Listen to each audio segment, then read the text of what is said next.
Mundur, mundur. Kita bilang nama Tuhan Allah, mundur. Kita bilang nama Tuhan Allah, mundur. Mundur sudah, tadi mundur sudah. Mundur. Kalian mundur. Anda tak jadi korban. Nyari.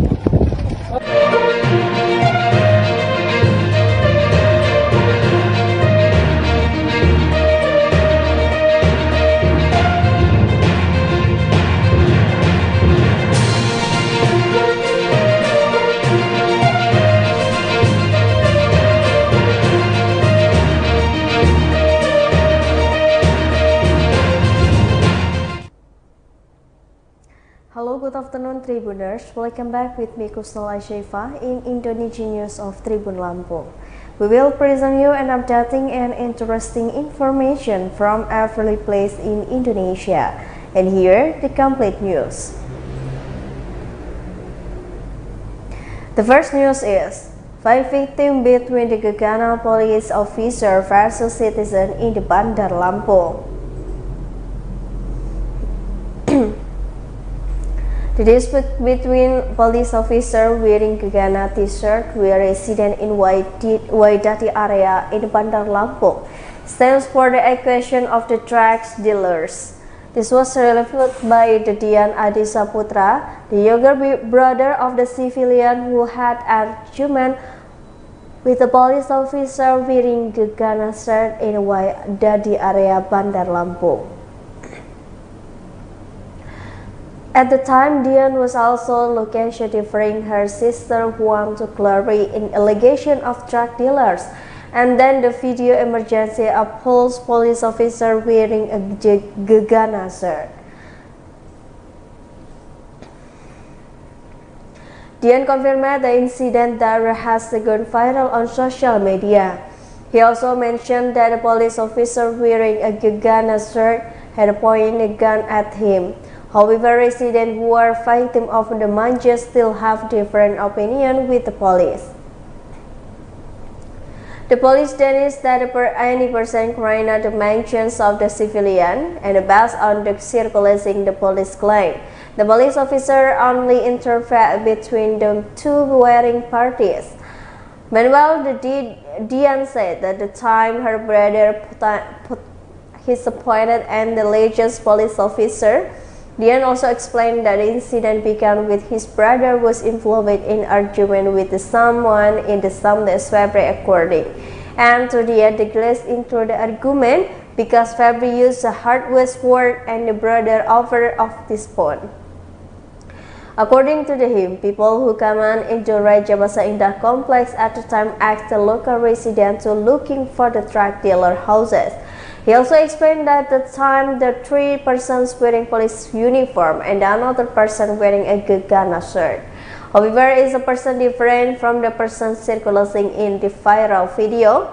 At the next, Dian and her sister came to Waidati approached them for this clarification.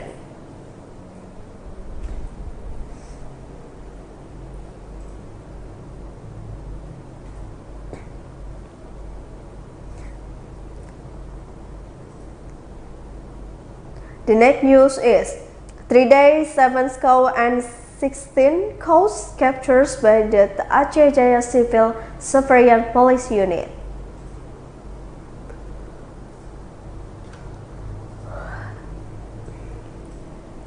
The Civil Service Police Unit of the Aceh Jaya District at Lesis arrested 27 livestock that are rumen. The main roads and public facility that was confined by the Aceh Jaya took the head and the public order, peace and community protection Hamdani to SerambiNews.com. According to him, 27 livestock consisting of the several types were caught in several different locations around the country Sabeh District. Hamdani said that 27 animals, 11 were cows and 16 were goats. In the security itself, it such police itself involved as many 20 personnel assistant by the Army of Indonesia and Polri personnel and Kalang Sabda Pom personnel. He also mentioned that the control team went carrying out operational of the captured livestock was accompanied by the PPMs and the veterinarians for the agriculture service. Further, we know that the livestock have been called to cook to the recently PP when established as a livestock and returned to various classic reasons and negotiated and asked for the lands for officer. The officers are not included by the classical reason and continue to revert to SOP in implementing enforcement of the Aceh Jaya Regency Canon of number 11 2021 considering livestock control.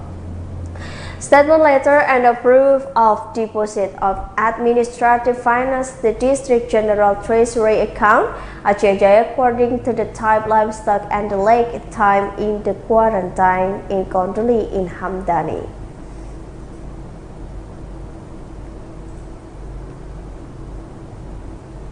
And the next news is fact about husband mutilating and burning his wife in Humbahas. The case of the husband who had a heart to mutilate and burn his own wife, according in Humbahang Sundutan Regency, North Sumatra. It was reported that the circulation was Harapan Munte, 44 years old, while the victim was named Nurmaya Situmorang, 43 years old. Both of them live in Pasaribu Village, Dolok Sanggul District, Humbang, Sundutan Regency, North Sumatra. The motive the perpetrator to mutilate and burn his wife is still a mystery. However, based on the statement of his biological brother, the perpetrator was known to have a mental disorder. The following of the fact about the husband mutilating and burning their wives of the Humbahas quotes from the Kompas.com and the TribunMedan.com on the Sunday. Chronology of the events. The case began with the perpetrator's older brother, namely Mangkono Mun, saw his brother crying a statue behind the house on Saturday, and the rest perpetrators they burned a sack and the contents. Margono was suspicious when they went the crime scene to check. To this surprise, the witness saw the two pieces of the human legs. Marnanko then reported this incident to Hambles police. Police that the scan found the hand and the feet had in the victim's parade. The victim's body was taken to Dolo Sanggul Hospital for a post-mortem.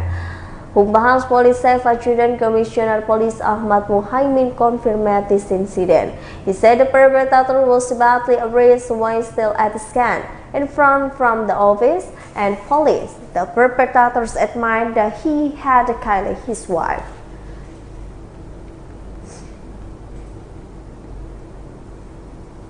And the next news is to permanent police officer displaced cleansing resident.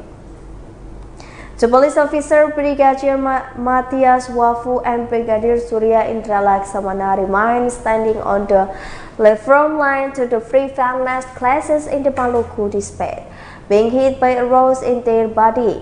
The two police officers tasked with securing clashes between a resident in the KB sub-district, Southeast Maluku district, received a procession from the Maluku Regional Police.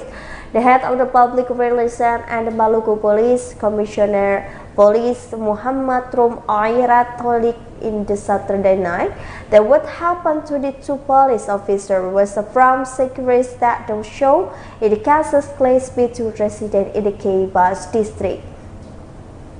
Currently, two injured members undergoing treatment at the hospital and health center. Brigadier Matia was hit by the round in the thigh. Brigadier Surya was hit by a round in the face.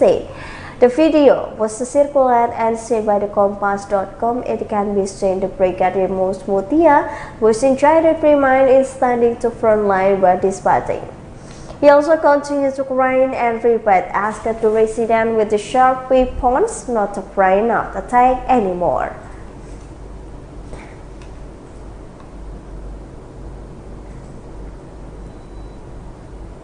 The next news is The mystery of no food and drink in the house of the dead family in Kalideres.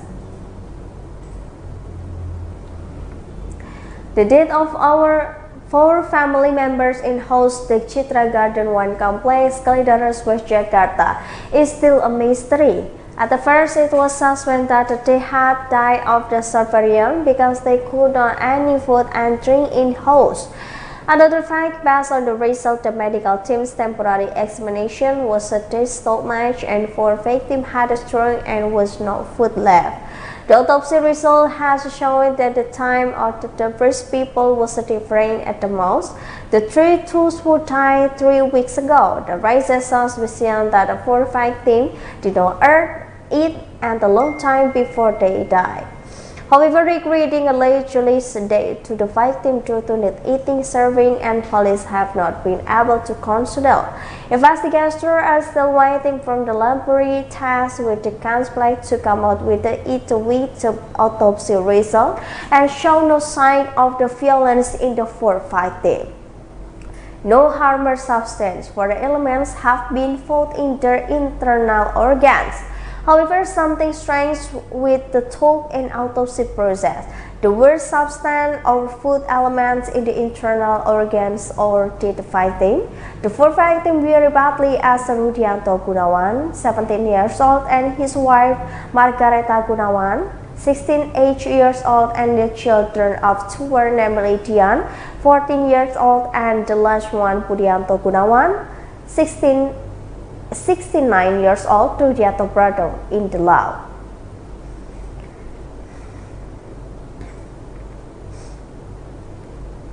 And the next news is Wonokerto tema bright and sure fashion sale before Nataru.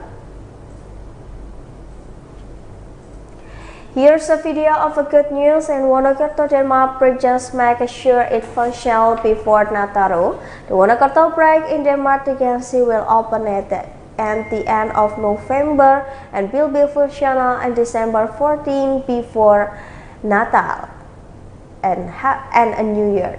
Head of the Central Java in Yogyakarta National Road Implementation Center, Wida Nur Faida, said that delay opening at the Wonokerto bridge because the bridge had not been assessed as raised.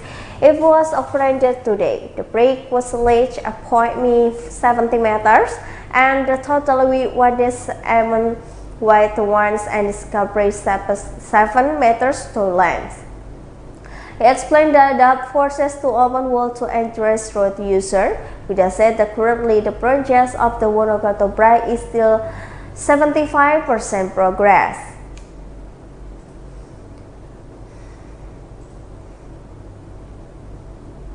And the last news is Lintang for Lawang races green in the park. One of the age in the Kelintang Kapihiang Pagar Alam to be present in the Marcalama village, Pendopo district, 4 Lawang Terrace Garden.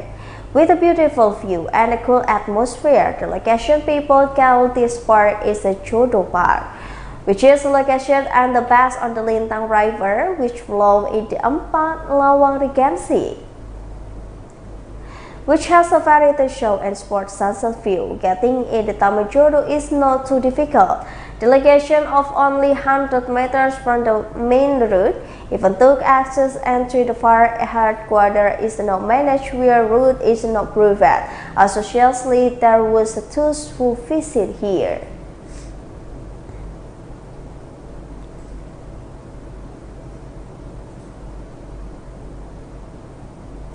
Well, I think that's all the news for today with me, Kusnula Sheva. Don't forget to follow us at the Tribun Lampung News video, Tribun Lampung Facebook, Tribun Lampung Instagram, and Tribun Lampung TikTok for more information. Thank you for watching and have a nice day.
Halo, selamat siang Tribuners. Anda sedang menyaksikan live update Tribun News edisi Senin 14 November 2022. Siang ini akan kami sajikan informasi teraktual dan menarik yang dilaporkan secara langsung oleh reporter lapangan kami. Bersama saya Meisa Dasirait, inilah live update selengkapnya. Menjelang sidang perdana artis Nikita Mirzani, keluarga hingga sahabat mendatangi rumah tahanan kelas 2B Serang pada Senin hari ini. Berdasarkan pantauan, Pujianto, sahabat Nikita Mirzani, mengaku akan mengawal mobil tahanan Nikita Mirzani yang akan membawa ke Pengadilan Negeri Serang. Setidaknya 10 orang perwakilan terdiri dari sahabat, tim kuasa hukum dan pihak manajemen akan hadir pada sidang perdana Nikita di Pengadilan Negeri Serang. Untuk informasi selengkapnya akan disampaikan langsung oleh wartawan Tribun Banten, Milda Niati, yang kini sudah terhubung bersama kami. Silakan rekan Milda.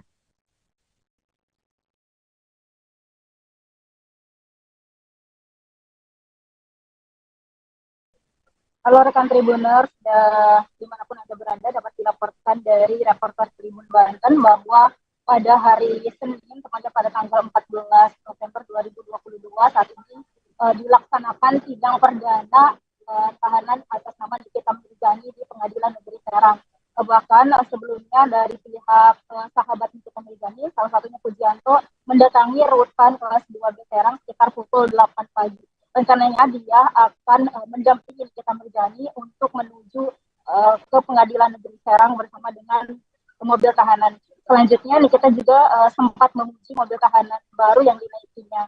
Sementara itu Pujianto selaku sahabat Nikita menyampaikan bahwa dari sahabat Nikita Mirzani, kemudian juga pihak keluarga sebanyak 5 orang, tim kuasa hukum sebanyak 4 orang akan mendampingi sidang perdana Nikita Mirzani di Pengadilan Negeri Serang.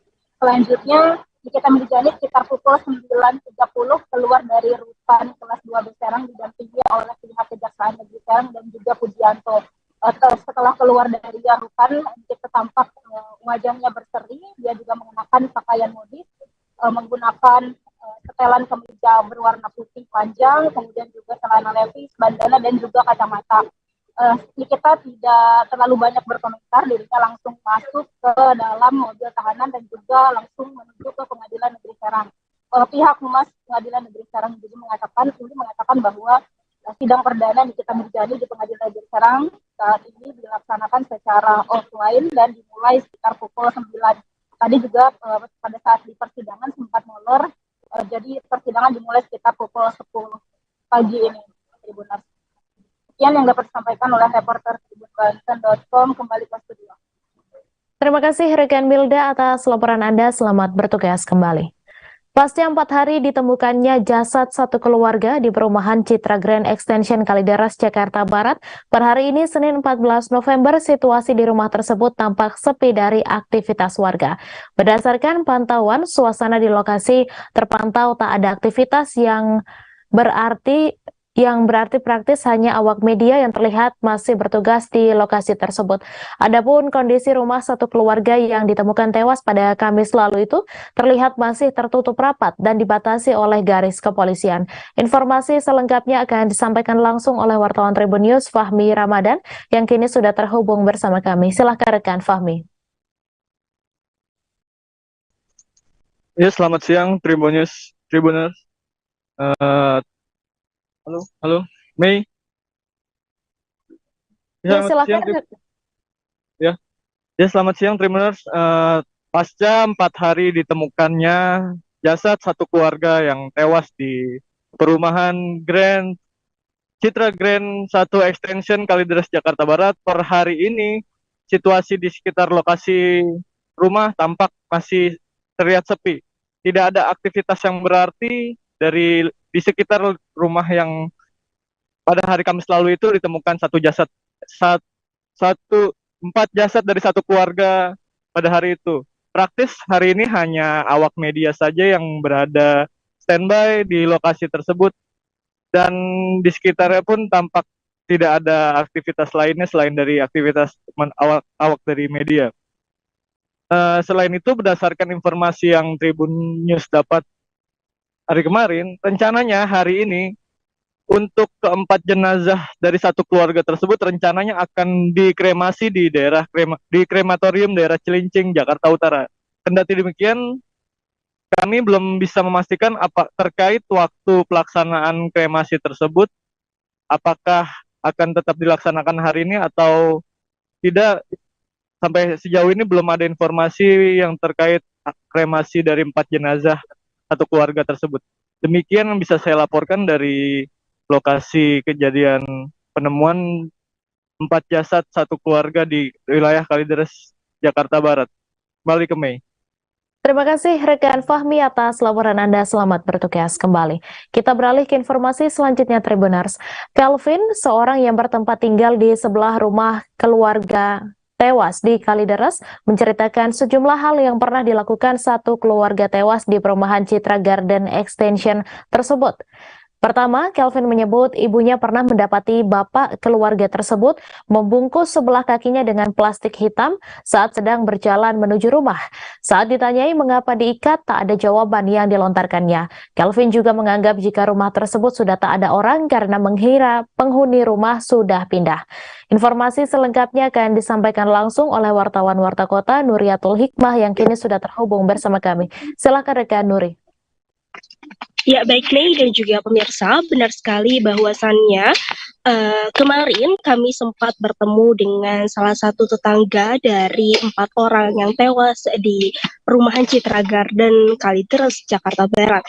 Ia adalah Kelvin, berumur 29 tahun yang bertempat tinggal di sebelah rumah korban, tepat di belakang saya ini. Nah, kemudian Kelvin menceritakan sejumlah hal yang pernah dilakukan satu keluarga tewas tersebut semasa hidupnya. Pertama, Kelvin menyebut ibunya pernah mendapati bapak keluarga tersebut membungkus sebelah kakinya dengan plastik hitam saat sedang berjalan menuju rumah. Saat ditanyai mengapa diikat, tak ada jawaban yang dilontarkannya. Kemudian setelah itu juga Kelvin mengaku jika ibunya menimpali lagi dengan menanyakan keberadaan ibu dan juga anaknya. Namun ia menjawab keduanya sudah pindah. Nah, kemudian juga Kelvin dari pernyataan ayahnya itu menganggap bahwasannya di rumah korban itu sudah tidak ada lagi orang kecuali sang bapak. Nah, kemudian setelah itu juga anaknya, ibunya juga tidak terlihat lagi di dalam rumahnya. Kelvin juga mengaku selain itu mencium aroma tidak sedap sejak bulan Maret 2022 lalu. Namun memang Kelvin ini tidak ingin menggiring opini, namun apa yang dia rasakan ataupun berdasarkan hal yang dia rasakan, memang dia merasakan bau yang tidak sedap dari bulan Maret. Namun Kelvin menegaskan sekali lagi untuk menunggu hasil pemeriksaannya saja. Mayat tersebut sudah ditemukan dari maksud kami mayat tersebut telah membusuk dari kapan. Kemudian juga Kelvin mengaku aroma tak sedap yang dirasakannya itu berbau seperti bangkai tikus. Namun semakin lama semakin menyengat. Kemudian bau tersebut kadang hilang, kemudian kadang muncul lagi hingga bertambah pekat. Kemudian juga yang ketiga, ini Kelvin melihat satu keluarga tersebut dulunya merupakan pribadi yang terbuka. Bahkan adik Kelvin kerap diajak masuk ke rumahnya untuk bermain. Selain itu Kelvin juga menjelaskan jika 6-7 bulan yang lalu ibunya mendengar adanya percakapan antar orang dalam keluarga tersebut.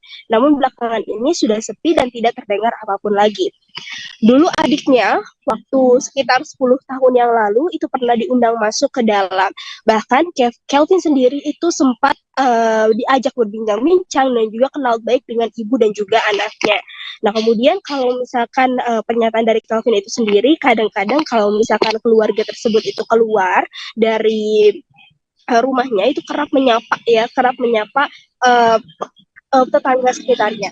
Nah, tapi kalau misalkan sekarang tidak nampak seperti itu lagi. Nah, kemudian Kelvin mengaku selain kok sosok ibu dan juga anak yang tidak terlihat, ia juga tidak pernah mendapati sosok paman ada di dalam rumah tersebut. Padahal ia telah menghuni rumah tersebut sejak 20 tahun yang lalu. Selain Kelvin, juga sebelumnya Warta Kota telah menghimpun wawancara bersama ibunya Kelvin, yaitu Ibu Tio yang berumur 58 tahun. Di mana Tio mengatakan bahwasannya waktu itu ia pernah diminta oleh tetangga seberang rumah korban yang berada rumahnya di samping rumah RT 07 pada saat itu untuk mengecek apakah empat keluarga yang tewas di Kalideres itu sendiri di perumahan Citra Garden Aceh 5 nomor 7 itu memiliki bayi atau tidak. Pasalnya tetangga itu pernah mendapati adanya kotak susu bayi dibuang di tempat sampah milik keluarga tersebut. Namun kata Tio, ia tidak melihat adanya kotak susu yang dimaksud ketika ia memeriksa dari tong sampah ataupun tempat sampah rumah tersebut. Nah kemudian tapi Ibu Tio ini bersaksi bahwasannya ia melihat ada semacam jemuran di belakang rumahnya. Kemudian setelah itu hingga kini Tio itu masih mengaku kaget dengan adanya kejadian tersebut. Pasalnya ia mengira seluruh keluarganya sudah pindah, hanya tersisa sang bapak saja gitu berdasarkan keterangan dari bapaknya itu sendiri saat bertemu menggunakan ataupun kakinya ketika dibungkus plastik, kemudian juga dia bilang kalau misalkan ayah, ibu dan juga anaknya sudah pindah, maka Tio dan juga Calvin itu menganggap bahwasannya oh yang tinggal di rumah ini itu cuma bapaknya doang gitu, tapi ternyata pas dibuka dilakukan penggeledahan paksa karena bau yang semakin menyengat, ternyata di dalam hati ada 4 jasad yang ada di dalam sana. Tentunya ia merasa kaget dan juga tidak percaya dengan hal tersebut. Demikian, Mei. Baik, terima kasih rekan Nuri atas laporan Anda. Selamat bertugas kembali. Seorang wanita bernama Hali berusia 80 tahun meninggal dunia diduga karena kelaparan di kediamannya di Desa Aralaye, Kecamatan Kahu, Kabupaten Bone, Sulawesi Selatan pada Jumat 11 November. Nenek Hali diketahui tinggal berdua dengan cucunya bernama Ari yang telah putus sekolah sejak kelas 2 SD.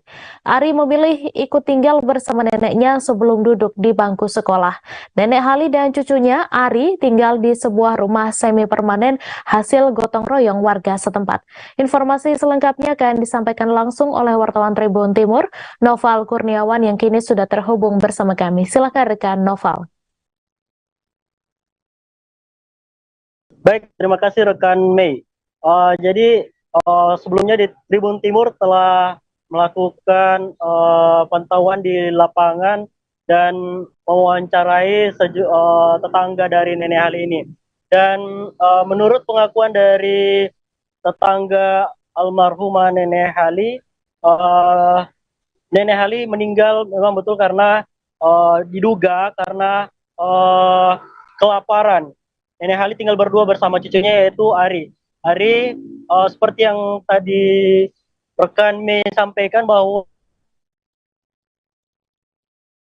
kini sudah putus sekolah sejak kelas 2 SD, yang dimana seharusnya dia sekarang menginjak usia seharusnya duduk di bangku kelas 4 atau 5 SD. Seperti diketahui di Nenek Hali memiliki 7 orang anak, di mana ke-7 anak ini telah merantau ke berbagai wilayah seperti di Palu, Makassar, dan Pulau Jawa. Nenek Hali sendiri tinggal di Desa Aralaye, Kecamatan Kahu, Kabupaten Bone, Sulawesi Selatan. Nenek Hali selama tinggal di sini beliau tidak punya rumah. Beliau dibuatkan rumah semi permanen di mana atapnya terbuat dari seng, kemudian dindingnya terbuat dari papan kayu dan lantainya hanya semen acian. Rumah itu dibuatkan oleh warga setempat, sementara rumah itu berdiri di atas tanah milik Bapak Andi Abdul Latif. Sebelumnya keponakan dari Nenek Hali ini sempat memberikan uang kepada Nenek Hali untuk menyusul anaknya yang tinggal di Kota Makassar. Kemudian Nenek Ali pun ke Kota Makassar, namun karena merasa tidak nyaman tinggal di kota metropolitan, akhirnya Nenek Ali memutuskan kembali ke kampung halaman di Desa Aralaye, Kecamatan Kahu, Kabupaten Bone, Sulawesi Selatan. Diketahui anak dari Nenek Hali yang tinggal di Kota Makassar sesekali pulang pada saat momen Lebaran untuk menjenguk nenek Hali.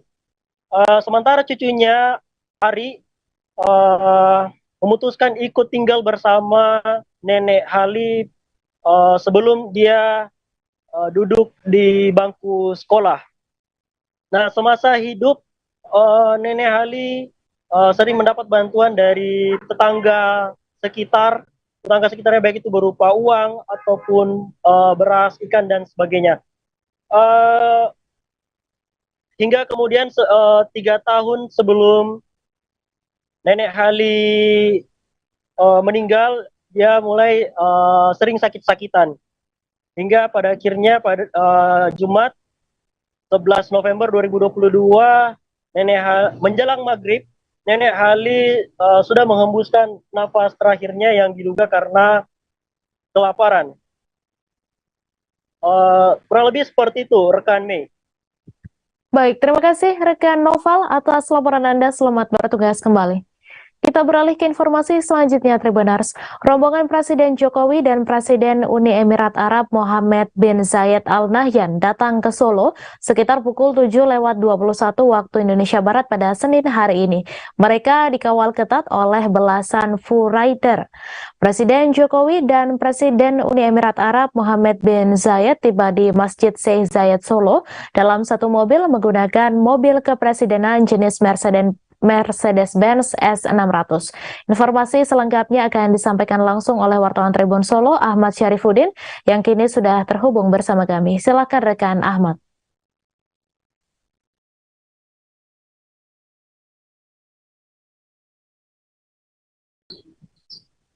Ya, benar rekan Mei dan Tribuners. Jadi pagi tadi telah dilaksanakan peresmian Masjid Raya Sheikh Zayed yang dilakukan oleh Presiden Joko Widodo dengan Presiden Uni Emirat Arab Mohammed bin Zayed, dan mereka melangsungkan peresmian dengan sangat sederhana, yaitu dengan datang, kemudian Presiden Jokowi melakukan sholat tahiyatul masjid.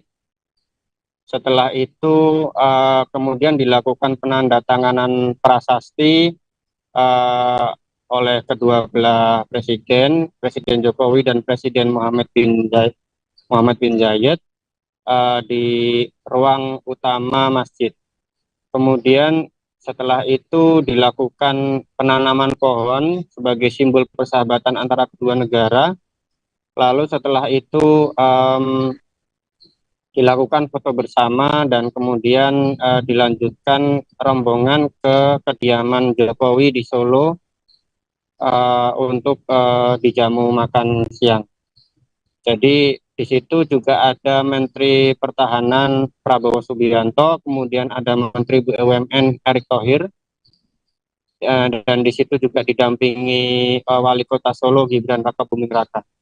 Jadi peresmian ini dilangsungkan dengan sangat sederhana untuk meresmikan masjid sebagai hadiah dari pemerintah Uni Emirat Arab.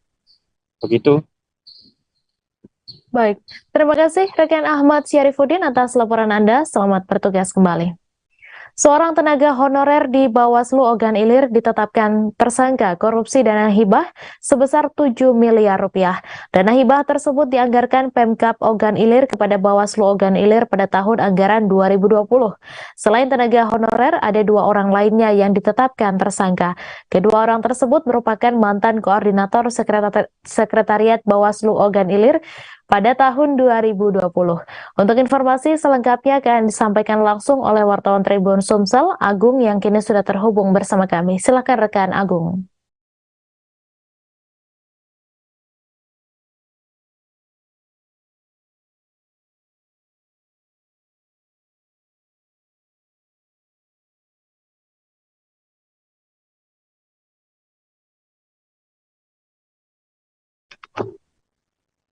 Ya, selamat siang rekan Mei dan Tribuners. Penetapan tersangka korupsi dana hibah Bawaslu Ogan Ilir ini diumumkan oleh Kejaksaan Negeri Ogan Ilir pada tanggal 3 November lalu, di mana 3 orang tersangka yakni bernama Aceng Sudrajat dan Herman Fikri yang merupakan mantan koordinator Sekretariat Bawaslu Ogan Ilir, dan satu tersangka lain merupakan tenaga honorer bernama Romi yang saat ini masih aktif menjadi honorer di Bawaslu Ogan Ilir. Berdasarkan hasil penyelidikan, pada surat perintah pencairan dana atau SP2D yang diterima Bawaslu Ogan Ilir dari Pemkab Ogan Ilir tahun 2020, bahwa dana hibah tersebut sebesar 19,3 miliar rupiah.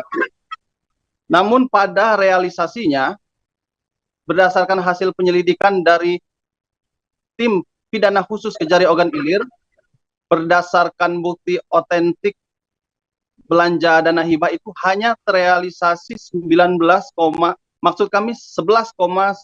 miliar rupiah, sehingga aparat penegak hukum mengendus adanya dugaan kasus korupsi, sehingga dibuktikan pada awal November lalu penyelidikan rampung dan menetapkan 3 orang tersangka tersebut yang mengakibatkan kerugian negara sebesar 7,4 miliar rupiah. Saat ini proses penyelidikan masih berlangsung, di mana 3 tersangka sudah dipindahkan ke rumah tahanan Pak Jo di Palembang, dan saat ini Kejari Ogan Ilir masih memeriksa maksud kami para saksi lainnya, yang hingga saat ini jumlah saksi yang diperiksa berjumlah 52 orang. Tidak menutup kemungkinan akan bertambah tersangka lainnya, sehingga beberapa hari lalu Kejari Ogan Ilir melakukan penggeledahan di kantor Bawaslu Ogan Ilir dan mengamankan sedikitnya 46 berkas yang diduga terkait dengan dokumen dari korupsi dana hibah tersebut. Untuk diketahui, 1 dari 3 tersangka, yakni Aceng Sudrajat, juga terkait, maksudnya tersandung kasus korupsi di Bawaslu Kabupaten Musirawas Utara atau Muratara. Aceng sebelumnya juga menjadi koordinator sekretariat Bawaslu Ogan Ilir tahun 2020 dan saat ini tersandung kasus dana hibah di 2 Bawaslu di 2 kabupaten berbeda di Sumatera Selatan. Untuk saat ini, 3 tersangka masih menjalani tahanan selama 20 hari ke depan.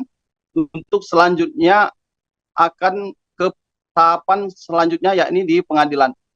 Untuk ketiga tersangka dijerat pasal 2 dan pasal 3 Undang-Undang Nomor 20 Tahun 2021 tentang tindak pidana korupsi, dan junto pasal 55 ayat 1 KUHP, junto pasal 64 ayat 1 KUHP tentang penyertaan tindak pidana dengan ancaman hukuman di atas 10 tahun penjara.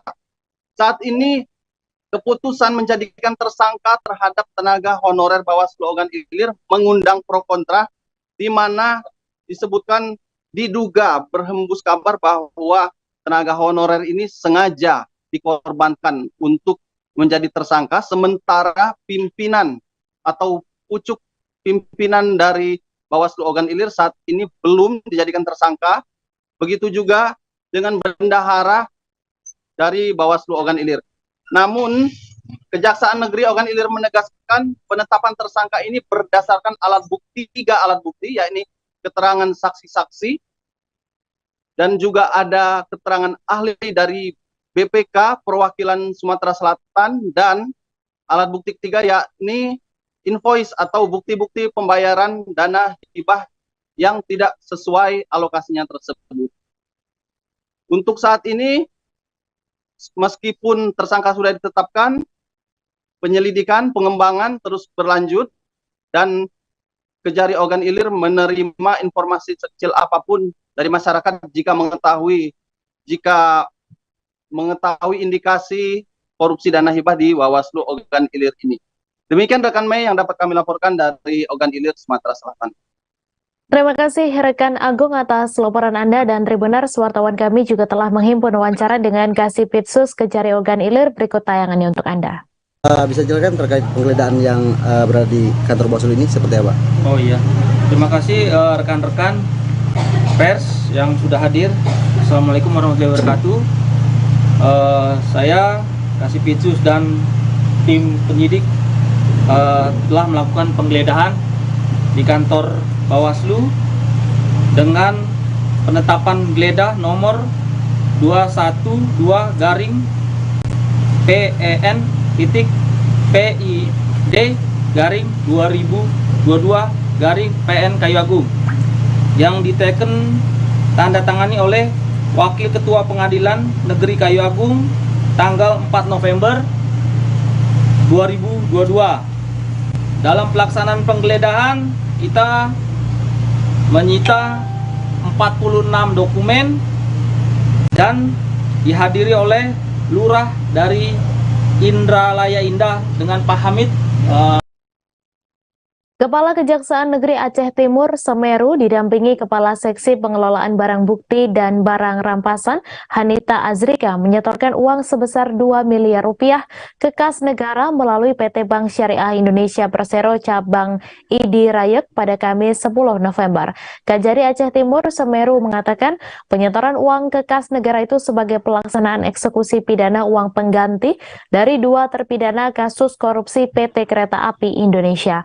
Informasi selengkapnya akan disampaikan langsung oleh wartawan Serambi News, Seni Hendri yang kini sudah terhubung bersama kami. Silakan rekan Seni.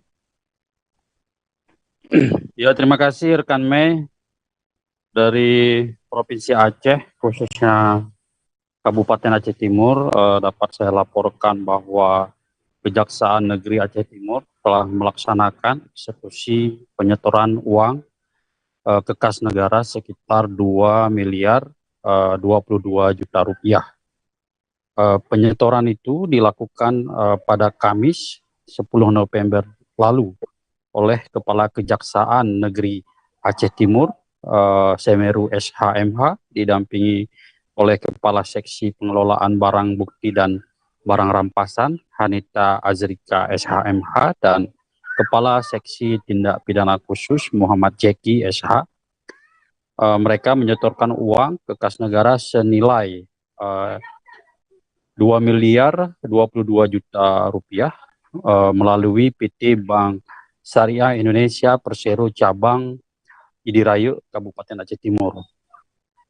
Kajari Aceh Timur Pak Semeru SH mengatakan penyetoran uang ke kas negara itu sebagai pelaksanaan eksekusi pidana uang pengganti dari 2 terpidana kasus korupsi PT Kereta Api Indonesia atau KAI. Kajari menjelaskan berdasarkan putusan Majelis Hakim Tingkat Kasasi yang telah berkekuatan hukum tetap atau inkrah, yang mana kedua perkara tersebut sudah inkrah tersebut antara lain yaitu terpidana Muhammad Imam Prayoga yang dipidana uang pengganti sebesar Rp 1 miliar 872 juta sesuai dengan putusan Majelis Hakim Tingkat Kasasi Mahkamah Agung RI pada tanggal 28 Juni 2022 lalu. Selanjutnya terpidana Saifuddin bin Sobandi dengan pidana uang pengganti sebesar 150 juta berdasarkan putusan Majelis Hakim Tingkat Kasasi Mahkamah Agung RI pada tanggal 27 Juli 2022 lalu. Kajari mengatakan sejak proses penuntutan di persidangan, tim penuntut umum Kejaksaan Negeri Aceh Timur telah menitipkan barang rampasan berupa uang tunai tersebut yang dititipkan di rekening penampungan lainnya atau RPL milik Kejaksaan Aceh Timur, yaitu pada Bank BSI Cabang ID Rayek. Selanjutnya guna tuntasnya penyelesaian kedua perkara tersebut,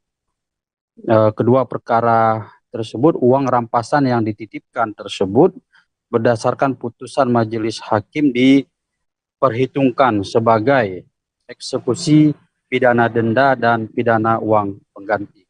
Demikian rekan Mei. Terima kasih rekan Seni atas laporan Anda. Selamat bertugas kembali. Marsya, seorang remaja putri asal desa Pangkal Buluh, Kecamatan Payung, Bangka Selatan meninggal dunia tersambar listrik ketika sedang mengecas handphone pada Jumat 11 November siang.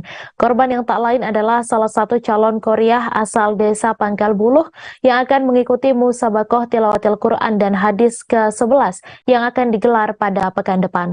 Informasi selengkapnya akan disampaikan langsung oleh wartawan Bangka Pos Adi Saputra yang kini sudah terhubung bersama kami. Silahkan rekan Adi. Ya, rekan Mei Tribun News dimanapun berada, saya akan melaporkan terkait ada salah satu warga desa Pangkal Bulu, Kecamatan Payung, Kabupaten Bangka Selatan, pada hari Jumat kemarin sekitar pukul 12.00 mengalami luka sentrum yang mana korban tersebut merupakan bernama Marsya, usia 14 tahun. Marsya merupakan salah satu calon Korea yang akan mengikuti MTQH tingkat provinsi Bangka Belitung pada 15 November 2022. Informasi terkait terjadinya kesentrumnya korban ini, kami mendapat informasi dari Kepala Desa Pangkal Bulu Marjan pada hari Minggu 13 November 2022, Kades Marja membenarkan terkait adanya korban Marsya yang tersentrum oleh sengatan listrik yang terjadi ketika korban sedang mengecas dan melakukan mendengarkan lagu sholawat serta melakukan video call bersama sang ibunda. Menurut informasi dari Kades Marjan, korban ini ketika di rumah ketika kejadian korban sendirian di rumah karena orang tua sang ayah sedang melaksanakan ibadah sholat Jumat, sedangkan sang ibu sedang berada di kota Pangkal Pinang yang mana sedang menjenguk sanak saudara yang sedang sakit di rumah sakit kota Pangkal Pinang. Kejadian ini sendiri sempat beredar menghebohkan masyarakat Bangka Selatan khususnya bahwa korban ini HP-nya meledak. Namun informasi tersebut yang beredar tidak benar. Korban ini handphonenya tidak meledak atau mengalami luka-luka. Namun korban ini tersentrum dan mengalami sedikit luka di bagian leher karena korban kurang lebih 1 jam tergeletak di lantai dan ayah dari korban baru mengetahui korban tergeletak di lantai itu setelah 1 jam kejadian. Kemudian Kepala Desa Pangkal Bulu mengimbau kepada seluruh masyarakat untuk berhati-hati menggunakan handphone ketika melakukan aktivitas, terutama jangan sampai mengecas handphone sambil bermain handphone. Dirinya pun mengimbau kepada masyarakat untuk tetap waspada dan berhati-hati. Sedangkan untuk korban sendiri, Marsya, usia 14 tahun ini, dimakamkan pada hari Minggu 13 November tahun 2022 sekitar pukul 10. Saat ini pihak keluarga sedang berduka dan korban sudah dimakamkan. Mungkin seperti itu, rekan Mei, laporan saya. Terima kasih rekan Adi Saputra atas laporan Anda. Selamat bertugas kembali. Sebanyak 1.200 liter BBM jenis solar hasil sitaan polisi telah dijual oleh Satreskrim Polres Nagekeo kepada pihak yang belum diketahui. Selain menjual BBM jenis solar, kapal layar motor abadi 05 yang juga telah disita polisi sebagai barang bukti juga menghilang dari kolam labuh Pelabuhan Marapokot, Kabupaten Nagekeo, Provinsi Nusa Tenggara Timur. Kapolres Nagekeo Ibtu Rifai pekan lalu mengatakan solar hasil sitaan polisi telah dijual melalui mekanisme lelang. Untuk informasi selengkapnya akan disampaikan langsung oleh wartawan Tribun Forest Patrianus Meo Jawa yang kini sudah terhubung bersama kami. Silakan rekan Patrianus.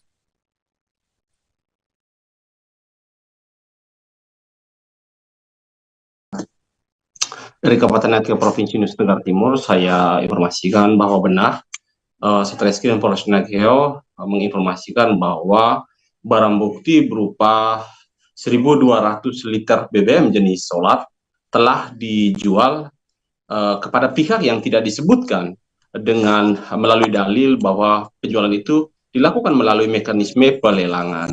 Nah, Mei dan Sobat Tribuners, bahwa solar menjadi 1.200 liter BBM jenis solar itu menjadi salah satu dari 2 barang bukti yang disita polisi dalam operasi pengungkapan penyalahgunaan BBM bersubsidi di Pelabuhan Merpokot pada Kamis 13 Oktober 2022 kemarin, di mana dalam operasi tersebut polisi mengamankan 1.200 liter BBM jenis solar dan 1 unit kapal, yakni kapal layar motor Abadi 05 di Pelabuhan Merpokot, yang usai diamankan, polisi kemudian memberikan garis polisi atau polis lain di seluruh kapal dan BBM 1.200 liter BBM kemudian dibawa polisi dan disimpan di depan kantor unit tindak pidana tertentu atau Cipiter Polres Nagekeo. Namun beberapa waktu yang lalu ketika Tribun Polres meninjau Pelabuhan Merpokot, KLM Abadi 05 memang sudah tak tampak lagi berada di sana. Tribun Polres kemudian melakukan upaya konfirmasi ke Polres Nagekeo dan bertemu dan mewawancarai Kasat Reskrim Polres Nagekeo, Ibtu Rifai. Namun dalam saat wawancara tersebut diketahui bahwa BBM jenis solar tersebut telah dijual kepada pihak tertentu, sementara kapal yang sudah dijadikan barang bukti kemudian dipinjam pakaikan oleh pihak tertentu juga yang tidak dijelaskan kepada pihak siapa yang dipinjamkan. Namun Kasat Reskrim menyampaikan bahwa pinjam pakai kapal tersebut dilakukan melalui surat perjanjian antara pemohon dan penyidik. Nah, sementara ketika kemarin kami wawancara dengan Aristo Januari Useda, pengacara dari Da Vinci and Partners, kantor hukum di Jakarta, menyebutkan bahwa polisi Nagekeo memang belum berwenang melakukan penjualan BBM sebelum adanya putusan ingkrah di pengadilan. Nah, Mei dan Sobat Tribuners, keputusan itu merujuk bahwa barang bukti yang disita polisi hanya boleh dijual oleh Kejaksaan Negeri setempat melalui mekanisme lelang di KPK NL. Begitu, Mei.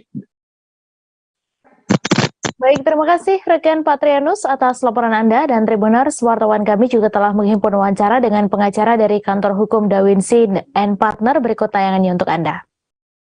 Di situ di amarnya itu pasti ada perintah amarnya itu menyatakan barang ini dirampas untuk negara.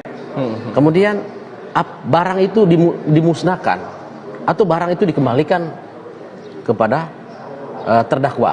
Karena nanti misalkan pembuktiannya tidak terpenuhi perbuatan material yang dituduhkan kepada terdakwa. Tapi ini perintah pengadilan, Bang. Harus, kan penyitaan itu dilakukan oleh penyidik atas izin ketua pengadilan. Untuk menyita barang tersebut, dan barang itu kemudian digunakan dalam proses pembuktian di persidangan untuk dijadikan barang bukti. Nah, kalau seandainya itu dijual dalam tingkat penyidikan, suatu waktu nanti perintah putusan pengadilan itu barang itu dikembalikan kepada terdakwa, apa yang mau dikembalikan? Iya. Kan gitu. Nah, Bapak, betul bahwa ada ketentuan hukum yang mengatur pengecualian bahwa barang itu baru bisa dilakukan, dapat dilakukan penjualan, dapat dilakukan pelelangan kalau memenuhi kriteria bahwa barang itu mudah rusak, barang itu kalau disimpan mengeluarkan biaya yang tinggi, itu diatur di dalam KUHP juga, kalau nggak salah diatur di dalam pasal 45, harus tegas memenuhi. 9 rumah warga yang terletak di RT 2 Desa Pulau Gersik, Kecamatan Selat Nasik, Kabupaten Belitung rusak dihantam gelombang pasang pada Minggu 13 November.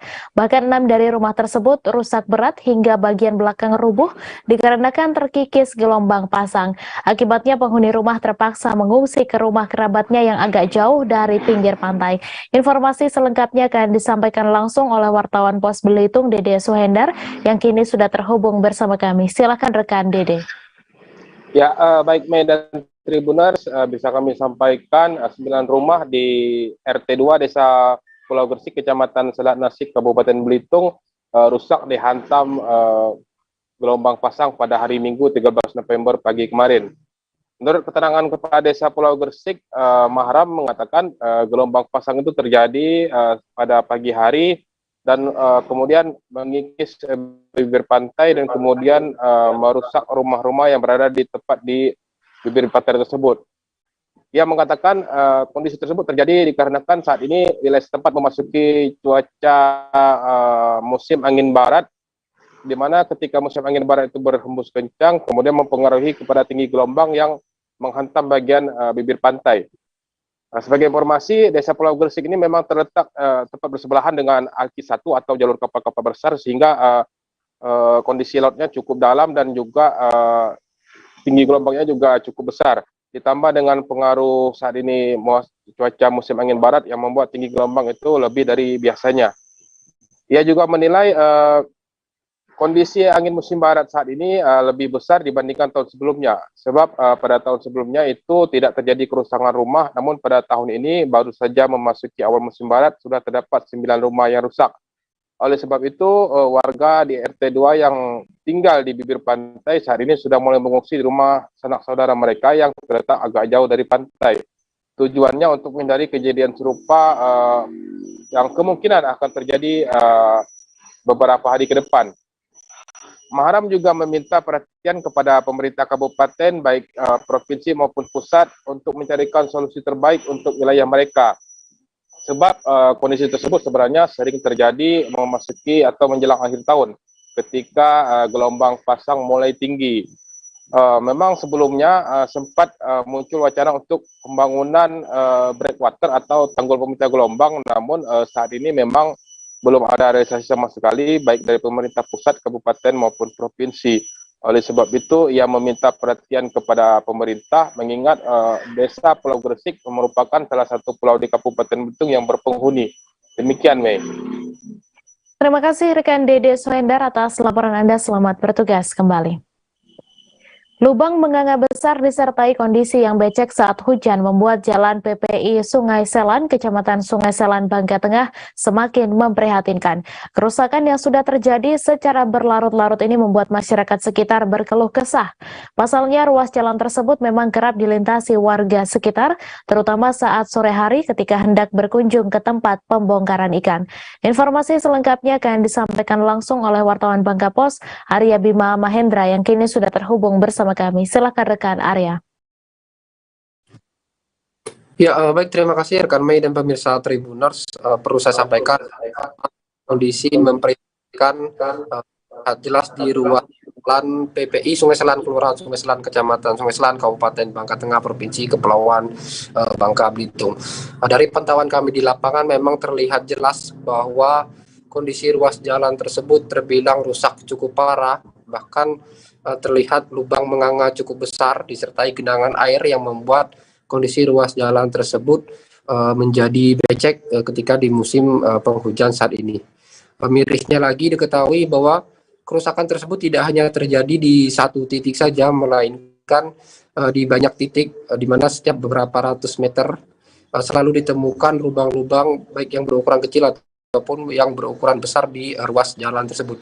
Kondisi seperti ini pun kemudian membuat warga setempat yang melintasi ruas jalan tersebut berkeluh kesah, karena memang diketahui bahwa ruas jalan tersebut menjadi salah satu akses yang cukup ramai dilintasi oleh kendaraan karena menuju ke lokasi tempat pembongkaran ikan di Kecamatan Sungai Selan. Selain itu, akses jalan tersebut juga menjadi satu-satunya ataupun salah satu jalan menuju ke banyak lokasi perkebunan milik warga sekitar.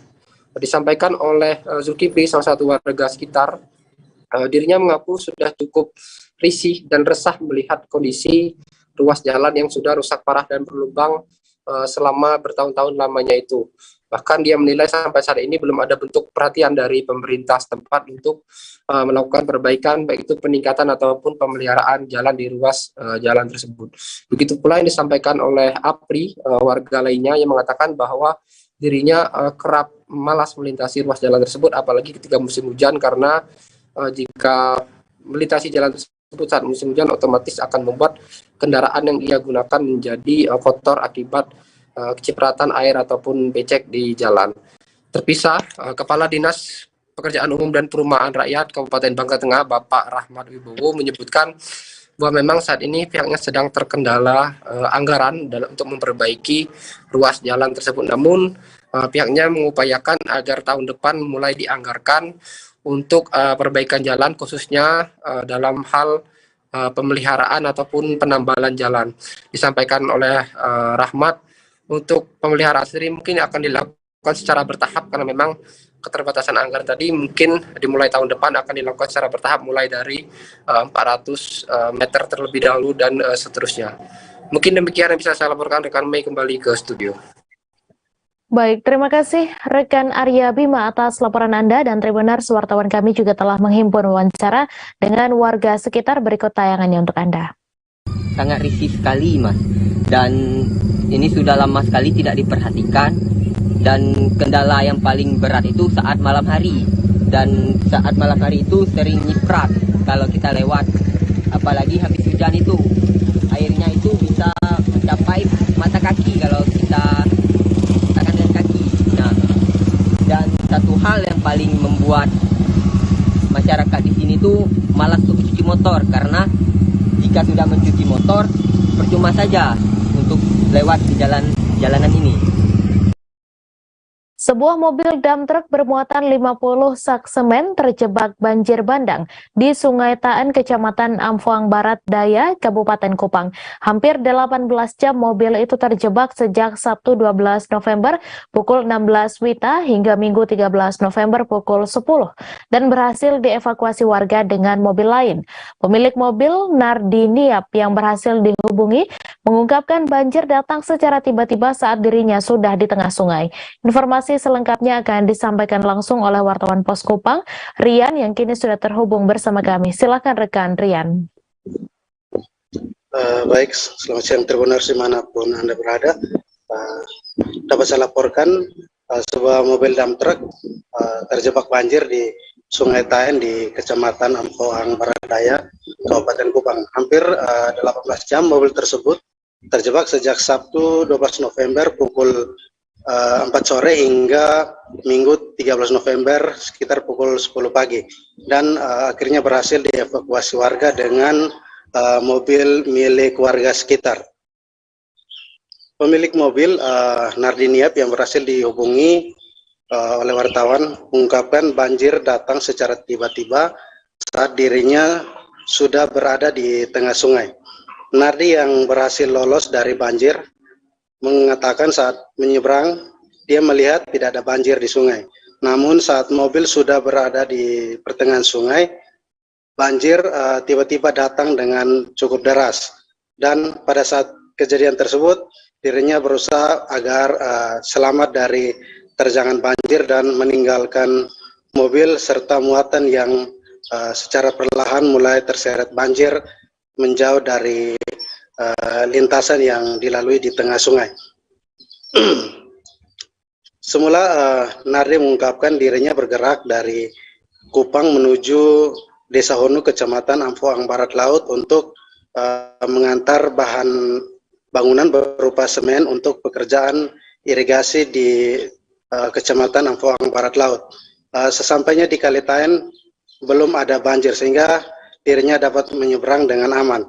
Saat di pertengahan, tiba-tiba banjir bandang datang dan mobilnya langsung terjebak di tengah sungai.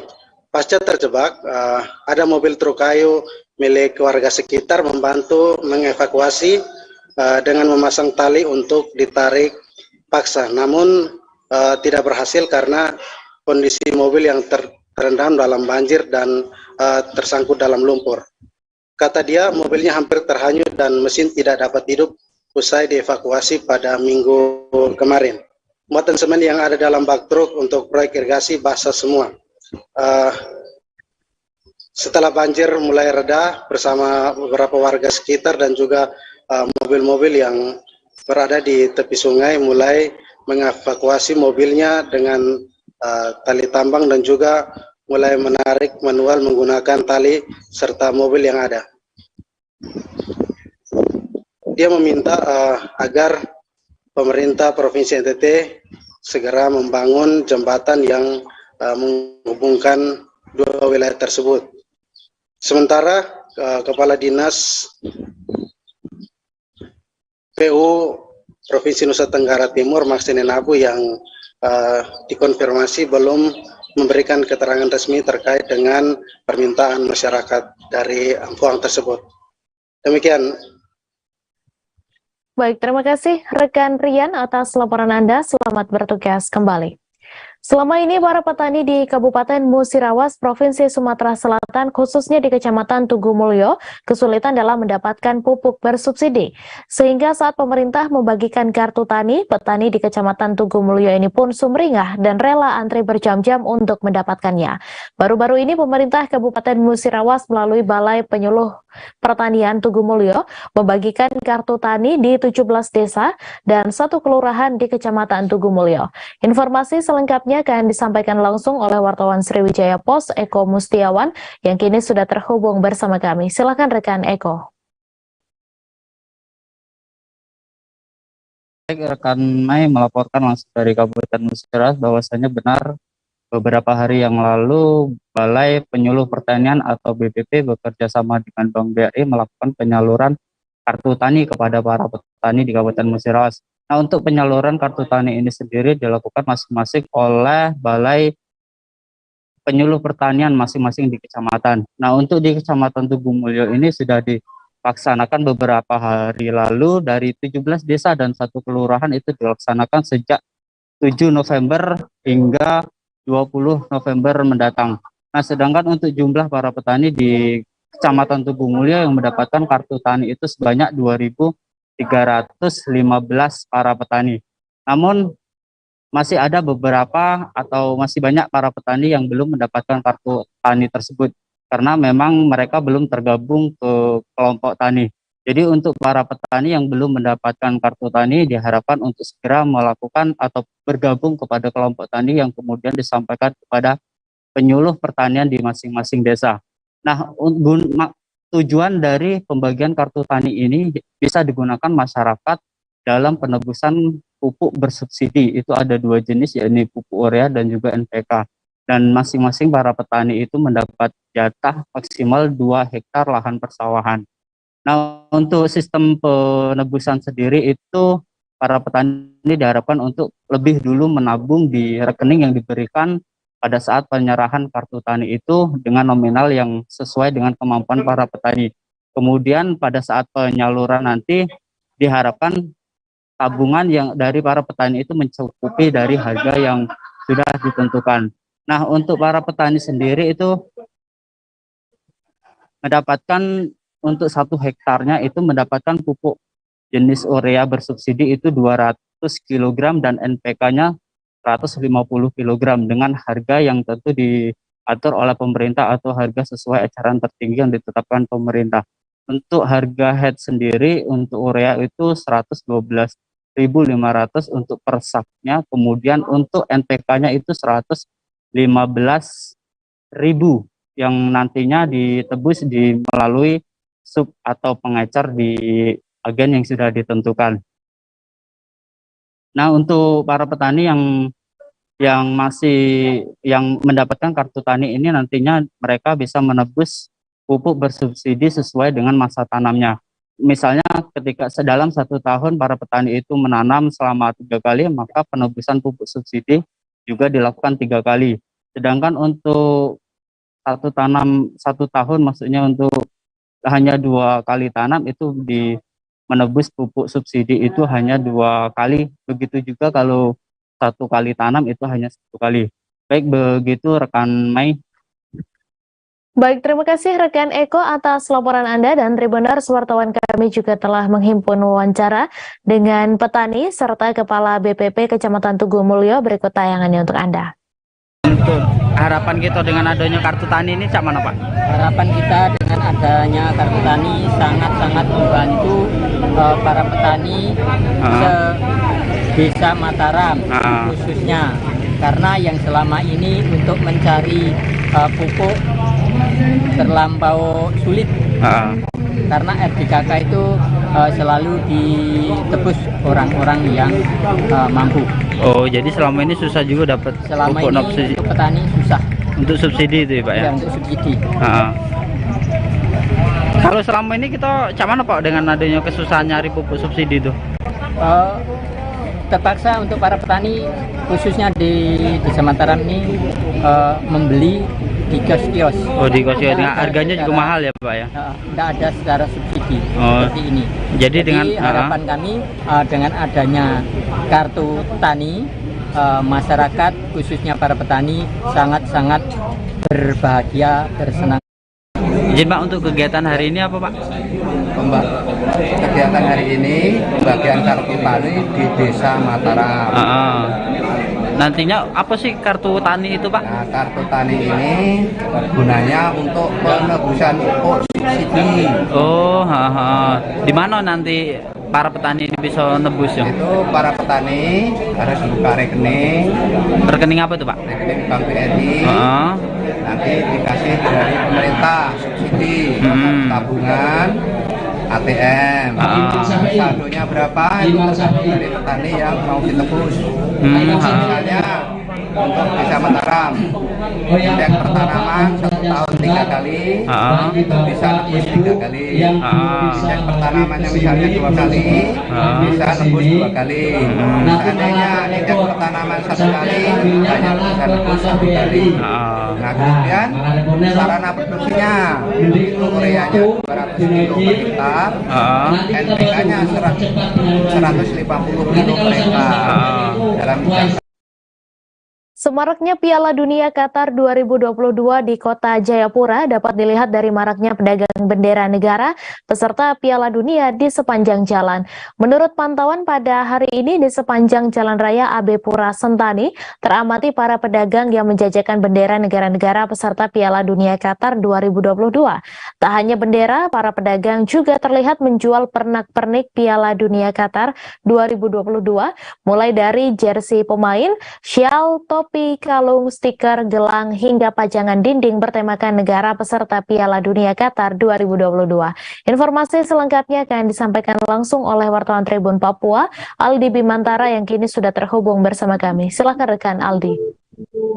Ya baik, halo Mei dan juga Tribuners. Ini gelaran Piala Dunia Qatar 2022 tentunya tinggal beberapa hari lagi. Dan Mei dan juga Tribuners, warga Kota Jayapura dan sekitarnya juga tak mau ketinggalan untuk merasakan menyemarakan Piala Dunia Qatar 2022 ini. Dan Mei dan juga Tribuners, kesemarakan Piala Dunia Qatar 2022 di ibu kota provinsi Papua, yakni Kota Jayapura, dapat kita amati dari maraknya pedagang bendera negara peserta Piala Dunia di sepanjang Jalan Raya AB Pura Sentani, Kota Jayapura, Provinsi Papua.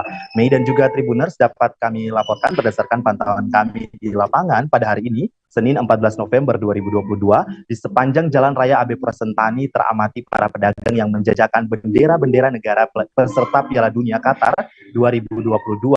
Tak hanya bendera, Mei dan juga Tribuners, para pedagang juga terlihat ataupun teramati menjual pernak-pernik Piala Dunia Qatar 2022, mulai dari jersey, kemudian pakaian-pakaian pemain, syal, topi, kalung, stiker, hingga gelang begitu. Mei dan juga Tribuners, berdasarkan wawancara kami kepada salah satu penjual yang tidak ingin disebutkan namanya, ini beliau mengatakan bahwa ia sudah berjualan selama kurang lebih 2 minggu yang lalu dan sudah telah memesan sekiranya 9.000 stok bendera dari Pulau Jawa yang datangkan dalam hal ini dari kota Surabaya ke Kota Jayapura, Provinsi Papua. Mei dan juga Tribuners, tak hanya itu saja, di sepanjang Jalan Raya AB Pura Sentani ini juga sudah marak sekali dengan aksi pawai yang dilakukan oleh pecinta klub sepak bola ataupun negara peserta Piala Dunia yang berlaga di Piala Dunia Qatar 2022 pada pertengahan November ini.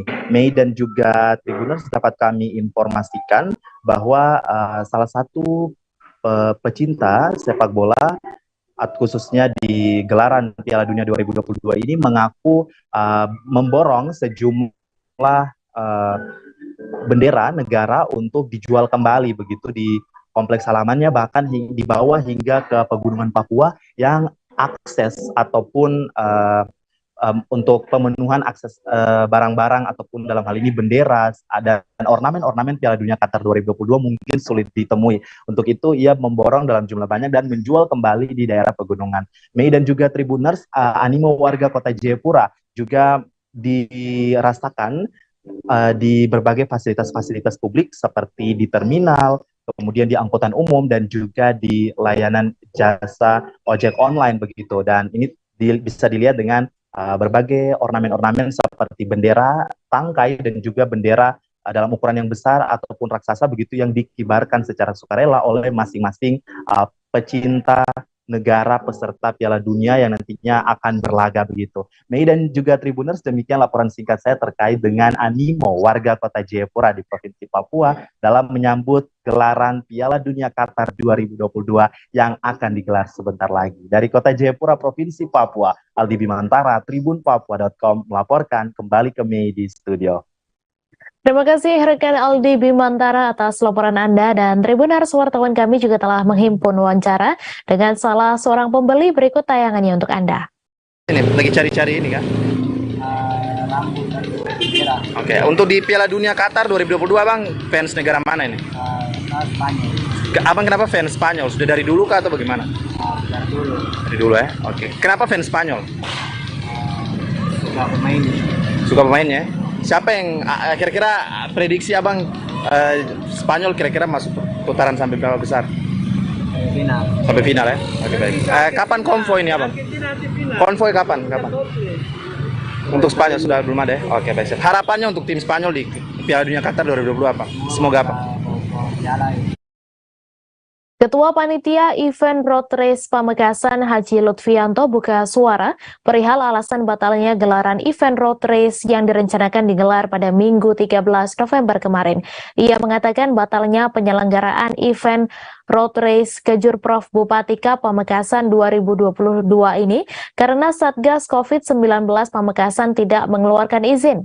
Sewaktu pihaknya mengurus izin penyelenggaraan event balap motor tersebut, Satgas COVID-19 Pamekasan disebut saling lempar tanggung jawab.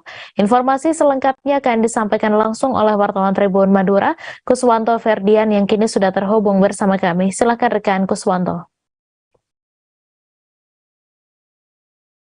Baik, terima kasih rekan Mei, bersama dengan saya Kuswanto Ferdian, reporter Tribun Madura.com di Kabupaten Pamekasan. Nah, gelaran road race Bupati Cup 2022 di Kabupaten Pamekasan batal digelar. Batalnya digelarnya road race yang menjadi event tahunan ini karena Satgas COVID-19 Pamekasan tidak mengeluarkan izin terhadap gelaran pesta rakyat tersebut. Banyak pertimbangan yang dikeluarkan oleh Satgas COVID-19. Yang pertama, karena saat ini Pamekasan sedang kembali dilanda kasus pasien COVID-19. Terdata ada 10 pasien yang saat ini sedang dilakukan isolasi mandiri dan juga isolasi di rumah sakit karena terjangkit pandemi COVID-19. Sehingga gelaran road race yang dikhawatirkan akan mengundang banyak kerumunan massa ini akhirnya batal digelar. Rencananya gelaran road race atau balap motor ini akan digelar pada minggu kemarin, namun panitia penyelenggara dan juga dari Satgas COVID-19 Pamekasan itu mengeluarkan surat edaran bahwa road race tersebut batal digelar. Ada beberapa pertimbangan juga dari panitia dan juga dari Satgas COVID-19 bahwa ada sejumlah tempat yang tidak memadai di Pamekasan yang akan dijadikan lokasi sebagai tempat balap motor tersebut. Di antaranya di Stadion Pemelingan Pamekasan itu tidak memadai karena tidak ada tempat penonton yang sangat memadai. Selain itu di Jalan Kabupaten yang akan juga direncanakan dijadikan tempat lokasi juga diklaim tidak memadai dijadikan sebagai tempat road race atau ajang balap motor tersebut.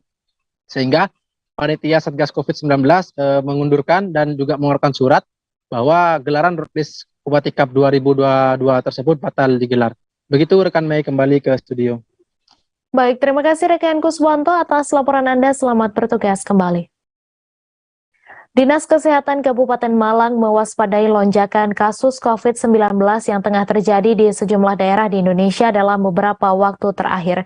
Kepala Dinas Kesehatan Kabupaten Malang, Wiyanto Wijoyo, tak menampik masih saja ada penambahan kasus COVID-19 di Kabupaten Malang pada sepekan terakhir hingga Minggu 13 November. Namun Wiyanto menegaskan penambahan kasus COVID tak terlalu signifikan jika dibandingkan dengan gelombang Omikron yang pernah merenggut banyak nyawa. Informasi selengkapnya akan disampaikan langsung oleh wartawan Surya Malang, Erwin Wicaksono, yang kini sudah terhubung bersama kami. Silakan rekan Erwin. Ya, baik, terima kasih rekan Mei di studio. Ya, dapat kami laporkan bahwa Dinas Kesehatan Kabupaten Malang saat ini tengah mewaspadai lonjakan kasus COVID-19 yang sempat terjadi di sejumlah daerah di Indonesia dalam beberapa waktu terakhir. Kepala Dinas Kesehatan Kabupaten Malang, Wiyanto Wijoyo, tak menampik bahwa penambahan kasus COVID-19 juga terjadi di Kabupaten Malang, namun dengan jumlah yang tidak masif atau tidak ada lonjakan yang signifikan. Menurut catatan dari Kepala Dinas Kesehatan Kabupaten Malang mencatat bahwa dalam sepekan terakhir ada sedikit lonjakan kasus COVID-19 pada hariannya, jumlah kasus tidak lebih dari 10 kasus harian begitu. Namun meskipun terdapat penambahan kasus COVID-19, Wianto membandingkan dengan beberapa kasus sebelumnya bahwa penambahan kali ini tidak semasif ketika gelombang virus COVID-19 varian Omikron yang sempat menjangkit atau menjalar di wilayah Kabupaten Malang dalam beberapa waktu lalu. Menurut dari catatan Wianto sendiri, dari 10 kasus harian tersebut juga dibarengi dengan tingkat kesembuhan pasien yang cukup tinggi ketika sudah menjalani perawatan di fasilitas kesehatan tersebut.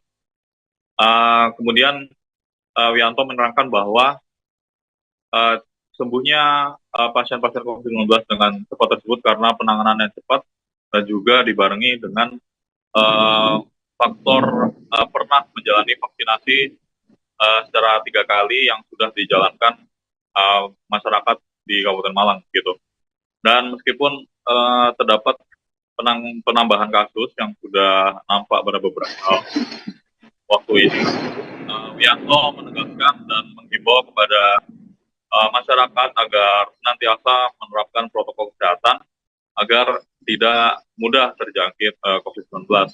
Menurut Wianto juga bahwa masih adanya penambahan kasus COVID-19 di wilayah Kabupaten Malang dikarenakan karena memang adanya dugaan mutasi virus yang juga bisa saja menjangkit masyarakat yang mungkin abai dengan penerapan protokol kesehatan tersebut. Namun menanggapi adanya lonjakan kasus COVID-19 ini, Wianto menegaskan bahwa pihaknya juga tengah terus berkomunikasi dengan fasilitas-fasilitas kesehatan agar terus mengoptimalkan adanya safe house atau isoter untuk mencegah atau mengantisipasi jika ada lonjakan kasus COVID-19 di Kabupaten Malang. Namun sampai saat ini masih belum ada penerapan masif tentang penerapan safe house ataupun isoter seperti pada lonjakan kasus Omikron pada beberapa waktu lalu. Begitu kembali ke studio kami. Terima kasih rekan Erwin atas laporan Anda, dan Tribuners, wartawan kami juga telah menghimpun wawancara dengan Kadinkes Kabupaten Malang. Berikut tayangannya untuk Anda. Oke, itu dok. Ada tapi enggak ada signifikansi. Kita kontrol Pak. Iya. Kita sudah memberikan himbauan juga. Siap. Itu penambahan hariannya mungkin berapa dok? Di setiap hari di Kabupaten Malang ada penambahan gitu nggak bro? Kalau penambahan tetap ada, sembuh juga ada. Rata-ratanya? Setiap hari ada yang berapa dok kalau tiap hari? dilaporkan. 10-an, 10 sembuh, 10 ini jadi ya itu 10 lebih sedikit lah. Oh siap. Kesembuhannya gimana? 20. Kesembuhannya 5 hari kalau sudah dirawat ya dinyatakan sembuh, kalau sembuh. Siap. Ringan-ringan loh. Dok, itu penyebaran masih saja terjadi itu selain dari faktor belum divaksin itu apakah ada faktor lain, dokter?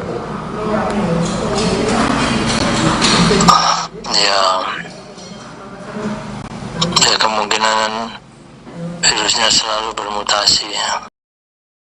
Gubernur Provinsi Jambi Al-Haris menyebut longsor yang terjadi di belakang kantor Gubernur Jambi atau di pinggir Danau Sipin sudah ditindaklanjuti oleh Pemprov Jambi. Gubernur Jambi mengatakan bencana tersebut sudah ditindaklanjuti. Haris menyatakan penanganan longsor harus dikerjakan pada tahun ini.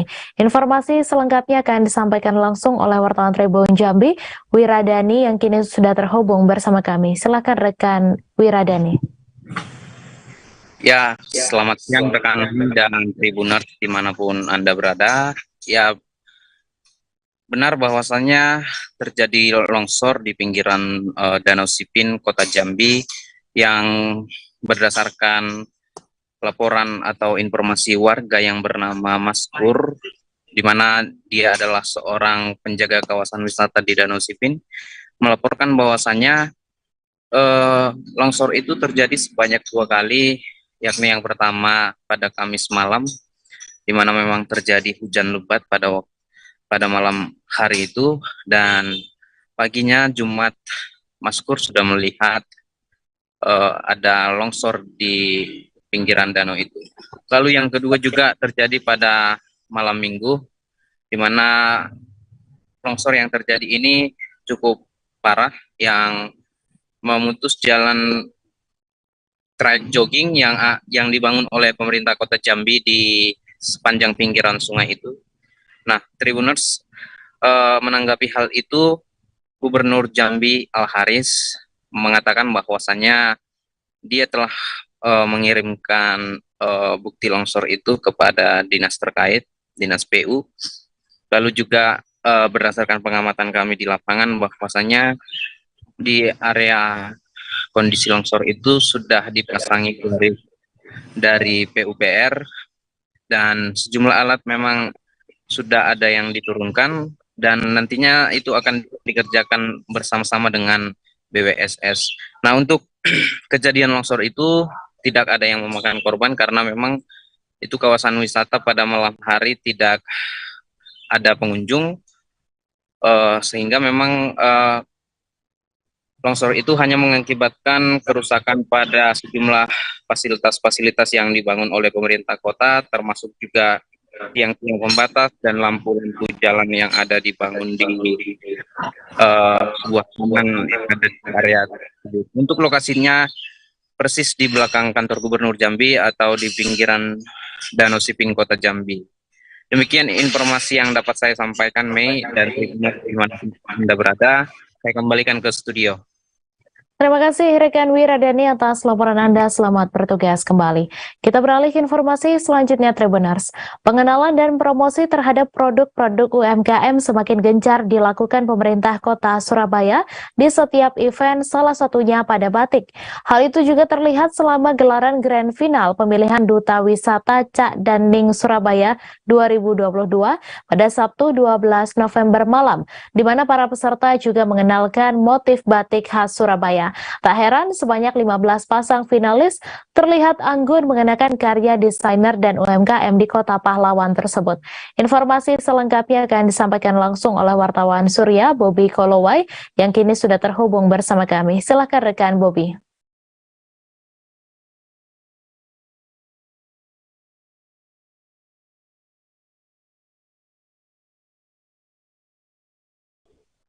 Baik, Mei dan Tribuners dimanapun berada, pemerintah Kota Surabaya terus melakukan promosi terhadap produk UMKM khususnya batik khas Kota Surabaya.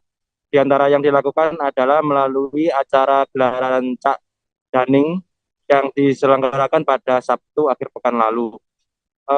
Mei dan Tribuners, untuk gelaran Cak Daning atau Grand Final Cak Daning tahun ini terlihat berbeda ya dibandingkan tahun sebelumnya, karena pada tahun ini mereka para finalis juga diminta untuk mengenakan batik khas atau motif khas Kota Surabaya. Pemerintah Kota Surabaya ya untuk saat ini telah melakukan atau mengenalkan beberapa motif khas Surabaya, diantaranya Sepraping Surabayan, kemudian kembang bungur, gembili Wonokromo, dan beberapa motif lainnya yang nantinya motif-motif tersebut akan dipromosikan melalui berbagai event, diantaranya melalui acara Cak Daning ini. Wali Kota Surabaya Eri Cahyadi optimis dengan adanya gelaran atau promosi batik khas Surabaya ini akan semakin tinggi antusiasme masyarakat khususnya dari luar kota untuk membeli atau memiliki khas Surabaya ini. Untuk diketahui, Mei, memang untuk promosi atau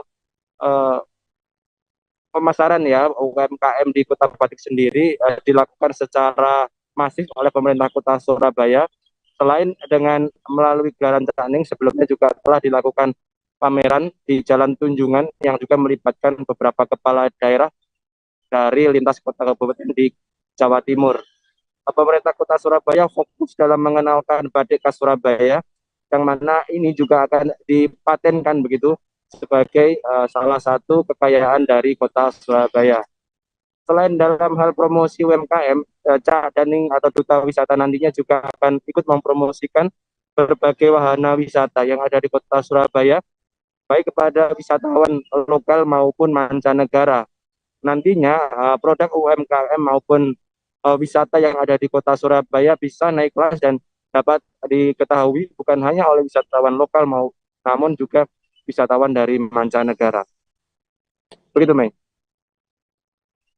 Baik, terima kasih rekan Bobby atas laporan Anda, dan Tribuners wartawan kami juga telah menghimpun wawancara dengan Wali Kota Surabaya serta Ketua Dekranasda Surabaya. Berikut tayangannya untuk Anda.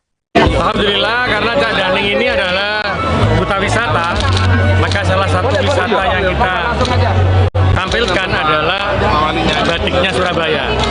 Jadi seperti yang saya pakai juga hari ini adalah batik Surabaya. Jadi kita memang mempromokan batik Surabaya. Jadi kita memang ciri khasnya Surabaya hari ini muncul. Dan ini akan kita terus galakkan kan ya. Siapa lagi kalau bukan duta-duta kita, duta wisata kita yang menggunakan batik itu untuk dikenalkan kepada seluruh orang di Surabaya. Sebenarnya ini bersambungan ya, karena promosi itu nggak bisa hanya sekali. Bagaimana kita menggerakkan bahwa ini loh batiknya Surabaya. Jadi semua event yang diadakan pemerintah kota itu wajib untuk menggunakan batik Surabaya. Itu salah satu bagaimana kita mempromosikan, bagaimana kita mengenalkan batik Surabaya ke semua kancah. Karena itu juga ada wakil-wakil dari Jawa Timur ya. Nah itu juga salah satu upaya bagaimana batik Surabaya dikenal di luar Surabaya. Ini apa harapannya untuk Cak Daning yang hari ini terpilih? Harapannya Cak Daning ini kan duta-duta ya. Harapan kami bahwa mereka bisa mempromosikan baik dari pakaian batiknya, wisata Surabaya, karena mereka mewakili generasi muda. Bagaimana generasi muda senang memakai batik. Kami masih akan menyajikan informasi menarik lainnya untuk Anda, so saya jeda sejenak, tetap di Live Update.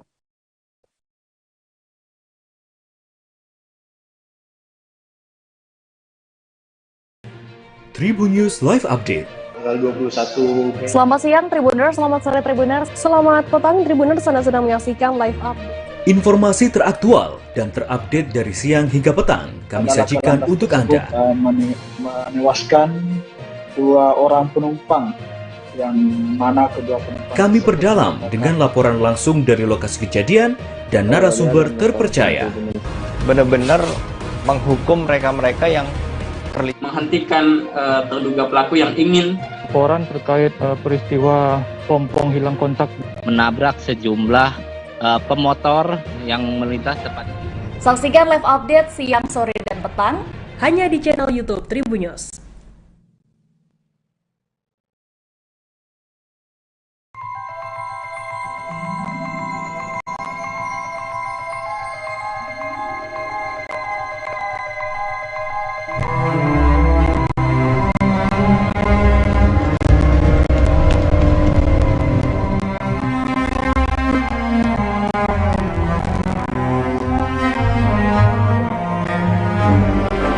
Papua adalah surga kecil yang jatuh ke bumi. Salah satu surga yang jatuh itu adalah Danau Sentani.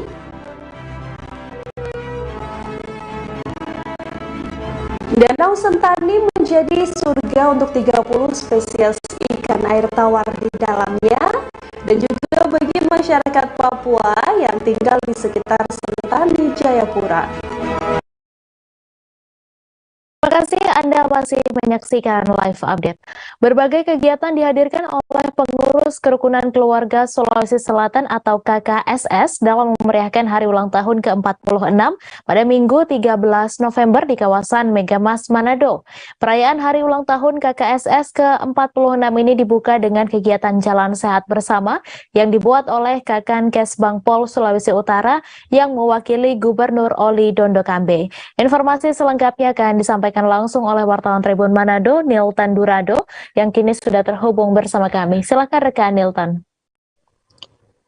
Baik rekan Mei, pada hari Minggu kemarin, Kerukunan Keluarga Sulawesi Selatan menggelar berbagai kegiatan dalam rangka memeriahkan hari ulang tahun ke-46. Dan kegiatan ini dihadiri oleh semua pengurus KKS di kabupaten kota di Sulawesi Utara, jadi ada 15 pengurus KKSS di Provinsi Sulut semuanya bergabung pada kemarin hari di kawasan Megamas Manado. Kegiatan dibuka dengan jalan sehat bersama dan yang membuka kegiatan adalah Kakor Pol Sulawesi Utara, Ferry Sangian, yang mewakili Gubernur Sulawesi Utara Oli Dondo Kambe. Setelah jalan sehat, para masyarakat Sulawesi Selatan ini kemudian berkumpul dan mengikuti berbagai rangkaian kegiatan mulai dari pentas seni, donor darah, vaksinasi, hingga undian berhadiah. Yang paling menarik minat dari peserta untuk datang ke kawasan Megamas adalah adanya berbagai hadiah yang luar biasa. Salah satunya undian sepeda motor yang dihadirkan oleh pengurus KKSS bagi satu peserta yang beruntung, dan kemarin itu yang beruntung adalah seorang ibu asal Sulawesi Selatan tapi sudah menjadi PNS di Kota Bitung, namanya Balkis.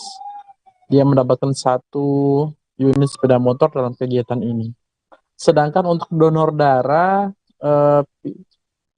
KKSS menargetkan 50 kantong darah dalam kegiatan hari ini yang dibuka sejak pukul 9 sampai dengan 14.00 WITA. Mereka menargetkan 50 kantong darah dan akan disumbangkan ke PMI untuk membantu masyarakat Sulawesi Utara yang membutuhkan darah. Kegiatan ini juga dihadiri oleh Wali Kota Manado, Andre Ango, dan Wali Kota Manado mengharapkan masyarakat Sulawesi Selatan yang ada di Sulut tetap memberikan sumbangsi pemikiran maupun kritikan kepada pemerintah Kota Manado dalam membangun Kota Manado yang lebih baik ke depannya. Demikian rekan Mei. Terima kasih rekan Dilton atas laporan Anda, dan Tribuners, wartawan kami juga telah menghimpun wawancara dengan Ketua BPW KKSS Sulut. Berikut tayangannya untuk Anda.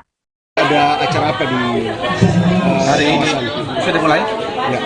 Hari ini tanggal 13 bulan 11 2022 acara ulang tahun KKSS yang ke-46 dilaksanakan pada hari Minggu di seluruh Indonesia, bahkan di luar negeri.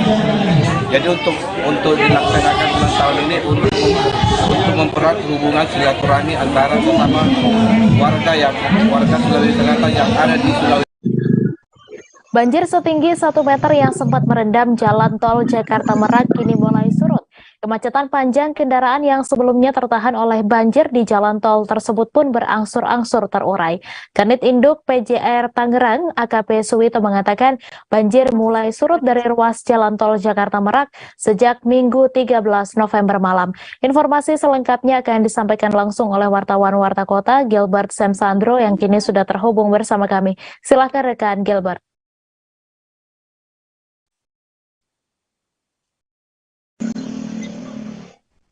Ya, Mei. Banjir setinggi 1 meter yang sempat merendam ruas jalan tol Jakarta Merak pada Minggu 13 November 2022 tadi malam sekitar pukul 19.00 hingga menimbulkan kemacetan panjang di ruas jalan tersebut. Akhirnya kembali surut pada pukul 23.00 Minggu malam, di mana kemacetan panjang kendaraan yang sebelumnya tertahan lantaran para pengendara tidak dapat melintas sudah kembali berangsur-angsur normal sejak pukul 00.00 malam tadi pada Senin 14 November 2022. Kepala Unit Induk PJR Tangerang, AKP Suwito, mengatakan banjir sudah mulai surut di ruas jalan tol Jakarta Merak sejak Minggu malam pukul 23.00. Situasi banjir sudah mulai surut antara sudah mulai reda, dan pengendara yang sebelumnya tertahan lantaran hanya dari 4 lajur yang ada pada jalan tol Jakarta Merak yang hanya bisa dilintas pada lajur 4, saat banjir sudah mulai surut, kendaraan baik bermuatan besar seperti truk ataupun kendaraan bak terbuka dan kendaraan kecil seperti mobil pribadi sudah akhirnya bisa melintas lantaran seluruh ruas lajur jalan mulai 1, 2, 3, 4 sudah kembali surut dan sudah dapat dilintasi oleh para pengendara, baik kendaraan besar atau kendaraan kecil. Sementara itu ruas tol Jakarta Merak yang sebelumnya hanya dapat 2 jalur sudah dapat dilintasi secara keseluruhan. Meski demikian, pada jalur sebaliknya juga telah dapat dilewati oleh para pengendara baik menuju Merak Jakarta, baik itu kendaraan besar maupun kendaraan kecil.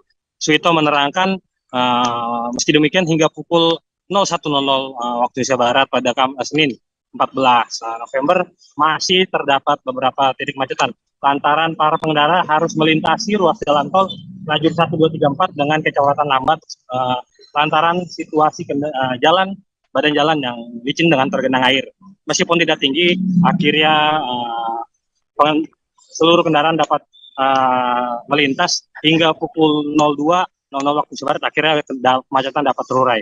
Namun demikian, Suwito mengatakan pihaknya masih akan terus berjaga hingga nanti malam nanti mengantisipasi apabila hujan deras turun. Pasalnya, banjir yang merendam ruas jalan tol Jakarta Merak ini tidak hanya terjadi pada saat hujan deras, namun juga saat akibat dari air kiriman, di mana lokasi kilometer 24 yang menjadi titik kemacetan pada ruas jalan tol Jakarta Merak digenangi banjir akibat aliran sekali sabi yang meluap ke rumah warga yang berada di sekitar kilometer 24 dan naik ke jalan tol.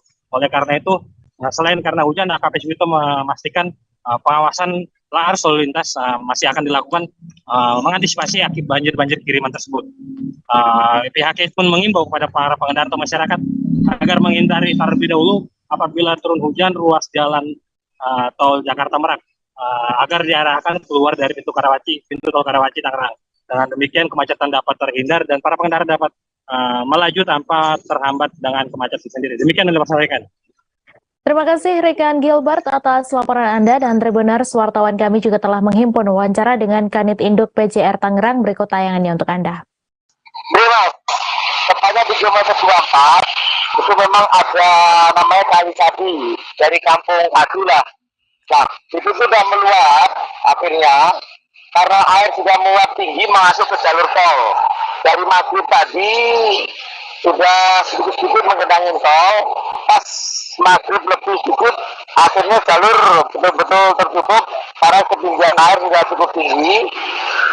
Dan kita lakukan upayanya ke Polri. Satu, kita melakukan rekayasa kendaraan arah Jakarta ke arah Merak kita keluarkan melalui gerbang tol Tangerang dan Karawaci untuk melewati jalur arteri, dan manakala ingin masuk tol kembali masuk gerbang tol Cikupa karena gerbang tol itu juga masih terendam.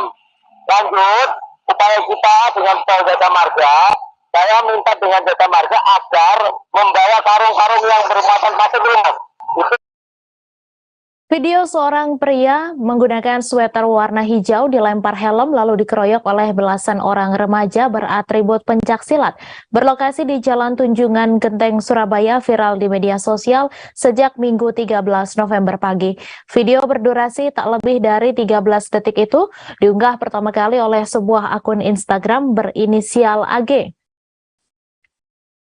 Dalam video tersebut, merekam momen seorang pria menggunakan sweater warna hijau bercelana kargo warna krem tampak menjadi pusat kerumunan belasan orang remaja beratribut pencaksilat tersebut. Melihat detik-detik awal video viral itu, tampak pria bersweater hijau itu seperti sedang berupaya menjelaskan sesuatu kepada belasan orang yang mengerumuninya. Meskipun beberapa di antaranya tampak dengan tangan kosong, namun beberapa di antara belasan orang remaja yang mengerumuni pria berjaket hijau itu juga tampak membawa tongkat bendera. Entah apa pemicunya, dari arah yang tak disadari oleh si pria berjaket hijau tersebut melayang sebuah benda diduga helm yang mengenai tepat pada wajahnya. Pria tersebut kemudian merasa kesakitan dan lantas memegang bagian wajah yang menjadi sasaran pelemparan benda tumpul tersebut. Meskipun tampak begitu tak berdaya karena aksi pelemparan itu, ternyata momen tersebut malah membuat beberapa orang pemuda lainnya naik pitam hingga kalap. Seorang pemuda berjaket hoodie hitam dan bercelana pendek berwarna biru yang memegang tongkat bendera yang panjangnya melebihi ukuran tinggi tubuhnya tampak menjadi pelaku pertama pengeroyokan tersebut. Pemuda tersebut langsung memukulkan tongkat yang sedang dipegangnya menggunakan kedua tangan pada bagian kepala pria berjaket hijau. Seperti merasa tak puas, ia juga melesakkan tendangan kaki kiri ke tubuh si pria berjaket hijau hingga membuat tubuh lawannya itu tersudut di dinding salah satu bangunan toko yang tampak dalam keadaan tertutup. Dalam momen tersebut menjadikan si pria sweater hijau tersebut layaknya samsak hidup oleh kerumunan massa yang berdatangan bersama si pemuda berjaket hitam yang melakukan aksi penyerangan pertama kali. Percekcokan yang berakhir pengeroyokan tersebut ternyata membuat beberapa orang yang sedang nongkrong di emperan bangunan toko tersebut merasa ketakutan. Mereka atau para pengunjung tampak berlarian menuju salah satu arah dari emperan toko lalu menjauh dari insiden tersebut. Informasinya, insiden pengeroyokan itu terjadi di depan salah satu toko bangunan di Jalan Tunjungan nomor 92 Genteng, Surabaya pada Sabtu 12 November malam saat masyarakat kota Surabaya menikmati momen malam akhir pekan. Sementara itu, Kanit Reskrim Polsek Genteng Polrestabes Surabaya Ibtu Sutrisno tak menampik bahwa lokasi insiden dalam video viral tersebut terjadi di salah satu bangunan toko di kawasan Jalan Tunjungan Genteng, Surabaya. Namun hingga Minggu sore pihaknya belum mendapati adanya laporan yang dibuat oleh pihak korban ke Mapolsek Genteng.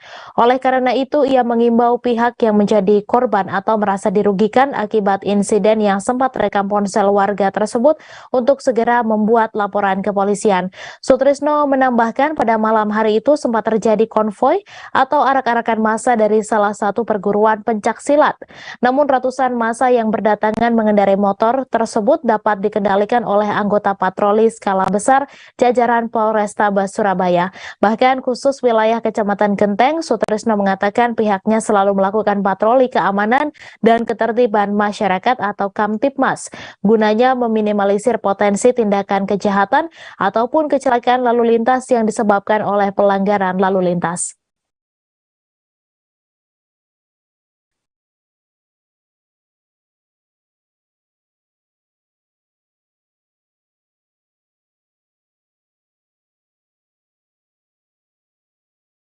Informasi tadi sekaligus menutup perjumpaan kita dalam live update siang hari ini.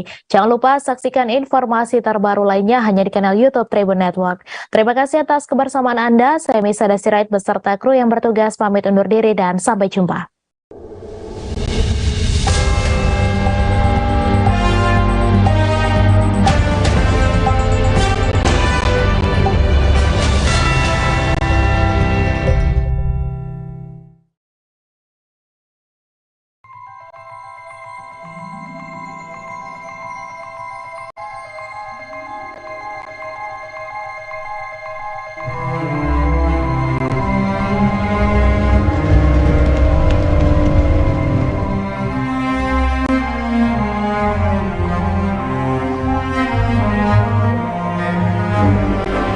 Papua adalah surga kecil yang jatuh ke bumi.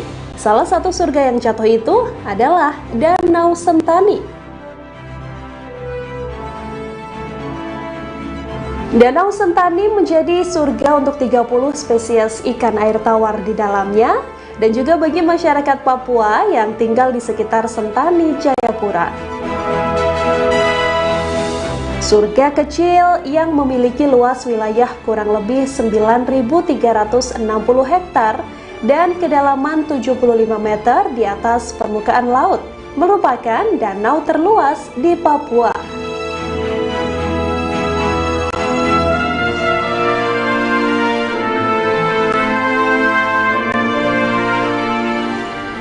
Wilayah danaunya merupakan satu kesatuan dengan cagar alam pegunungan Cyclops. Terdapat kurang lebih 34 sumber mata air yang mengalir dari pegunungan Cyclops dan menjadi muara dari 14 sungai. Di danau ini juga terdapat 21 buah pulau kecil yang menghiasi danau nan indah ini.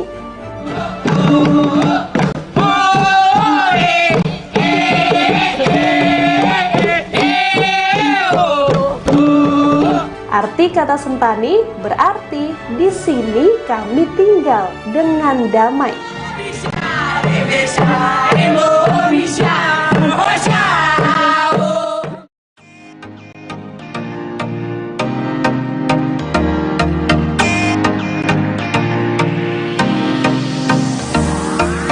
Nama Sentani sendiri pertama kali disebut oleh seorang pendeta Kristen B.L. Bin ketika melaksanakan misionaris di wilayah danau ini pada tahun 1898. Danau ini sudah dikelola menjadi objek wisata karena berjarak 50 km dari Jayapura dan juga mudah dijangkau. Sebagai perlengkap di danau ini, sudah banyak terdapat perahu wisata untuk berkeliling di Danau Sentani.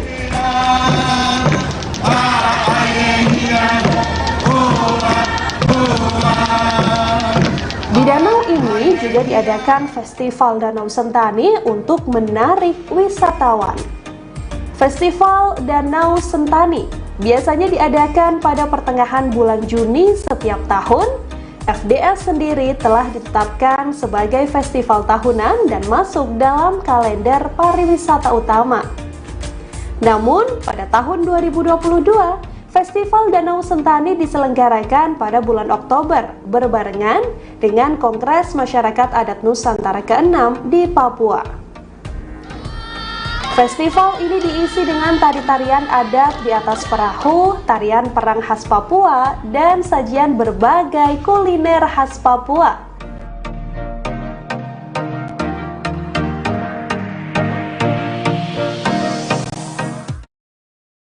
Terima kasih sudah nonton. Jangan lupa like, subscribe, dan share ya.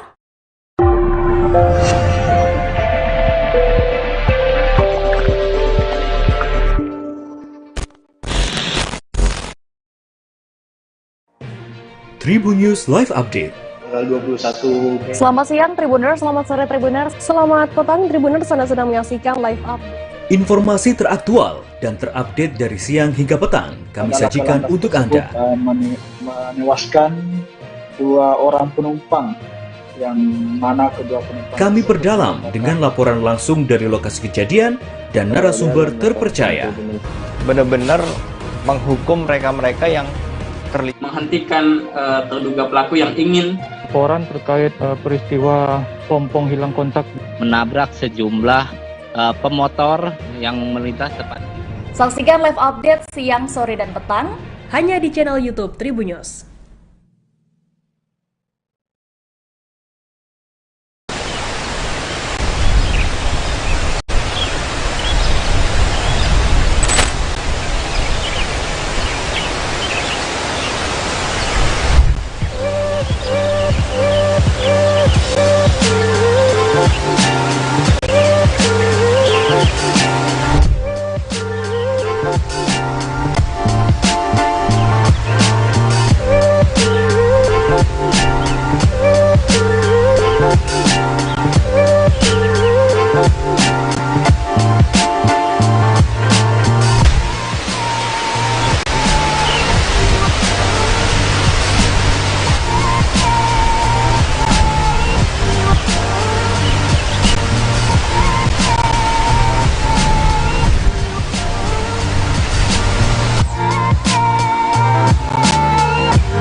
Halo Tribuners, apa kabar Anda hari ini? Senang sekali saya Seradita bisa kembali menemani Anda dalam Live Update Sport edisi Senin 14 November 2022.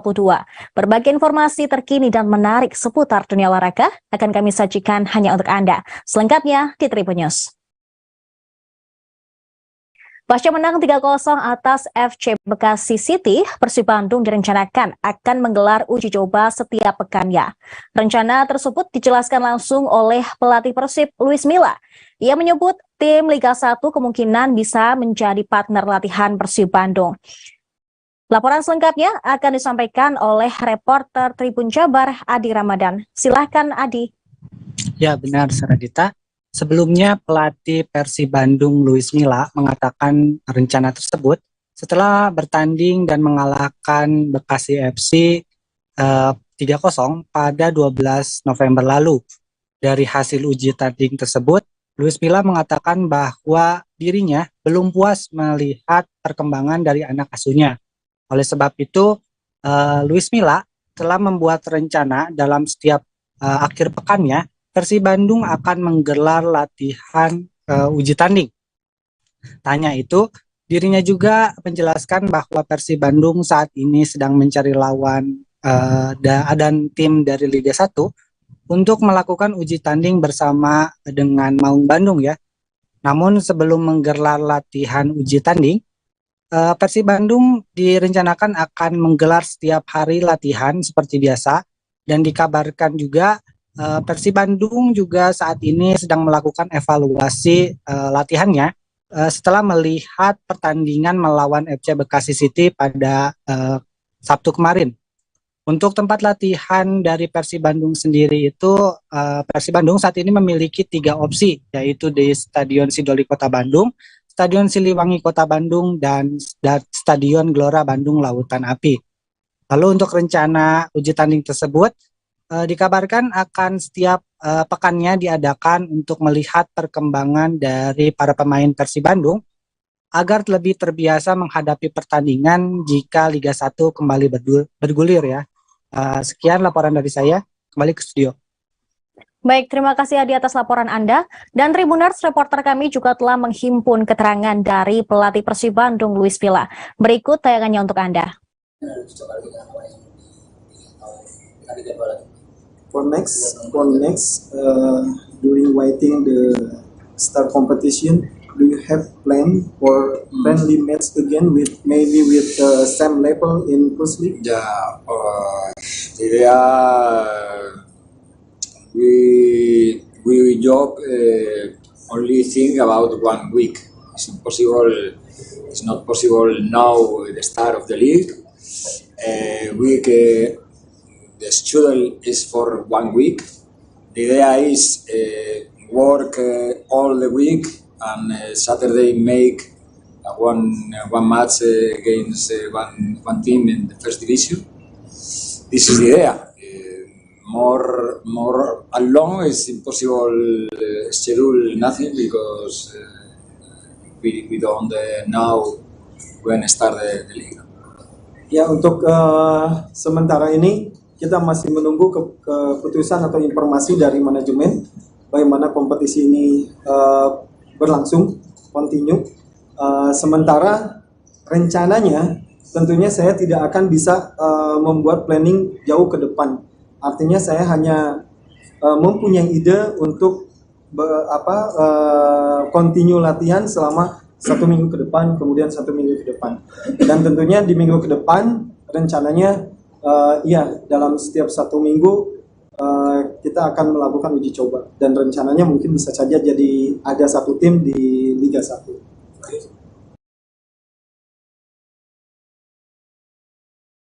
Kurang dari seminggu lagi, Piala Dunia 2022 di Qatar akan segera digelar. Cristiano Ronaldo masih menjadi senjata ampuh di timnas Portugal untuk mengarungi Piala Dunia 2022 Qatar.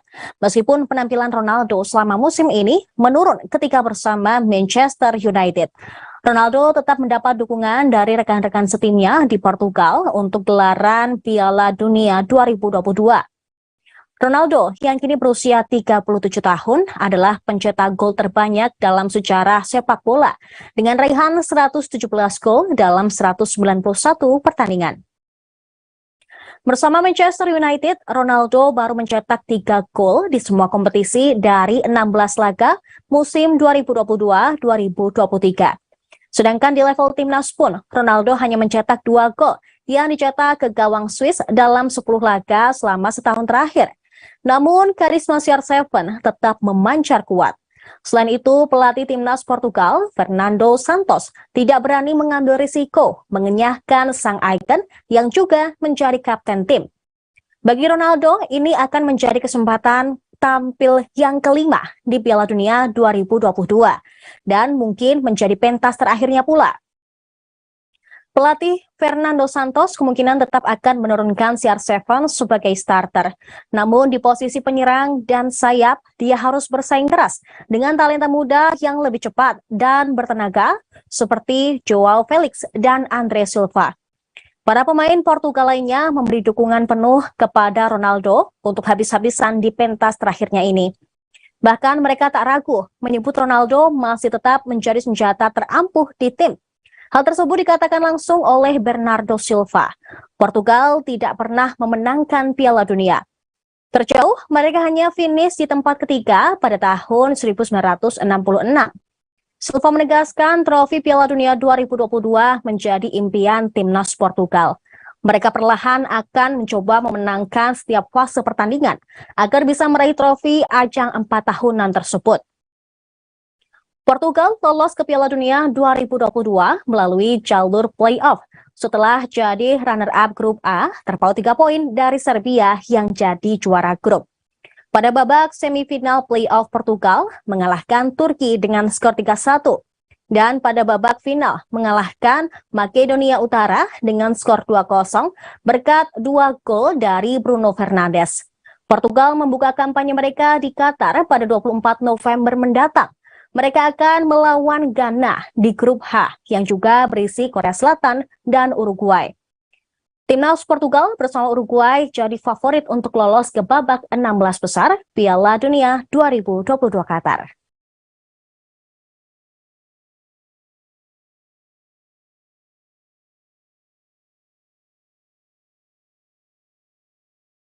Timnas berhasil mendapat sorotan tajam dari salah satu legenda mereka, yaitu Roberto Carlos, jelang berlaga di Piala Dunia 2022. Roberto Carlos yang memberikan kritik kepada timnas Brasil yang bertanding di Piala Dunia 2022 mendatang. Menurutnya, timnas Brasil di era sekarang tidak menampilkan gaya permainan khas Selecao. Carlos menyebut timnas Brasil identik dengan permainan indah dan atraktif atau yang dikenal juga dengan jogo bonito. Namun di era sekarang, Selecao meninggalkan gaya tersebut dan menerapkan taktik lain yang lebih pragmatis.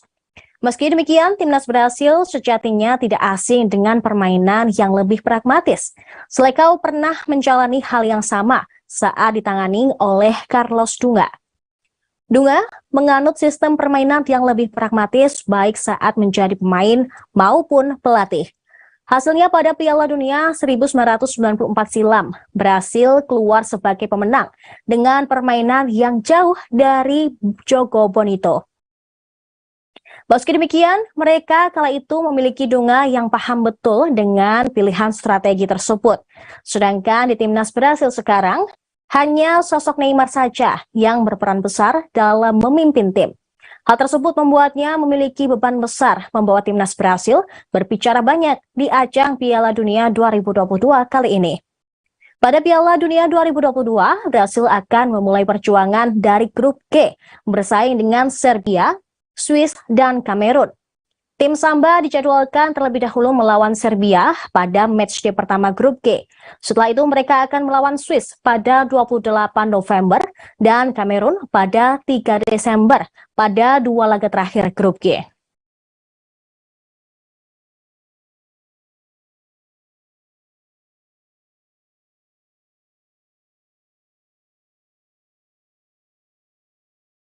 Masih soal timnas Brasil, bintang mereka yaitu Neymar Junior akan memperlakukan Piala Dunia 2022 seperti turnamen terakhirnya bersama tim Samba. Neymar siap mengeluarkan kemampuan terbaiknya agar timnas Brasil bisa meraih trofi ke-6 di ajang Piala Dunia kali ini. Ia beberapa kali berdiskusi dengan sang ayah mengenai penampilan di pertandingan apapun. Oleh sebab itu, sang ayah meminta agar ia memperlakukan ajang Piala Dunia 2022 di Qatar layaknya laga terakhir. PSG tidak bisa menjamin, pemain PSG tersebut tidak bisa menjamin bahwa dia bisa mengikuti Piala Dunia berikutnya, yaitu edisi 2026. Terlebih, timnas Brasil akan melakukan perubahan di posisi pelatih, menyusul Tite yang berniat mundur setelah Piala Dunia 2022. Pergantian pelatih, menurut Neymar, juga bisa mempengaruhi nasibnya di skuad Selecao ke depannya. Pengalaman pada Piala Dunia 2014 membuatnya berpikir demikian. Saat Piala Dunia edisi 2014, Neymar pernah menderita cedera sangat parah, bahkan nyaris lumpuh. Momen itu terjadi pada laga perempat final Piala Dunia 2014 ketika timnas Brasil menghadapi Kolombia. Tepat pada menit 87, Neymar Junior berduel dengan gelandang Kolombia, Juan Zuniga. Dalam tayangan ulang, lutut kanan Zuniga tampak menghantam punggung Neymar Junior ketika keduanya sedang berduel. Hal tersebut membuat Neymar terkapar di lapangan dan meringis kesakitan sambil memegangi punggungnya. Diketahui Neymar melakoni debut seniornya di timnas Brasil pada 2010 saat usianya berusia 18 tahun. Saat ini dia tercatat sudah memiliki 121 caps bersama timnas Brasil. Jumlah penampilan Neymar kemungkinan bertambah karena dia masuk ke dalam skuad timnas Brasil untuk Piala Dunia 2022. Bagi Neymar, Piala Dunia 2022 di Qatar akan menjadi Piala Dunia ketiganya. Sebelum ini, pemain 30 tahun tersebut juga bermain di edisi Piala Dunia 2014 di Brasil dan 2018 di Rusia. Piala Dunia 2022 Qatar akan berlangsung mulai 20 November hingga 18 Desember 2022. Timnas Brasil akan mengawali perjuangan di grup G bersama Serbia, Swiss, dan Kamerun.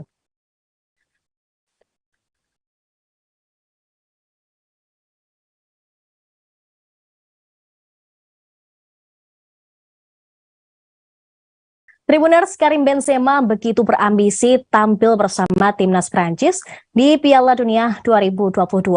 Turun sebagai juara bertahan bersama timnas Prancis, pemenang Ballon d'Or 2022 ini menerangkan akan memberikan 100% untuk Les Bleus. Penyerang andalan Didier Deschamps juga telah mewaspadai sebanyak 3 tim di Piala Dunia edisi kali ini. Mereka adalah Brasil, timnas Argentina, dan juga Spanyol. 3 tim tersebut merupakan favorit juara Piala Dunia 2022. Benzema tak gentar meski harus mewaspadai 3 negara tersebut. Dia justru semakin tertantang agar bisa tampil apik bersama timnas Prancis. Piala Dunia 2022 termasuk ajang comeback Benzema bersama timnas Prancis.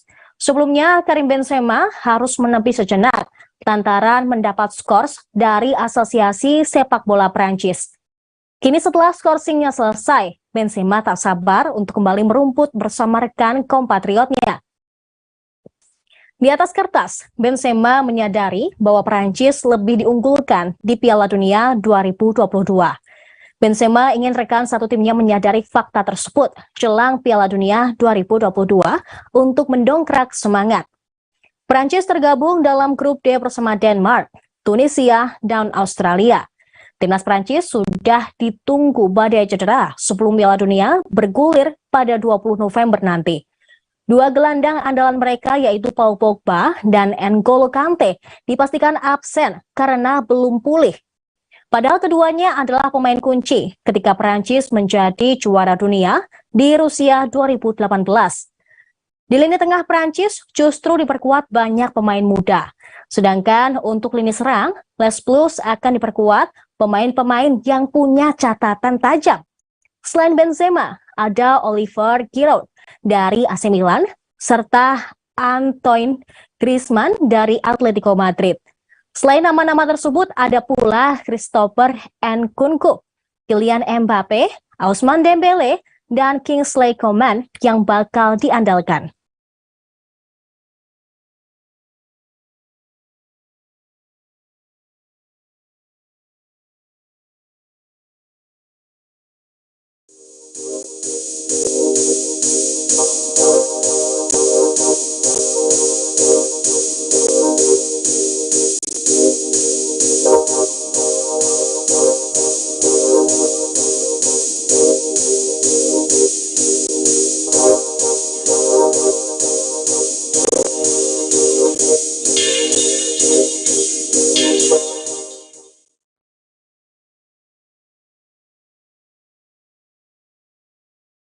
Timnas Inggris telah mengumumkan skuad resmi untuk Piala Dunia 2022 pada Kamis lalu. Tidak masuknya bek kanan Chelsea, yaitu Reece James, dalam daftar 26 nama yang dipanggil untuk menjadi salah satu kejutan. Legenda Arsenal yang kini menjadi pundit sepak bola, yaitu Paul Merson, menilai bahwa timnas Inggris tidak mempunyai peluang untuk menjuarai Piala Dunia 2022 sebab tidak diperkuat oleh fullback Chelsea, yaitu Reece James. Saat ini, Reece James memang tengah mengalami cedera. Dia menderita cedera lutut saat memperkuat Chelsea menghadapi AC Milan dalam matchday keempat Grup E Liga Champions musim ini pada 12 Oktober lalu. Pada laga yang berakhir dengan skor 2-0 untuk kemenangan Chelsea, Rhys James hanya sanggup bermain selama 62 menit setelah berbenturan dengan Theo Hernandez. Bek kanan berusia 22 tahun tersebut terpaksa menepi selama 8 minggu. Jangka waktu yang akan membuatnya kembali bisa tampil sekitar tanggal 11 Desember mendatang. Namun beberapa laporan menyebut bahwa Rhys James bisa pulih terlebih cepat dari perkiraan. Meski demikian, pelatih timnas Inggris Gareth Southgate tidak mau mengambil risiko dengan memasukkan nama Rhys James ke skuadnya. Keputusan Southgate lalu dikecam habis-habisan oleh Paul Merson. Dia merasa bingung dengan Southgate karena tetap menyertakan Calvin Phillips dan Kyle Walker yang belum 100% pulih dari cedera, tapi tidak dengan Rhys James. Padahal, menurut Merson, Rhys James adalah salah satu pemain paling penting untuk The Three Lions. Legenda Arsenal itu kemudian memprediksi bahwa timnas Inggris tidak akan menjuarai Piala Dunia 2022.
Trofi Piala Dunia 2022 sudah mendarat di Qatar, yang akan menjadi tuan rumah dalam 6 hari lagi. Nantinya trofi emas tersebut akan diperebutkan oleh 32 peserta Piala Dunia di Qatar. Namun ternyata ada 3 fakta menarik terkait trofi Piala Dunia. Sejak pertama kali diselenggarakan pada 1930, Piala Dunia sudah menghasilkan 2 bentuk trofi. Trofi emas Piala Dunia dengan ciri khas globe di bagian atas.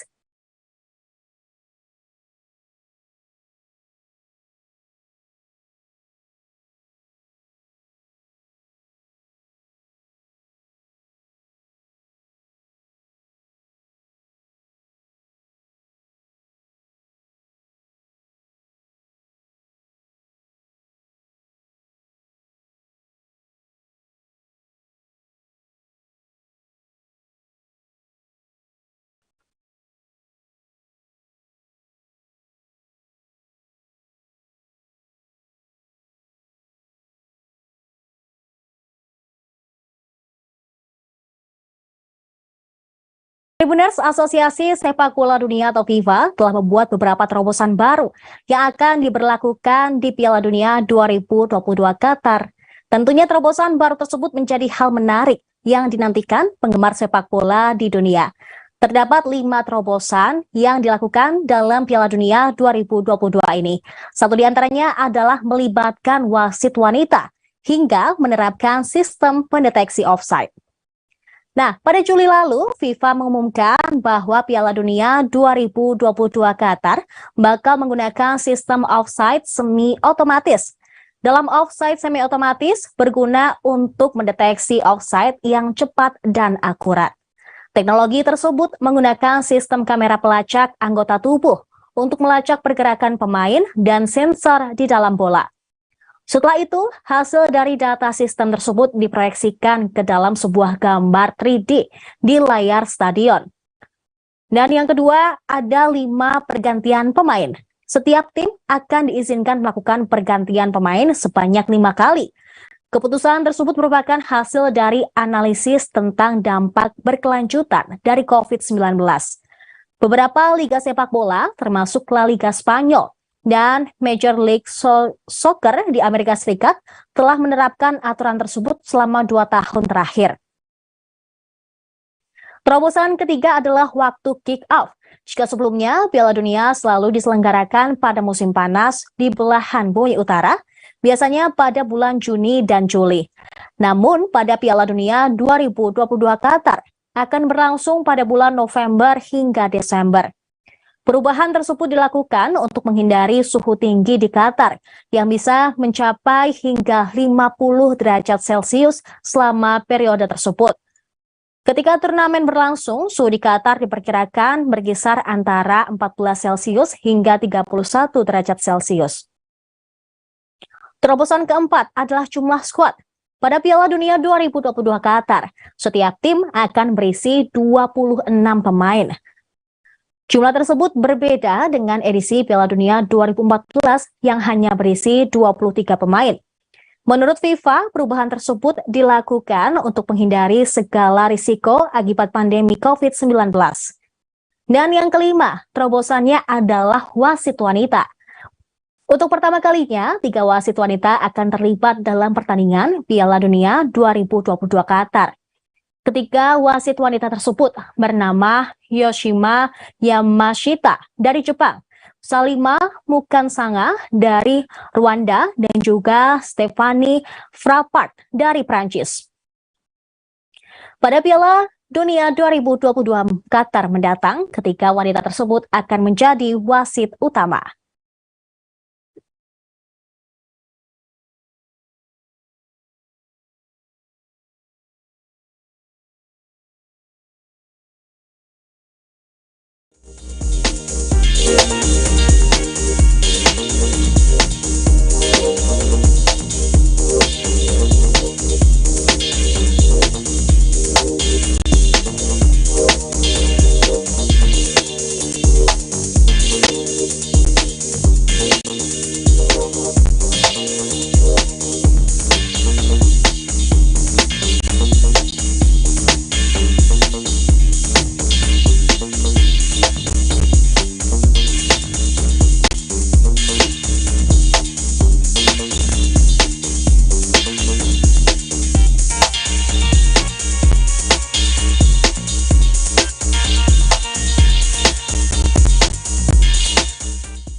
Tribuners, trofi Piala Dunia 2022 sudah mendarat di Qatar, yang akan menjadi sang tuan rumah untuk Piala Dunia edisi kali ini. Nantinya, trofi emas tersebut akan diperebutkan oleh 32 peserta Piala Dunia 2022 di Qatar. Namun ternyata ada 3 fakta menarik mengenai trofi Piala Dunia. Sejak pertama kali diselenggarakan pada 1930, Piala Dunia sudah menghasilkan 2 bentuk trofi. Trofi emas Piala Dunia dengan ciri khas globe B di bagian atas yang sering dilihat saat ini merupakan wujud kedua dari trofi Piala Dunia. Trofi emas Piala Dunia sekarang merupakan hasil dari sayembara. FIFA tercatat menerima total 53 desain dalam sayembara yang digelar setelah Piala Dunia 1970 lalu. Pemenang dari sayembara tersebut adalah pematung asal Italia, Silvio Gazzaniga. Trofi emas Piala Dunia tersebut terbuat dari emas 18 karat dengan 2 lapisan perunggu. Selain emas, trofi Piala Dunia juga terbuat dari batu biduri pandan atau batu permata bernama malasit. Batu malasit tersebut berwarna hijau dan terletak di bagian bawah. Adapun rincian dimensi trofi Piala Dunia, beratnya sekitar 6,175 kg. Menurut FIFA, trofi Piala Dunia beberapa kali diperbaiki atau direstorasi, termasuk soal lapisan emas. FIFA kemudian tidak lagi meminjamkan trofi asli Piala Dunia kepada negara pemenang setelah restorasi terakhir pada 2005. Terhitung sejak Piala Dunia 2006, negara pemenang hanya diperbolehkan memegang trofi asli pada saat seremoni penghargaan atau setelah final. Sejak diperkenalkan trofi kedua, FIFA telah menyelenggarakan 12 kali Piala Dunia. Jerman sejauh ini menjadi negara tersukses pada era trofi kedua Piala Dunia dengan raihan 3 gelar juara. Statistik itu juga termasuk pencapaian Jerman Barat. Secara keseluruhan, hanya ada 6 negara yang pernah mengangkat trofi emas Globe Piala Dunia. 6 negara tersebut berasal dari Eropa dan Amerika Selatan.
Kita beralih ke informasi selanjutnya, Timnas Meksiko masuk dalam grup C Piala Dunia 2022 bersama dengan Arab Saudi, Argentina, dan juga Timnas Polandia.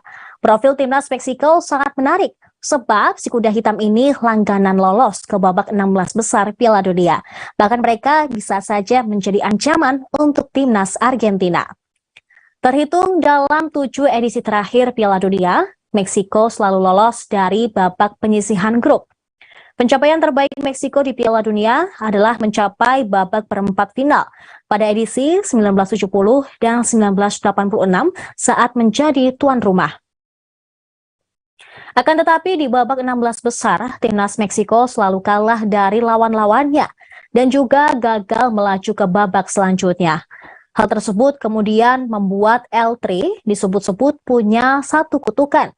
Pada laga keempat di Piala Dunia atau dalam hal ini babak 16, Meksiko tidak pernah punya tenaga untuk mengalahkan lawan mereka.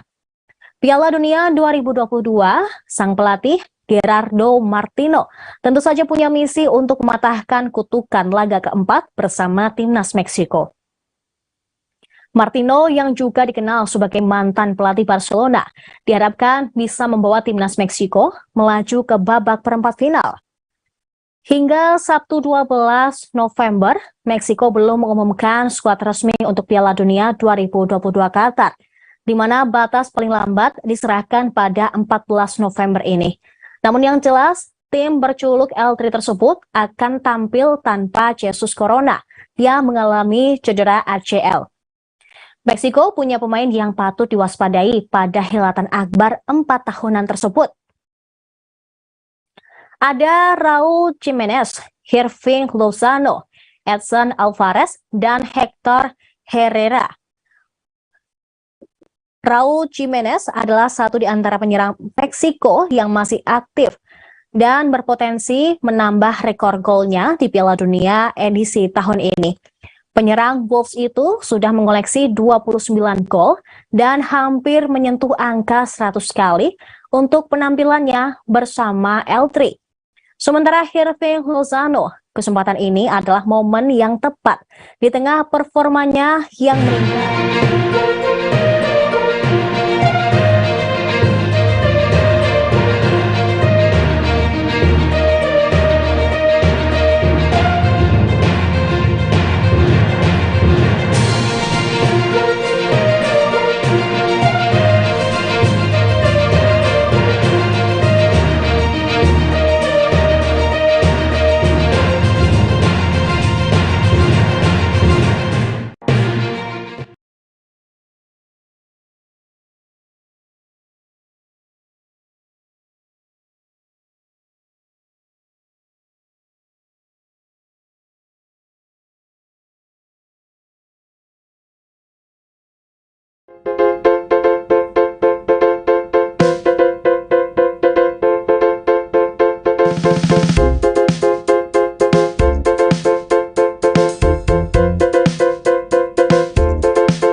Halo Tribuners, jumpa lagi bersama dengan saya Mutiara dalam tayangan berita selebritis di Tribun Lampung.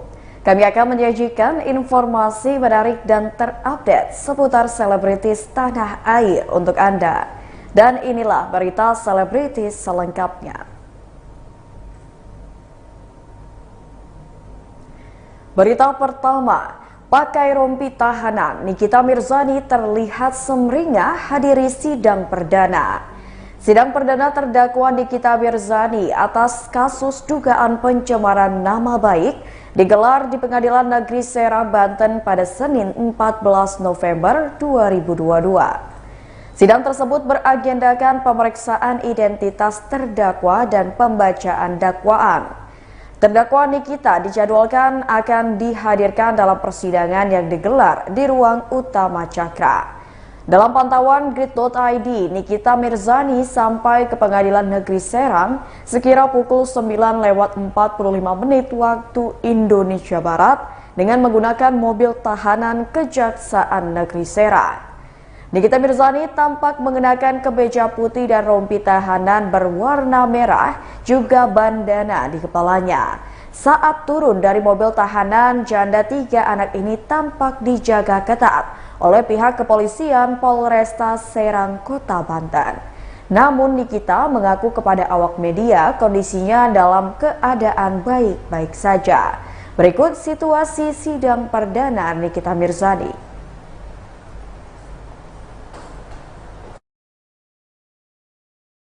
Kepada penuntut umum untuk mengajukan kembali terdakwa ke persidangan, penasihat hukum tetap mendampingi terdakwa kembali ke tahanan, tetap jaga kesehatan ya, dan bisa mengikuti persidangan ini dengan baik ya.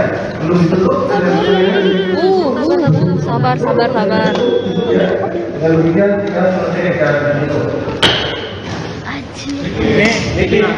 Niki ngomong Niki dong. Niki kesini kan Niki. Isi dakwaannya tadi gimana Niki?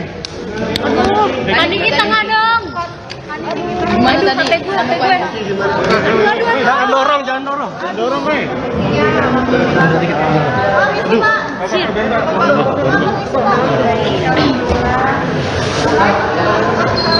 Dengan isi dakwaan tadi gimana Mbak Niki? Nanti ya, biarin dalam keadaan bebas, jangan jatuh, jangan santai saja. Tapi jangan seperti orang. Jangan besti, jangan dorong besti. Jangan kayak begini ya. Oke Niki. Niki kamera Ki. Ya gimana Niki? Gimana Kak Nik? Don, beneran Don. Mana sih kemarin? Terlalu lama, jadi karena Aki kan juga punya proses kan, tulang yang agak gitu, jadi emang agaknya kadang-kadang kalau kamu mau sakit, terusnya kan memang terapis dan proses beradaptasinya biasa aja sih. Teman di dalam kamar juga baik-baik semua, terus tani baik, KPR-nya baik, penjaganya juga baik, yang juga beradaptasi ya biasanya kayak kehidupan sehari-hari. Aktivitasnya ngapain aja nih? Niki aktivitasnya ngapain aja Ki? Nik. Ada sini Nik. Ada sini nih. Di kamera di kiri, di kamera di kanan. Gani.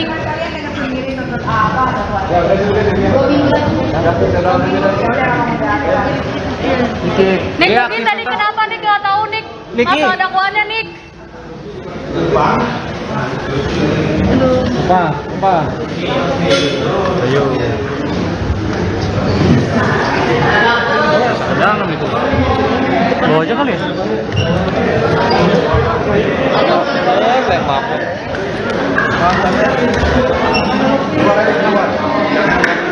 Jangan ganggu orang sidang. Nanti gue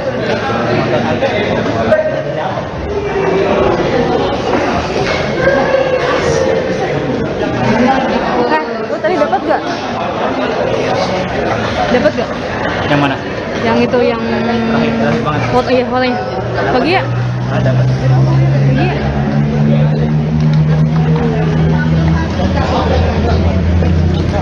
Bang,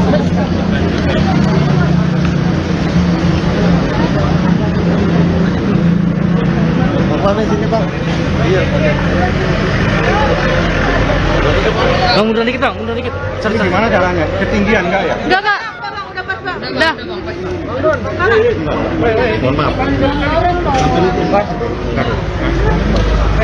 Iya ya, yang tidak ada dalam kuota, tolong jangan ganggu. Ya, siap.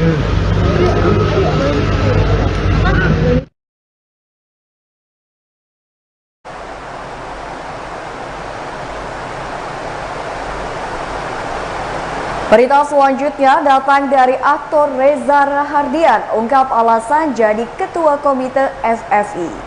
Aktor Reza Rahardian kini tengah menjabat sebagai ketua komite Festival Film Indonesia atau FFI periode 2021 hingga 2023. Pemain series Layangan Putus itu ternyata punya cerita sendiri.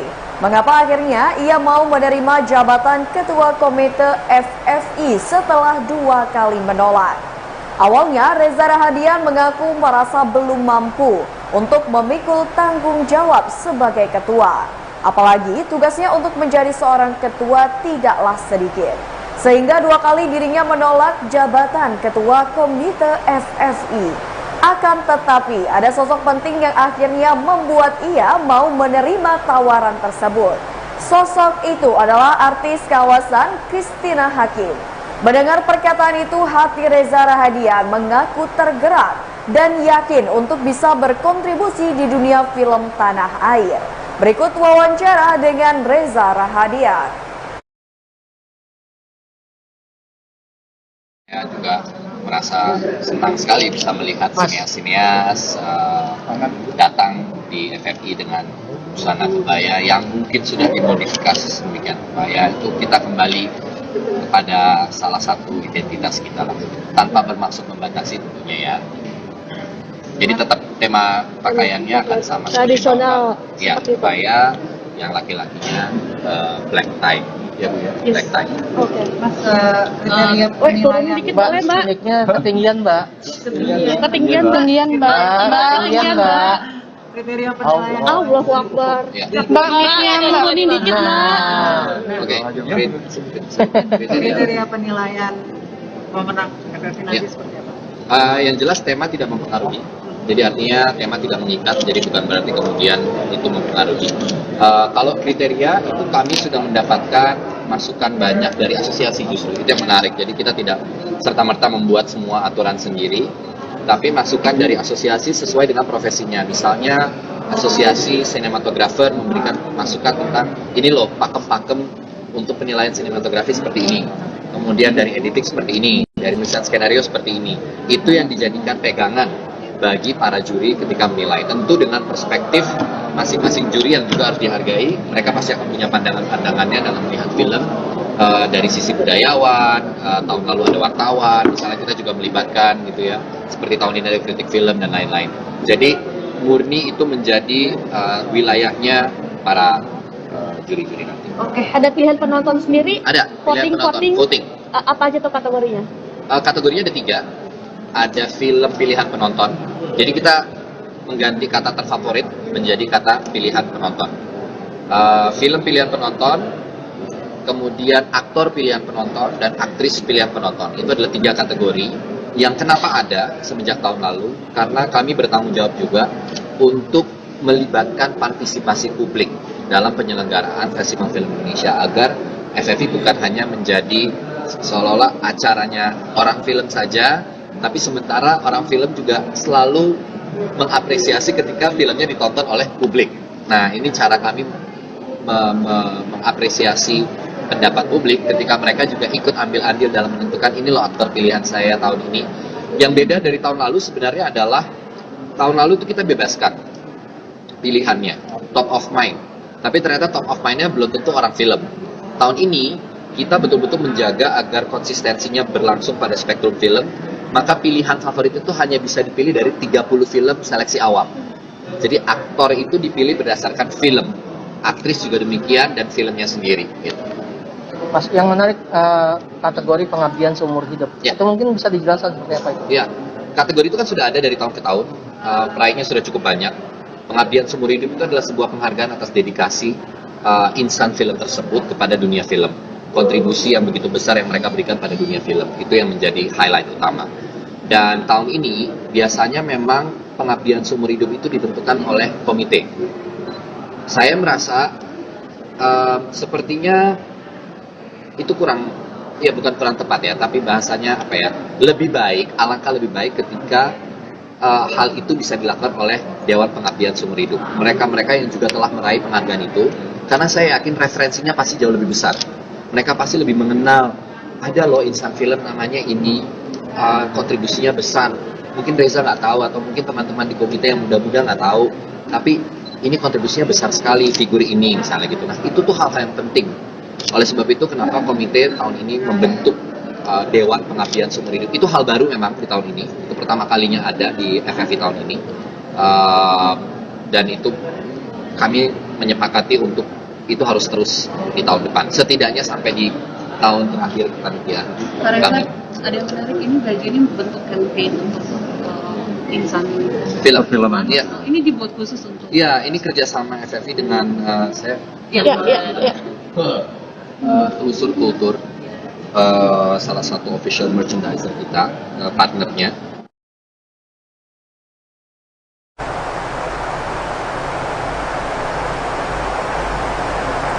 Berita selanjutnya, sempat vakum karena bosan, Olivia Jensen kembali karir di dunia peran. Artis Olivia Jensen kini masih aktif berkecimpung di dunia hiburan tanah air. Ia menyebut jika perjalanan karirnya tidak dijalani secara instan karena Olivia sendiri memulai karir di usia 16 tahun. Oleh sebab itu, ibu anak satu ini sempat tidak menyukai dunia akting karena membuang masa mudanya. Karena itulah, Olivia pernah mencoba untuk aktif di kegiatan lain selain seni peran. Alasan Olivia bosan berada di dunia hiburan karena menurutnya kegiatan masa mudanya yang tidak bebas. Karena tak sesuai dengan ekspektasi, Olivia akhirnya kembali ke dunia seni peran dan justru lebih mendalami dunia akting dan berusaha menjadi lebih baik. Sampai akhirnya usaha Olivia Jensen mengantarkan dirinya hingga sampai saat ini. Olivia akhirnya menyadari jika setiap orang akan memiliki masa di mana mereka akan berhenti untuk mencari jati diri. Untuk mencari jati diri itu sendiri, Olivia mengatakan setiap orang tidak harus memaksakan diri sendiri. Berikut wawancara dengan Olivia Jensen.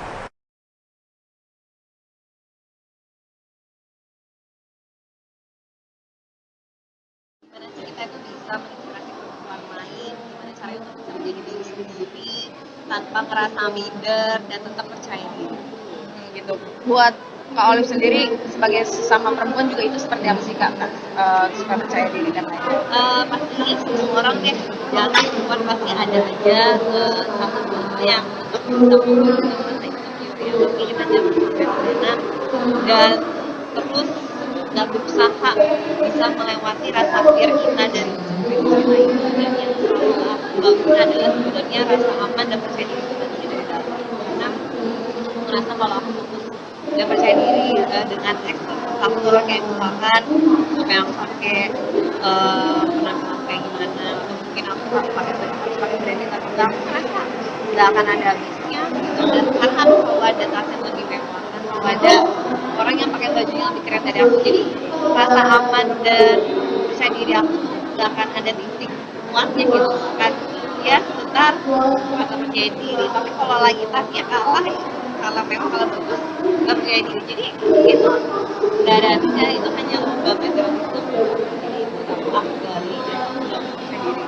Jadi caranya gimana, kayak aku latih skill aku lebih dalam supaya aku semakin confident dengan kemampuan aku kerja, seperti aku bangun hubungan aku pribadi sama diri aku, sama aku, hubungan aku sama teman-teman aku, sama komunitas aku, sama keluarga, dan juga kehidupan spirituality aku. Jadi aku bangun hal yang dari dalam, kayak belajar dari buku dan segala macam itu.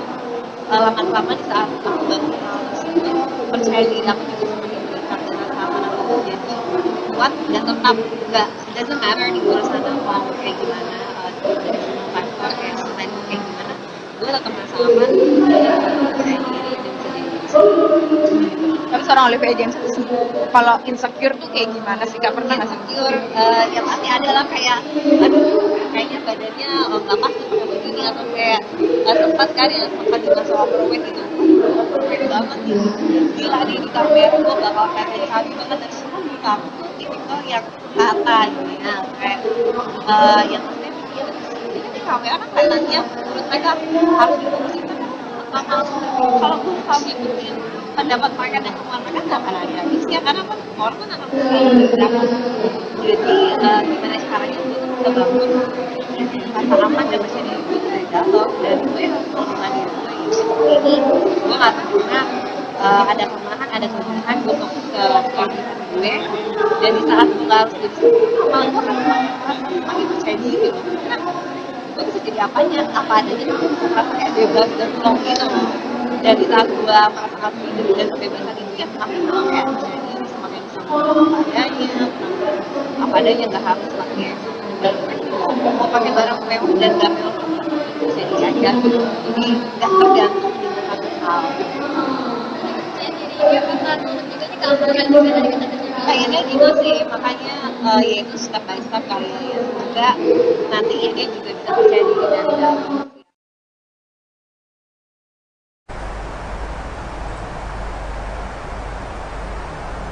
Berita selanjutnya datang dari penyanyi lawas Yuni Shara punya cara unik untuk me time. Penyanyi Yuni Shara baru saja selesai menjalani ibadah umroh pada Sabtu 12 November 2022 kemarin. Rupanya ibadah umroh kali ini dilaksanakannya sekaligus untuk menjalani me time atau menghabiskan waktu sendirian. Sehingga perjalanan umrohnya kali ini sangat dinikmati oleh janda dua anak itu. Kata Yuni, ia tak menjalani ibadah umroh selama pandemi COVID-19 beberapa waktu kebelakang. Sehingga kepergiannya untuk beribadah ke Tanah Suci kini sangat membuatnya terkesan. Adapun Yuni ternyata satu orang yang melakukan ibadah ini secara rutin. Namun karena terhalang pandemi sehingga kakak dari Krisdayanti itu tak bisa untuk menjalani umroh. Ada banyak perubahan di Tanah Suci yang membuatnya takjub ketika dapat kembali lagi. Sehingga perjalanannya kali ini membuatnya sangat senang usai tak berangkat selama 2 tahun sebelumnya.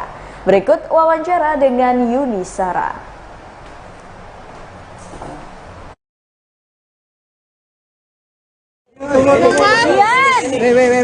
Berisik. Ayo lo. Arya, colek udah aman. Sabar nggak kemana-mana. Mau kok diwajib. Boleh lagi yang mundur lagi dikit. Boleh. Ya kayu nih teh. Teh. Ya udah. Dulu ya, tasnya taruh di bawah. Biar lu sabar. Udah teman-teman. Yuk gimana guys? Aman ya, aman. Cek. Nancy.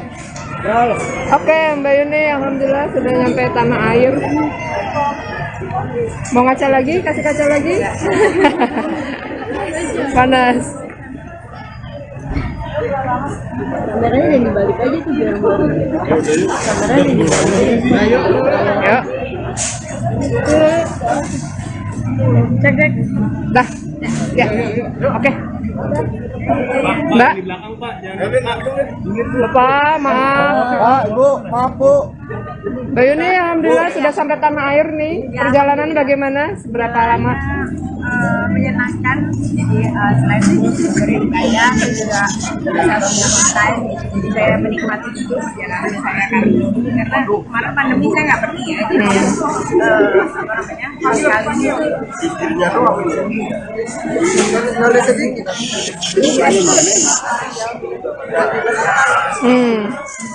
Berapa lama di Tanah Suci Mbak? 5 hari bolak-balik. Dirasa cukup atau masih kurang Mbak Yuni? Iya. Berisik ya. Mau gimana teh? Ya sebenarnya sih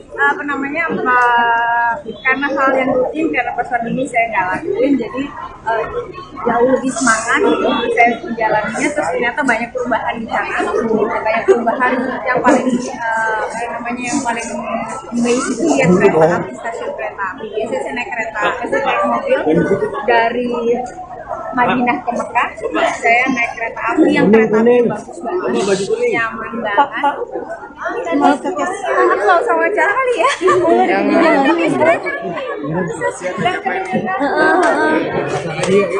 Gue nggak pegang doa yang langsung aja pegang doa yang dipanjatkan Mbak. Pak, bentar ya Pak, mau wawancara dulu ya Pak.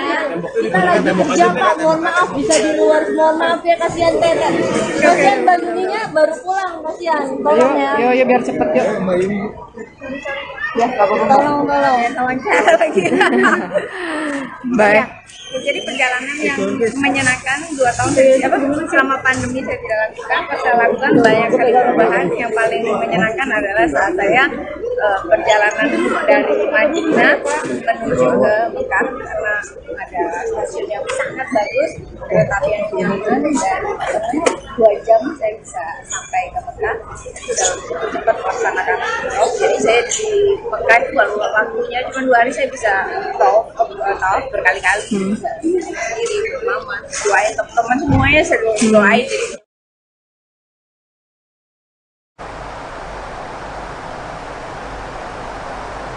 Berita selanjutnya datang dari artis cantik Amanda Manopo, tak ragu habiskan uang banyak untuk makanan.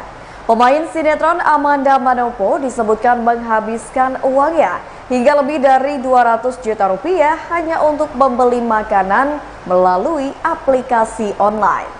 Uang sampai ratusan juta rupiah itu dirogoh Amanda Manopo dari koceknya selama 1 tahun.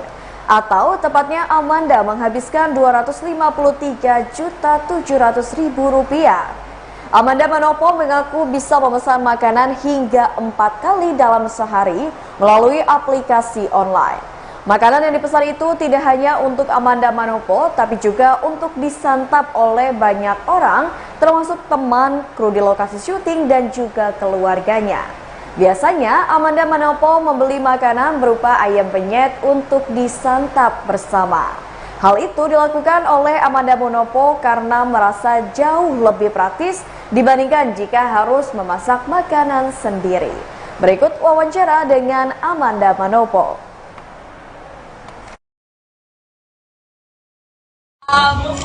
Jadi gini, aku tuh pesan makanan tuh sehari tuh bisa 3 sampai mungkin 4 kali. Tapi itu yang makan gak cuma aku sendiri. Aku beli makanan buat orang-orang sekitar, buat kru, buat orang-orang yang kerja sama aku. Jadi aku gak nikmatin sendiri. Dan lagi pula karena kan kalau di lokasi syuting masak atau apa itu kan pasti lebih buang-buang waktu lagi.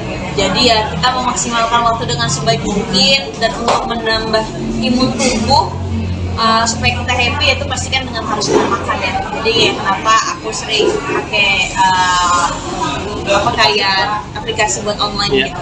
Makanan favorit yang paling sering diorder atau dibeli mungkin apa sih biasanya? Ayam penyet.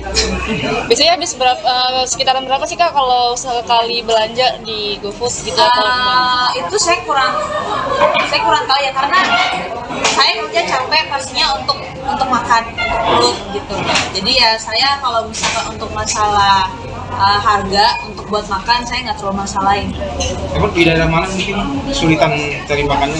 Mohon maaf, saya syuting di Bogor nih, naik gunung. Gue mau nyari makanan susah. Jadi yang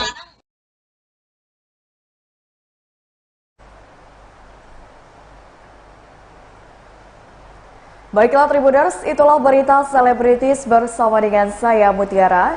Jangan lupa untuk terus saksikan YouTube Tribun Lampung News Video, Facebook Tribun Lampung, Instagram @Tribun Lampung, dan TikTok @Tribun Lampung untuk informasi terupdate lainnya. Selamat sore dan sampai.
Qatar menjadi tuan rumah gelaran Piala Dunia 2022. Timnas Qatar tak hanya sekedar tim penghibur, meski mendapat privilege tak perlu mengikuti babak kualifikasi guna tampil di Piala Dunia 2022. Qatar mampu mengukir sejarah. Penampilan mereka di Piala Dunia 2022 merupakan partisipasi pertama mereka di ajang 4 tahunan ini. Penampilan tim berjuluk The Maroons itu pun menarik rasa penasaran pecinta sepak bola. Timnas Qatar tergabung dalam grup A Piala Dunia 2022 bersama Ekuador, Senegal, dan tim unggulan Belanda. Untuk tampil mentereng di hajat sepak bola paling bergengsi antar negara itu, Qatar memiliki modal yang apik. Pembinaan usia muda dan penyempurnaan fasilitas sepak bola yang mereka canangkan menemui hasil. Tepatnya pada 2019, The Maroons sukses merengkuh trofi Piala Asia 2019 dengan kepala tegak. Mereka tampil memukau sejak babak penyisihan grup. Qatar mampu mempermalukan Jepang di final dengan skor 3-1. Gelar tersebut merupakan trofi Piala Asia pertama mereka sepanjang turnamen itu diadakan. Menjadi negara yang memiliki tim nasional yang terus berkembang, membuat Qatar memberanikan diri untuk menjadi tuan rumah Piala Dunia 2022. Bukan hanya sekedar menjadi tim penghibur tentunya, namun mampu menampilkan performa yang mentereng. Daftar skuad timnas Qatar untuk Piala Dunia 2022 pun telah dirilis. Pemain yang dipanggil didominasi oleh pemain klub lokal seperti Al Sadd. Ada 13 pemain yang berasal dari Al Sadd. Sisanya disumbangkan klub-klub lokal lainnya seperti Al Rayyan, Al Arabi, Al Duhail, Al Gharafa, dan juga Al Wakrah. Satu nama paling top dan paling bersinar adalah sang top skor sepanjang masa timnas Qatar, yaitu Al-Moez Ali. Ia dipercaya sang pelatih untuk menguasai lini depan.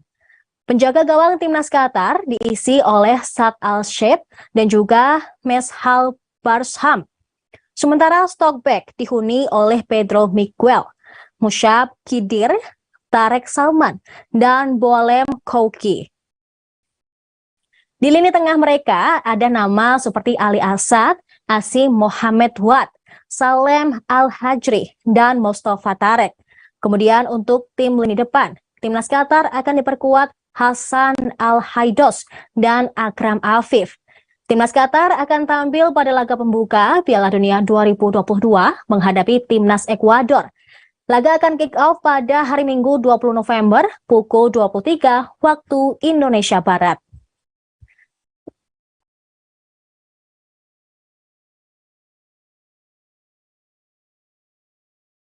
Jika tadi ada timnas Qatar, maka kali ini ada timnas Ekuador di ajang Piala Dunia 2022. Mereka tergabung bersama sang tuan rumah Qatar dan digadang-gadang menjadi kuda hitam. Profil timnas Ekuador di Piala Dunia 2022 menyajikan tim yang kelolosannya mengejutkan, sekaligus kontroversial usai mengalahkan Chile dan Kolombia. Pada gelaran di Qatar nanti, Latri, yaitu julukan timnas Ekuador, berpeluang untuk mencetak sejarah. Ini merupakan keempat kalinya mereka mengikuti Piala Dunia. Meski bukan unggulan, anak asuh Gustavo Alfaro punya kans untuk mencetak sejarah. Jika mampu meraih hasil maksimal dari lawan mereka, yaitu Senegal dan Qatar, di pertandingan tersebut, maka Ekuador berpotensi untuk lolos ke babak gugur. Itu baru akan menjadi penampilan kedua mereka di babak 16 besar. Timnas Ekuador lolos ke Piala Dunia FIFA Qatar 2022 setelah menempati peringkat keempat klasemen pada kualifikasi Piala Dunia 2022 zona CONMEBOL. Sebagai pemain timnas Ekuador, bermain di beberapa klub termasuk Liga Benua Biru Eropa. Ada pula yang bermain di Liga Utama Sepak Bola Amerika Serikat alias Major League Soccer. Menurut data, tim ini dikomandoi oleh kapten yaitu Ener Valencia dan dilatih oleh Gustavo Alfaro. Sejumlah pemain pun telah disiapkan pelatih timnas Ekuador sebagai pilihan untuk berlaga di Piala Dunia 2022, termasuk Byron Castillo. Posisi kiper atau penjaga gawang terbaik terpilih yang dibawa oleh timnas Ekuador adalah Alexander Dominguez, Hernan Galíndez, Pedro Ortiz, Moises Ramírez, dan Gonzalo Valle. Sedangkan untuk pertahanan, mereka membawa Byron Castillo, Pero Hincapay, Pervis Estupinan, Diego Almeida, Jackson Poroso, dan Robert Arboleda. Sedangkan posisi penyerang yang terpilih adalah Ener Valencia, Gonzalo Plata, Jordi Caicedo, Jeremy Sarmiento. Ada pula Michael Estrada, Angel Mena, Anthony Valencia, hingga Jose Enrique Angulo. Timnas Ekuador masuk ke dalam grup A bersama dengan timnas Qatar, Senegal, dan juga timnas Belanda. Setelah laga pertama di Piala Dunia 2022 Qatar, Ekuador akan dijamu tuan rumah, yaitu Qatar, pada 21 November pukul 23 waktu Indonesia Barat. Setelah itu pada hari Jumat 25 November, Ekuador akan berhadapan dengan Belanda. Dan yang terakhir, mereka akan menghadapi Senegal pada Selasa 29 November.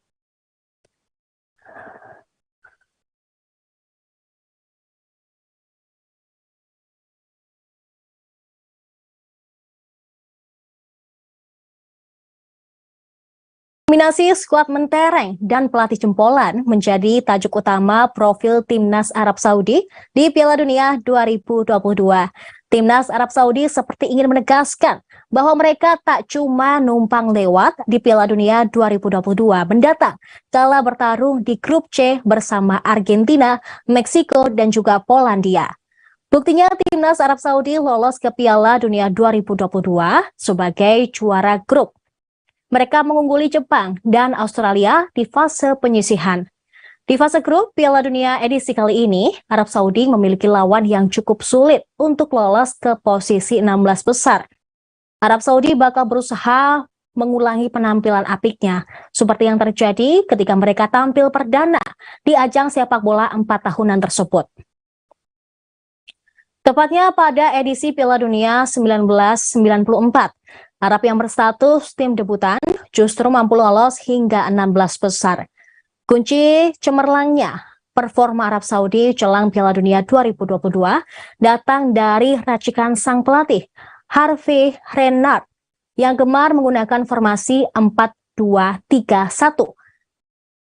Renard diboyong ke timnas Arab Saudi setelah menuai banyak keberhasilan menangani tim-tim Afrika.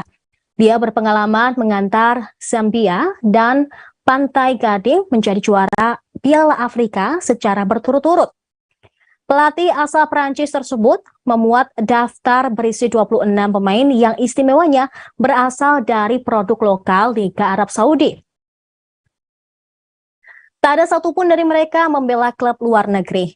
Pentolan skuad timnas Arab Saudi di Piala Dunia 2022 adalah winger lincah Salem Al-Dawsari. Julukan The Arabian Neymar yang disematkan kepada pemain berusia 31 tahun itu mencerminkan harapan besar publik Arab Saudi terhadapnya. Salem Al-Dawsari mencetak 17 gol dalam 70 penampilan untuk tim The Green Falcons. Dia mencuat karena berpengalaman mencetak gol di setiap turnamen besar yang diikuti. Desakannya lahir di Piala Asia, Olimpiade, dan Piala Dunia 2018. Pada Piala Dunia 2022, gawang The Green Falcons akan dijaga oleh Mohamed Al-Owais, Nawaf Al-Akidi, dan Mohamed Al-Yani. Maksud kami, Mohamed Al-Yami.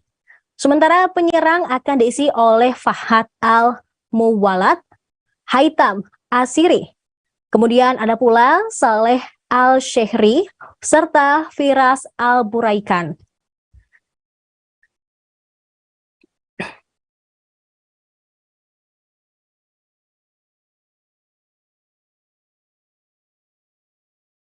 Informasi tadi sekaligus menutup perjumpaan kita kali ini Tribuners. Saya Seradita, peserta kru yang bertugas, pamit undur diri. Terima kasih atas kebersamaan Anda. Sampai jumpa.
Jangan lupa like, subscribe, dan share ya.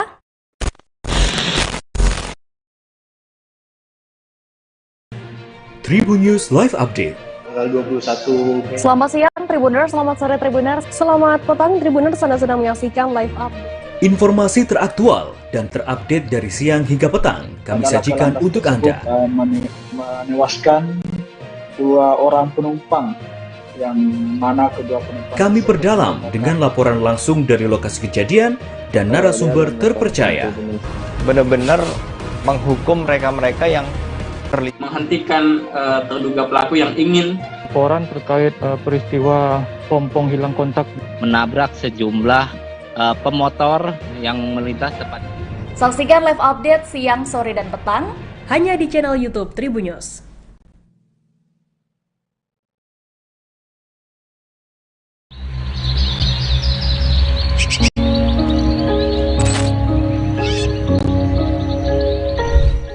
Sampurasun wargi Priangan Timur.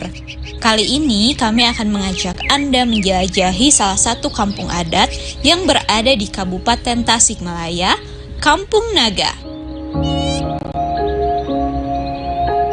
Secara geografis, Kampung Naga berada di lembah jurang, tepatnya di bawah jalan yang menghubungkan antara Garut dan Tasikmalaya. Secara administratif, Kampung Naga merupakan bagian dari Desa Neglasari, Kecamatan Salawu, Kabupaten Tasikmalaya. Jaraknya kurang lebih 30 km dari kota Tasikmalaya. Halo Tribuners, selamat datang di Kampung Naga. Saya akan ajak kalian untuk melihat lebih jauh seputar masyarakat adat di Desa Kampung Naga. Ikutin terus yuk!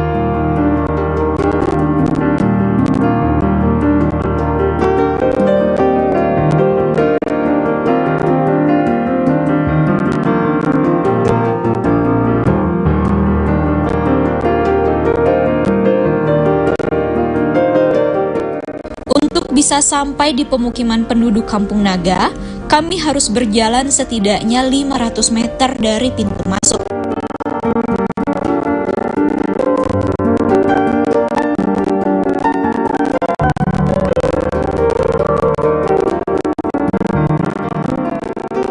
Karena lokasinya yang berada di dasar jurang, kami harus menuruni setidaknya 444 anak tangga.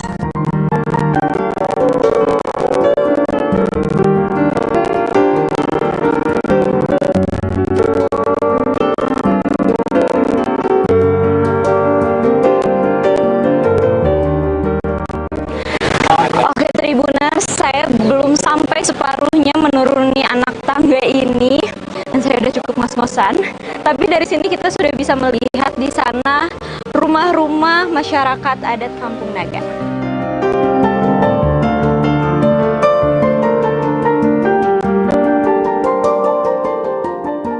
Oh iya, mungkin Anda bertanya-tanya apakah bisa menemukan seekor naga di kampung ini? Jawabannya, tentu saja tidak. Asal kata naga diambil dari bahasa Sunda, yaitu nagawir, yang berarti di bawah tebing yang terjal.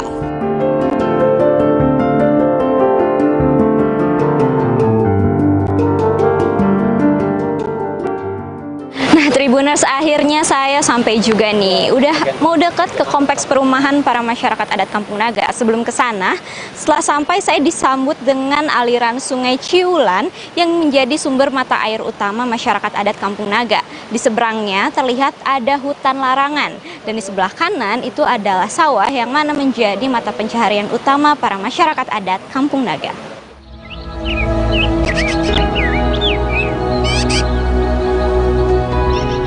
Setelah berhasil menuruni 444 anak tangga, suasana alam yang masih begitu asri langsung terasa.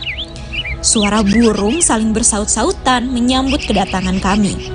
Arus Sungai Ciulan yang cukup deras setelah hujan pun berpadu dengan semilir angin yang berhembus melewati rindangnya dedaunan pohon. Masyarakat Kampung Naga memegang prinsip hidup yang berdampingan dengan alam. Mereka benar-benar memperhatikan betul segala sisi kehidupan, mulai dari prinsip hidup hingga hal-hal yang lebih praktis haruslah berasal dari alam, untuk alam, dan kembali ke alam.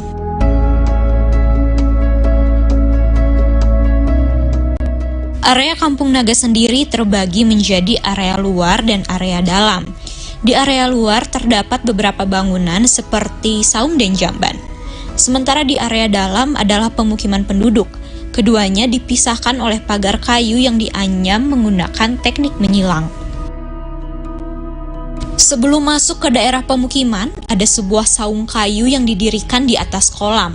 Saung tersebut adalah saung lisung, tempat di mana biasanya perempuan-perempuan Kampung Naga menumbuk padi mereka.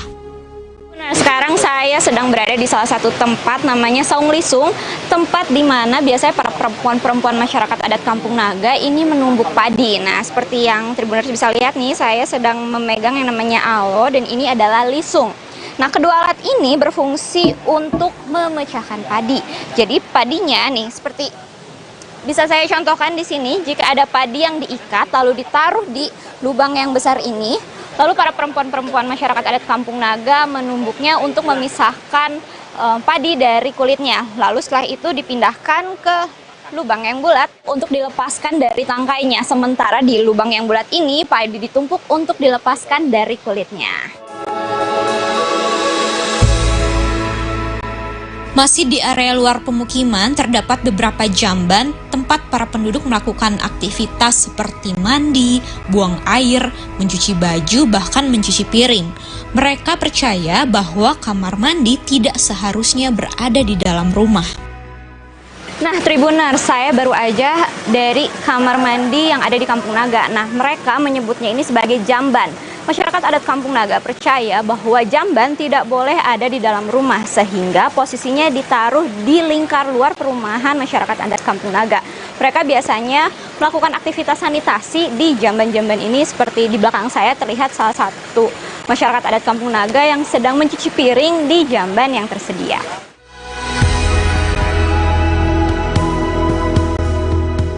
Setelah itu, Kang Ijat membawa kami ke wilayah pusat pemukiman. Tempat ini semacam alun-alun bagi penduduk Kampung Naga.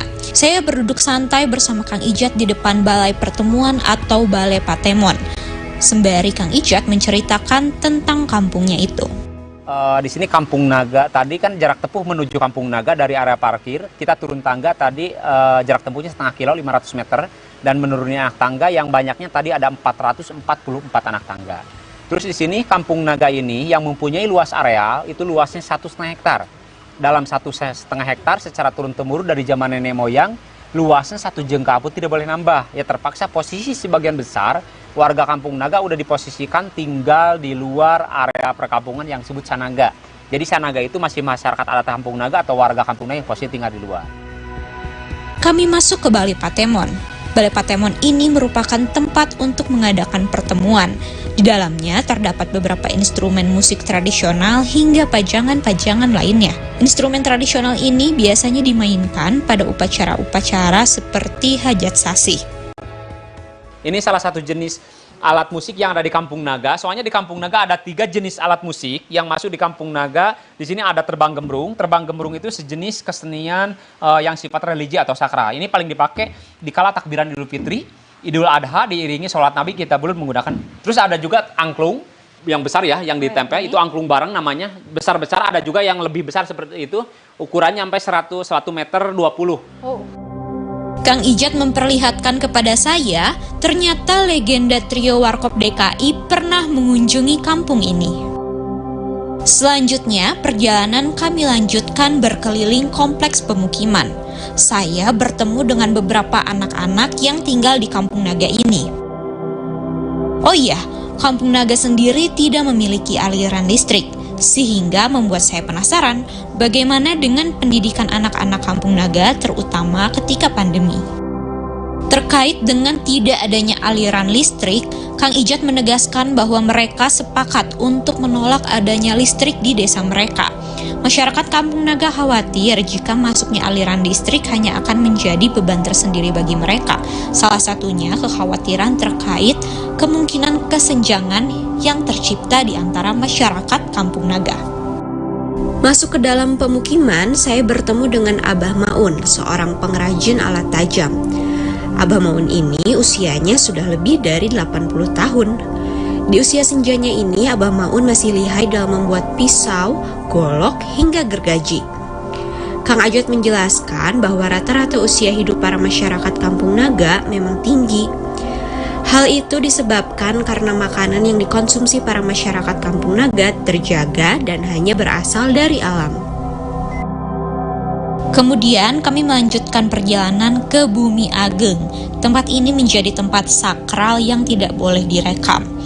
Di tempat ini, para tetua adat Kampung Naga biasanya menggelar ritual keagamaan seperti ketika hajat sasi. Kemudian kami mengunjungi kediaman Kang Ijat untuk melihat lebih dekat seperti apa sih bangunan rumah masyarakat Kampung Naga. Nah, sekarang saya sudah berada di rumahnya Pak Ijat yang dari tadi menemani rombongan kami. Sekarang kita lihat yuk seperti apa bangunan dalam rumah masyarakat adat Kampung Naga. Assalamualaikum. Waalaikumsalam warahmatullahi wabarakatuh. Ya, seperti di sini ya. Yang tadi silakan. Dulu mau lihat dulu mangga, mau duduk dulu mangga. Nah di sini tadi yang saya jelaskan di Kampung Naga memang di sini dalam satu bangunan rata-rata mempunyai 4 ruangan. Ini ruang tamu, ada dapur, ada goa, ada kamar tempat istirahat. Nah, ini yang seperti ini. Jadi kalau misalnya di sini kena angin juga seperti ini kan disebut lampu badai gitu kan, atau misalnya lantera kalau di sini. Nah seperti ini. Terus saya mungkin saya memperkenalkan di sini di Kampung Naga cara masaknya warga Kampung Naga masih menggunakan tungku atau hawu seperti ini. Terus misalnya di sini dikala masak seperti ini asapnya langsung ke atas, makanya atasnya hitam, dan ini dikala misalnya si asap itu bisa tembus. Terus misalnya ini kan baranya masih kelihatan ya, masih ada baranya. Ya, bahwa arang yang bekas memasak di hawu itu bisa digunakan untuk menyetrika. Nah ini contoh.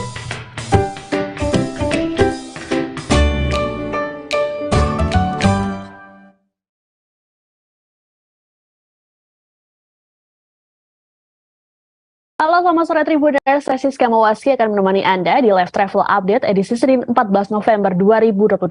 Seperti biasa, dalam program ini kami akan memberikan informasi wisata dan kuliner untuk Anda. Tentunya akan disampaikan secara langsung oleh sejumlah reporter kami yang ada di berbagai daerah di Indonesia. Inilah Live Travel Update selengkapnya.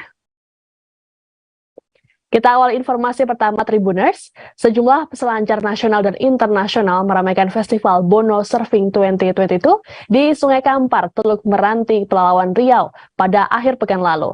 Para peselancar berlomba untuk menaklukkan ombak yang dijuluki 7 hantu Bono atau The Seven Ghosts. Untuk diketahui, ombak Bono ini tak hanya menarik perhatian warga domestik, tapi sudah dikenal oleh peselancar mancanegara. Sehingga tak heran banyak peselancar internasional yang turut menjajal keganasan ombak Bono. Lalu seperti apa keseruan dari Festival Bono Surfing ini? Sudah tersambung dengan kami, wartawan Tribun Pekanbaru, Yohanes Tanjung yang akan memberikan laporannya untuk Anda. Silakan Yohanes. Baik, selamat sore rekan Tribuners dan terima kasih rekan Siska. Benar pada akhir pekan lalu telah ditutup pelaksanaan Festival Bono Surfing tahun 2022 yang dilaksanakan oleh pemerintah Kabupaten Pelalawan. Bono Surfing tahun 2022 ini dilaksanakan sejak Kamis tanggal 10 sampai tanggal 12 bulan November kemarin. Bono Surfing ini diikuti oleh 2 kategori lomba pesilancar, yakni pesilancar amatirat, diikuti oleh 20 orang yang merupakan pesilancar lokal yang berada di Teluk Meranti, Kecamatan Teluk Meranti, Kabupaten Pelalawan. Sedangkan untuk kategori profesional diikuti oleh 14 peserta. 11 peserta daripada 14 peserta pada kategori profesional merupakan peselancar mancanegara atau dari luar negeri yang berasal dari Inggris, Kuwait, ada juga dari Singapura dan beberapa negara lainnya. Pada pelaksanaan Bono Surfing ini, Tribuners, pada lomba surfing profesional diikuti 14 peserta dari peselancar profesional baik dari dalam negeri maupun luar negeri. Para pesilancar menunjukkan kepiawaiannya adalah menaklukkan ombak Bono yang ada di Sungai Kampar, Kelurahan Teluk Meranti, Kecamatan Teluk Meranti, Kabupaten Pelalawan. Semua peserta berlomba untuk menaklukkan ombak Bono sesuai dengan kriteria penilaian daripada Dewan Juri yang ditetapkan oleh Dinas Pariwisata, Pemuda dan Olahraga atau Disparpora Kabupaten Pelalawan. Hingga hari terakhir, Tribuners keluar sebagai pemenang untuk kategori surfing amatir dimenangkan oleh surfer lokal dari Kabupaten Pelalawan.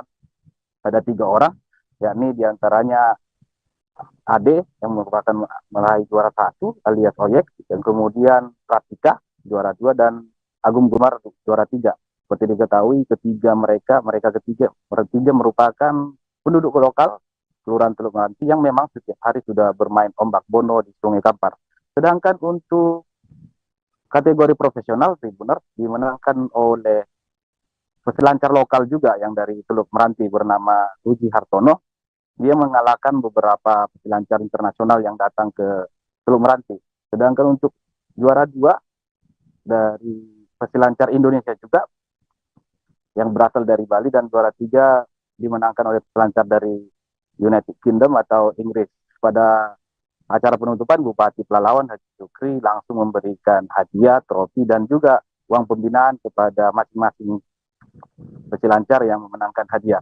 Tribuners, sebagai informasi bagi Anda, ombak Bono merupakan fenomena alam yang terjadi di Sungai Kampar. Hanya 2 ombak di sungai yang ada di dunia ini seperti ombak Bono ini. Yang pertama di Brazil, salah satu sungai di Brazil. Yang kedua di Sungai Kampar di Kabupaten Pelalawan.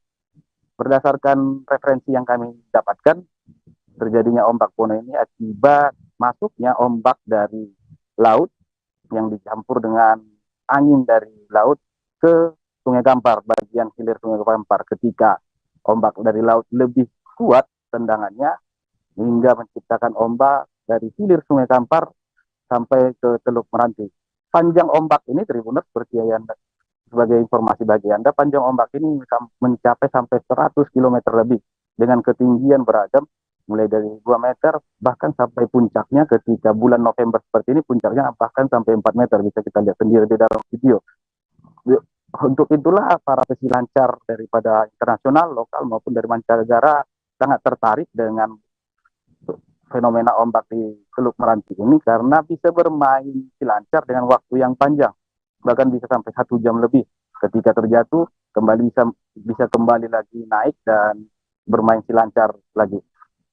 Informasi yang kami dapatkan juga dari beberapa referensi, ombak Bono ini sebenarnya sudah mendunia sejak tahun 2012.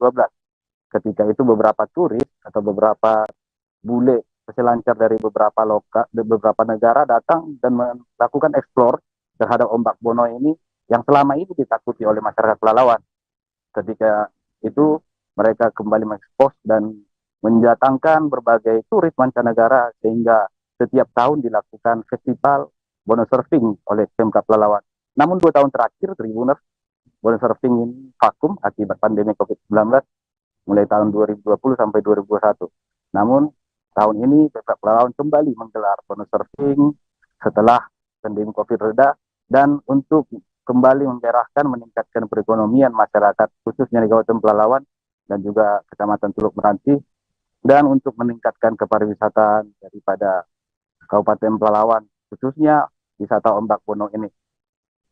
Gubernur Riau yang hadir pada acara pembukaan, Tribuners, juga berkomitmen untuk membangun objek wisata ombak Bono ini dan berjanji kepada Pemkab Pelalawan akan memperjuangkannya sampai ke tingkat Kementerian Pariwisata dan akan sharing budget untuk membangun objek-objek wisata pendukung lainnya di lokasi objek wisata Bono ini. Demikian laporan kami, Johannes Tanjung dari Kabupaten Pelalawan. Kembali ke rekan Siska di studio. Baik, terima kasih Johannes Tanjung. Itu tadi destinasi daerah yang kemudian mendunia gara-gara ombaknya yang luar biasa. Tribuners, kita beralih ke informasi selanjutnya. Kalau Anda bosan dengan wisata alam, destinasi wisata satu ini mungkin bisa Anda coba, yakni berkunjung ke museum. Khususnya warga Jakarta mungkin sering mendengar Jalan MH Tamrin yang ada di kawasan Menteng, Jakarta Pusat. Namun, tidak ada salahnya untuk mengunjungi museumnya yang ada di Senen, Jakarta Pusat. Museum MH Tamrin ini menampilkan sejumlah barang peninggalan dari Muhammad Husni Tamrin. Untuk diketahui, MH Tamrin adalah tokoh kelahiran sawah besar yang juga memperjuangkan hak dan kepentingan rakyat. Informasi lengkap terkait dengan Museum MH Tamrin ini akan disampaikan oleh Leon Wical dari Warta Kota. Silakan Leon. Baik, terima kasih rekan Siska. Belajar asyik mungkin bisa dilakukan di Museum MH Tamrin yang berlokasi di Jalan Kenari 2 nomor 15 Kecamatan Senen, Jakarta Pusat. Kenapa asyik? Karena di situ kita bisa langsung melihat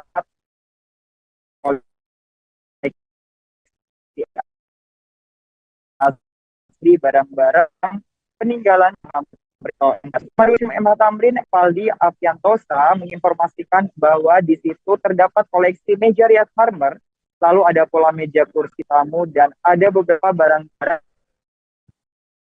dari rumah MH Tamrin.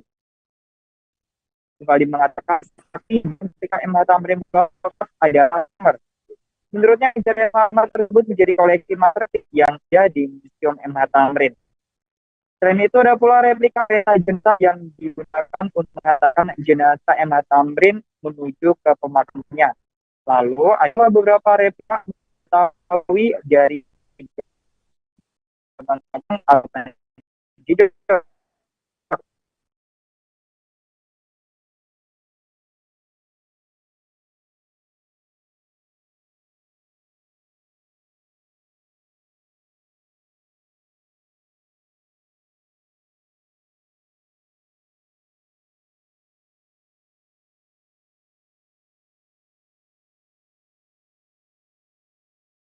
bahwa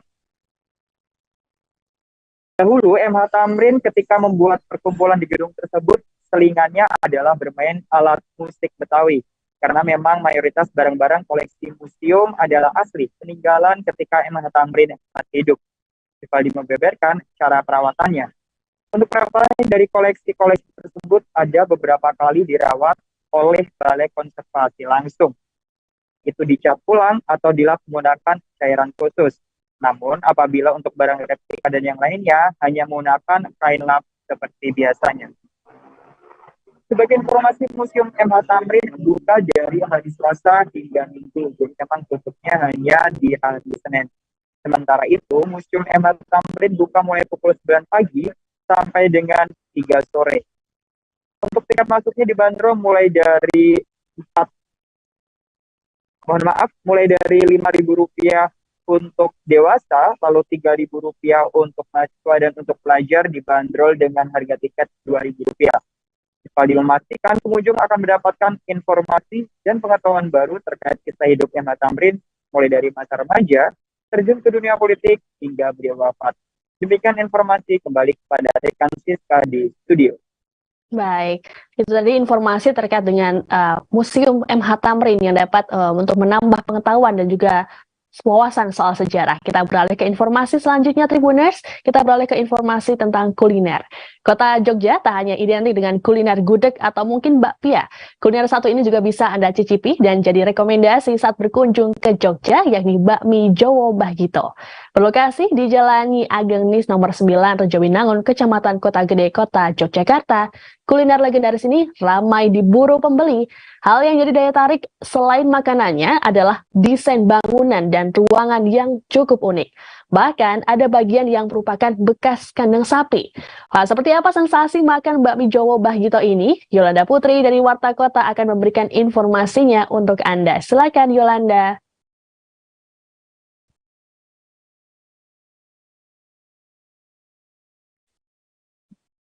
Ya baik Siska, terima kasih dan selamat sore Tribuners. Memang jika membahas tentang kuliner, pastinya kota Yogyakarta memiliki banyak sekali kuliner yang sangat lezat.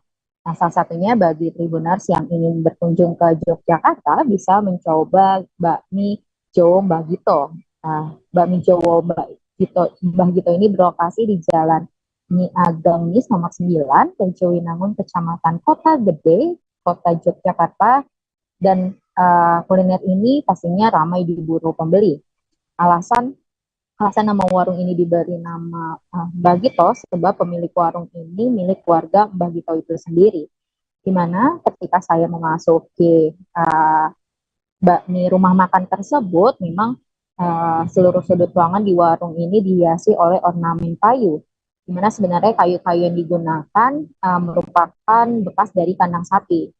Lalu salah satu pramusaji juga mengatakan bahwa ada bagian depan yang memang dahulunya bekas kandang sapi. Namun kini di warung Mbah Gito pun sudah sangat otentik sekali dan nyaman serta bersih. Lalu juga terdapat patung-patung ukiran kayu dengan sentuhan modern sehingga ruangan menjadi lebih indah. Ornamen kayu yang digunakan membuat sensasi ruangan tak lepas dari suasana tradisional Jawa. Adapun warung bakmi ini dibuat 2 lantai dan hampir sepenuhnya bangunan ruangan tersebut dari material kayu. Areanya sangat bersih, nyaman dengan suasana hangat dan sangat cocok dikunjungi bersama keluarga, rekan kerja maupun teman-teman yang lainnya. Dan istimewanya lagi nih Tribuners, ternyata para karyawan di sana atau pelayan yang bekerja di warung ini memiliki pakaian seragam atau pakaian khusus yang diwajibkan oleh pemilik warung. Pakaian yang dikenakan ialah pakaian dengan kain lurik sebagai pakaian tradisional Jawa. Nah, Tribuners, saya mencicipi satu porsi Jawa Mbah Gito yang dibanderol dengan harga Rp32.000. Terdiri dari mie kuning berukuran cukup tebal, suiran daging ayam kampung, dan cacahan kubis yang direbus dengan kuah gurih. Menariknya, setiap pesanan bakmi godok dimasak satu persatu menggunakan aglo tradisional. Aglo sendiri merupakan jenis tungku tradisional yang terbuat dari tanah liat. Proses masak tradisional ini membuat aroma bakmi godok semakin menggugah selera. Ketika disantap, tekstur mie terasa kenyal dengan rasa bawang putih yang kuat pada kuahnya. Disajikan dalam keadaan hangat, hidangan ini memang cocok disantap sambil menikmati suasana malam yang syahdu di Yogyakarta. Nah, bagi Tribuners yang suka pedas, mie godok ini akan semakin nikmat disantap setelah ditambah potongan cabai rawit yang telah disediakan di atas meja. Antara seluruh menu di bakmi Jawa Mbah Gito memang disajikan dengan cita rasa asin dan manis yang cukup kuat. Lalu di rumah makan tersebut tidak hanya menyajikan bakmi Jawa, ternyata juga menyajikan mie Magelangan, minuman Saparella, dan lain-lain. Bagi Tribuners yang ingin mengunjungi bakmi Jawa Mbah Gito, bisa datang mulai dari pukul 11 siang hingga pukul 11 malam. Begitu Siska. Oke, baik. Terima kasih Yolanda Putri atas informasi kuliner di kota Yogyakarta. Tribuners, kita beralih ke informasi selanjutnya. Gelaran World Superbike atau WSBK Mandalika 2022 telah sukses digelar dan berlangsung meriah pada 11 hingga 13 November. Dalam gelaran ini turut melibatkan budaya tradisi dari masyarakat lokal Lombok Sumbawa, seperti tari-tarian, gendang belek, dan sejumlah anak muda yang mengenakan pakaian adat. Disebutkan bahwa total penonton yang hadir dalam ajang balapan tersebut ada sebanyak lebih dari 51.000 orang. Lebih lengkapnya, kita akan bergabung dengan Lalu Helmi dari Tribun Lombok yang akan melaporkan informasinya untuk Anda. Silakan Helmi. Baik, terima kasih rekan Siska. Seperti yang disampaikan bahwa event World Superbike WSBK 2022 yang digelar di sirkuit Mandalika, Lombok Tengah, Nusa Tenggara Barat telah usai digelar dimulai pada Jumat 11 November hingga Minggu 13 November 2022 kemarin. Gelaran WSBK Mandalika, event internasional yang dihelat di sirkuit Mandalika tersebut berlangsung meriah. Atraksi budaya Lombok Sumbawa mengiringi para pembalap menjalani balapan race kedua World Superbike Indonesia di sirkuit Mandalika. Barisan penari lebih dulu memasuki starting grid diikuti dengan gendang belik yang menyusul di belakangnya. Sementara di area pit lane, pembalap beriringan memasuki lintasan mulai dari Toprak Razgatlioglu, Alvaro Bautista hingga Jonathan Rea. Usai parade gendang belik dan penari memasuki pedok, giliran pasangan muda-mudi berpakaian adat berdiri di pinggir garis start. Mereka seolah mengantarkan para pembalap menuju ke lintasan sebelum balapan. Kemudian sebagai penutup sebelum start dimulai, kumandang lagu Indonesia Raya dikumandangkan diikuti oleh puluhan ribu penonton yang hadir di sirkuit Mandalika. Seremoni ini sekaligus menutup pembukaan race 2 WSBK Mandalika. Para pembalap kemudian bersiap untuk menggeber motornya dan untuk balapan dengan durasi 21 putaran. Sebagai informasi Tribuners, gelaran WSBK di sirkuit Mandalika yang merupakan seri ke-11 dari WSBK 2022 menorehkan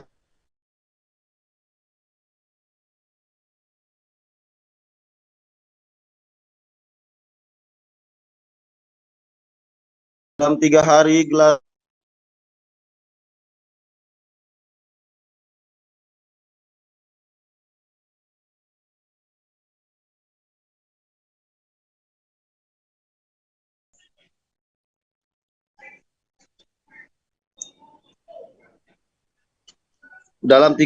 gelaran WSBK yang digelar di sirkuit Mandalika ditonton sebanyak 51.629 orang. Informasi tersebut berdasarkan rekap resmi yang disampaikan pihak Dorna kepada Komandan Lapangan WSBK Mandalika, Jamaluddin Maladi. Sementara itu, untuk hasil balapan sendiri, Toprak Razgat Lioglu, pembalap Pata Yamaha berasal dari Turki, semakin mengukuhkan dirinya sebagai raja di sirkuit Mandalika. Pasalnya, dalam 2 race yang diselenggarakan di sirkuit Mandalika pada Sabtu dan Minggu, Toprak Razgat Lioglu berhasil finish di urutan pertama. Sebelumnya pada WSBK 2021 silam, Toprak juga memenangi 2 race WSBK yang digelar di sirkuit Mandalika. Namun kemenangan itu tidak menjadikan Toprak menjadi juara dunia. Pasalnya, kompetitornya, pesaingnya Alvaro Bautista, yang finish di urutan kedua pada race kedua WSBK Mandalika, berhasil mengunci gelar juara WSBK Mandalika. Untuk kedua kalinya, sirkuit Mandalika menjadi saksi sejarah lahirnya juara WSBK yang digelar pada 2022 ini. Demikian Siska. Baik, terima kasih lalu Helmi dari Tribun Lombok soal informasi terkait gelaran WBSK 2022. Tribuners, kita beralih ke informasi selanjutnya. Sejak dibuka, Pasar Besati Manado mulai dikunjungi oleh ratusan masyarakat pada Senin 14 November pagi. Untuk diketahui, Pasar Besati Manado merupakan pasar terbesar di Sulawesi Utara. Pasar ini mulai ramai dikunjungi masyarakat sejak pukul 3 pagi. Lalu bagaimana informasi terkait dengan aktivitas pasar ini? Sudah tersambung bersama kami Ferdi Guhuhuku dari Tribun Manado. Silakan Ferdi. Oke, selamat sore Tribuners dari Kota Manado. Saya laporkan di pagi hari, barusannya tadi di hari dini hari, di Pasar Bersih Hati Kota Manado.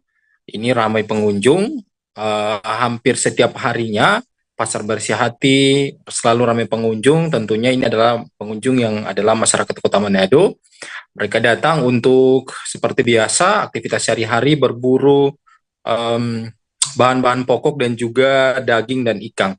Nah, sebagai informasi, Pasar Bersih Hati ini adalah salah satu pasar yang terbesar di Sulawesi Utara dan baru saja beroperasi sekitar 1 bulan yang lalu, baru diresmikan oleh Pak Wali Kota Pak Andre, dan kini sudah mulai lancar terlihat di pagi hari banyak masyarakat dan juga pedagang yang berjualan dan para pembeli sendiri atau pengunjung yaitu masyarakat datang dari mulai jam 3 sampai jam 10. Nah, pasar ini dibuka tidak 1x24 jam, dibuka mulai dari jam 3 subuh dan ditutup jam 10 malam.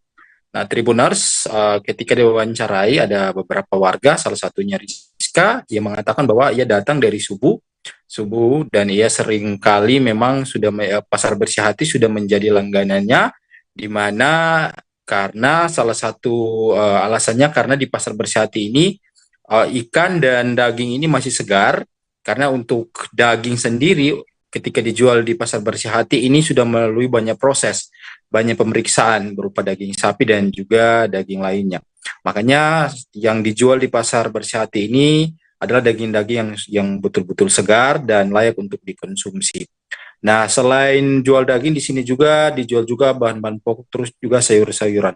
Nah, beberapa masyarakat juga, beberapa pedagang maksud saya, mereka memilih untuk berjualan menggunakan pick up karena ada beberapa alasan, salah satunya karena sewa lapak terlalu mahal. Jadi, kalau Tribuners saksikan di live yang saya dapatkan, di situ terlihat bahwa ada beberapa pedagang yang berjualan menggunakan pick up karena memang mereka tidak menyewa lapak dengan alasan ya karena mahal, terus juga izinnya juga katanya sulit, dan bayar distribusi juga katanya cukup mahal. Jadi mereka lebih memilih untuk berjualan menggunakan mobil pick up.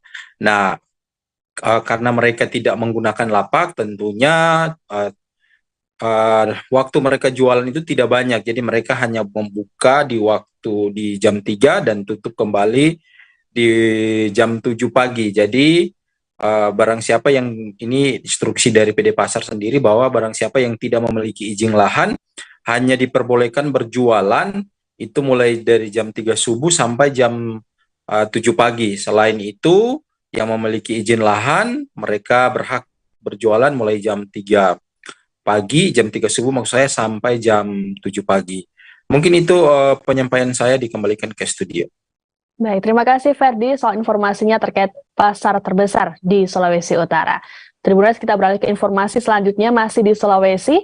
Bila berkunjung ke Kabupaten Maros, Sulawesi Selatan, destinasi satu ini andalan wajib untuk dikunjungi, yakni Taman Wisata Alam Bantimurung. Di tempat ini Anda langsung disambut oleh suara hewan khas pegunungan hingga beragam spesies kupu-kupu. Untuk diketahui, Taman Wisata Alam Bantimurung ini masuk dalam bagian Geopark Maros Pangkep yang kini telah masuk sebagai bagian dari UNESCO Global Geopark. Menarik sekali, lalu bagaimana cara berkunjung ke tempat ini dan juga tiket masuknya? Sudah terhubung dengan kami Nurul Hidayah dari Tribun Timur yang akan memberikan info lengkapnya untuk Anda. Silakan Nurul. Oke Tribuners, hari Senin ini saya akan memberikan referensi kepada Tribuners bagaimana sih, apa saja sih tempat liburan yang ada di Kabupaten Maros, Sulawesi Selatan. Nah, kali ini Tribuners saya akan merekomendasikan satu tempat wisata alam yang sangat terkenal sekali di Kabupaten Maros, yakni Bantimurung. Nah, Tribuners, sekedar diketahui bahwa baru-baru ini Bantimurung ini baru saja masuk sebagai salah satu site yang ada di Geopark Maros Pangkep dan baru saja diakui oleh UNESCO sebagai bagian dari Global Geopark. Seperti itu Tribuners. Nah, untuk mengunjungi Bantimurung, kita harus mengendarai kendaraan kita sekitar 20 menit dari Maros Kota, seperti itu Tribuners. Dan ketika sampai di Bantimurung ini, kita akan langsung disambut oleh suara hewan pegunungan yang tentunya sangat khas sekali Tribuners, karena sekadar diketahui bahwa Bantimurung ini berada di kaki gunung dan memang udaranya ini sangat sejuk sekali sehingga sangat cocok sebagai lokasi untuk bertamasya tentu saja Tribuners. Nah, bagi Tribuners yang ingin bertamasya di lokasi ini, Tribuners bisa menyewa gazebo-gazebo senilai 150.000 dan juga cottage tentunya yang harganya ini cukup terjangkau, dan Tribuners berbagai fasilitas lainnya juga disediakan di lokasi ini Tribuners, seperti pembakaran ikan bagi kalian yang ingin melakukan family gathering seperti itu ya Tribuners. Nah, kemudian bagi Tribuners yang ingin bermalam tentu saja juga ada fasilitas hotel yang harganya itu sangat variatif, dari harga 250.000 hingga 800 tergantung dari tipe kamar yang Tribuners inginkan. Nah, Tribuners, Bantimurung ini sangat terkenal dengan air terjunnya, bahkan sejak dulu memang sangat yang menjadi ciri khas dari Bantimurung ini adalah air terjunnya. Pengunjung yang datang ke Bantimurung ini biasanya akan betah menghabiskan waktu mereka untuk berendam di bawah air terjun. Air terjun apalagi ketika cuacanya ini sangat bersahabat, karena air terjun ini berasal dari pegunungan dan rasanya sangat segar sekali seperti itu Tribuners. Kemudian bagi masyarakat lainnya juga bisa menyewa ban untuk kemudian bermain air dan bermain air di sepanjang aliran sungai yang ada tepat di bawah air terjun ini Tribuners. Nah, selain itu di Bantimurung ini juga ada namanya wisata goa, di mana ada yang namanya Goa Mimpi di atas air terjun tersebut Tribuners. Jadi bagi Tribuners yang ingin mengunjungi Goa Mimpi ini, terlebih dahulu harus menampaki namanya tangga 1000 Tribuners. Namun ketika sampai di atas tentunya seluruh lelah yang dirasakan Tribuners ketika menampaki tangga akan terbayarkan, karena di dalam Goa Mimpi ini terdapat pemandangan stalaktit dan stalagmit yang sangat indah, dan juga sebuah mata air yang biasanya ini digunakan sebagai air wudhu seperti itu ya Tribuners. Jadi biasanya jika ada pejabat atau orang luar yang datang ke Bantimurung ini, mereka akan meluangkan waktu untuk naik ke Goa Mimpi, kemudian mengambil air wudhu tersebut yang dipercaya dapat melancarkan rezeki. Seperti itu Tribuners, kembali ke studio. Baik, cukup menarik destinasi wisata di Maros ini untuk melepas penat. Terima kasih Nurul Hidayah dari Tribun Timur. Tribuners, kita beralih ke informasi selanjutnya. Kota Solo, Jawa Tengah bersedia memiliki destinasi religi baru, yakni Masjid Raya Syekh Zayed Al Nahyan. Masjid ini diresmikan langsung oleh Presiden Joko Widodo dan Presiden Uni Emirat Arab Mohammed bin Zayed Al Nahyan pada Senin 14 November pagi. Saat peresmian juga dihadiri sejumlah pejabat lain seperti Wali Kota Solo Gibran Raka Buming Raka, Gubernur Jawa Tengah Ganjar Pranowo, Menteri Agama Yakut Khalil Qaumas, dan Menteri Pertahanan Prabowo Subianto. Untuk diketahui, masjid yang berlokasi di Kelurahan Gilingan, Kota Solo ini merupakan simbol persahabatan antara Indonesia dengan Uni Emirat Arab. Bangunannya yang megah dibuat hampir menyerupai masjid yang ada di Abu Dhabi. Masjid Syekh Zayed ini memiliki 4 menara serta 1 kubah utama. Terdapat juga kubah-kubah kecil ataupun ornamen yang khas dengan Timur Tengah. Diketahui material dan bahan dari bangunan Masjid Syekh Zayed ini tidak sembarangan. Misalnya saja marmer yang didatangkan langsung dari Italia. Masjid ini berdiri di lahan seluas 3,6 hektar yang merupakan lahan bekas depo Pertamina.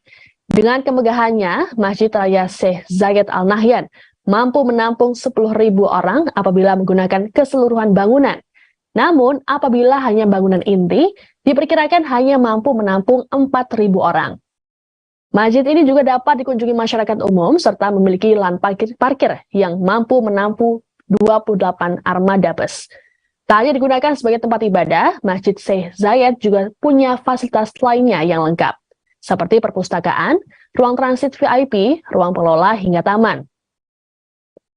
Masyarakat juga bisa memanfaatkan Masjid Syekh Zayed ini sebagai kegiatan dakwah, pembinaan umat, serta sosial. Pada lingkungan Masjid Syekh Zayed ini juga terdapat Islamic Center dengan fasilitas pendidikan keagamaan.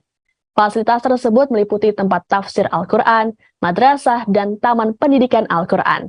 Bertindak sebagai imam besar Masjid Syekh Zayed adalah Kiai Haji Abdul Rozak Shofawi. Sedangkan wakil imam besarnya adalah pengasuh Ponpes Al-Qurani Azayadi, Kiai Haji Abdul Karim Ahmad Al-Hafiz atau Gus Karim.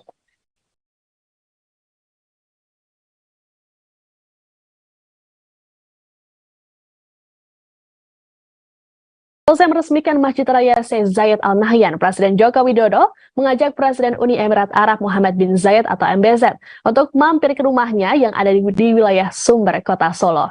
Presiden Jokowi menjamu para tamu kenegaraan tersebut untuk sarapan pagi.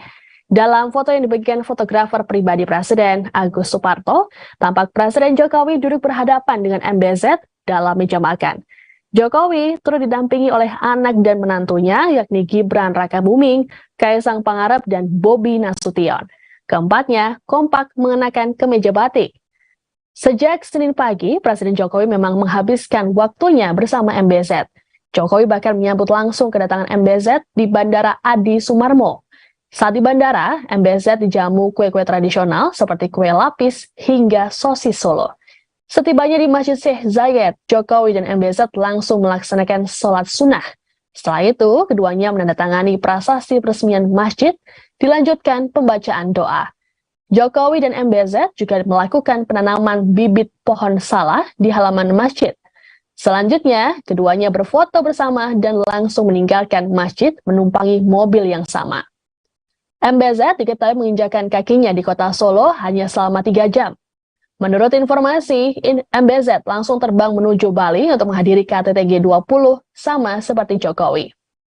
Untuk diketahui, MBZ termasuk pemimpin negara yang memiliki kedekatan dengan Jokowi.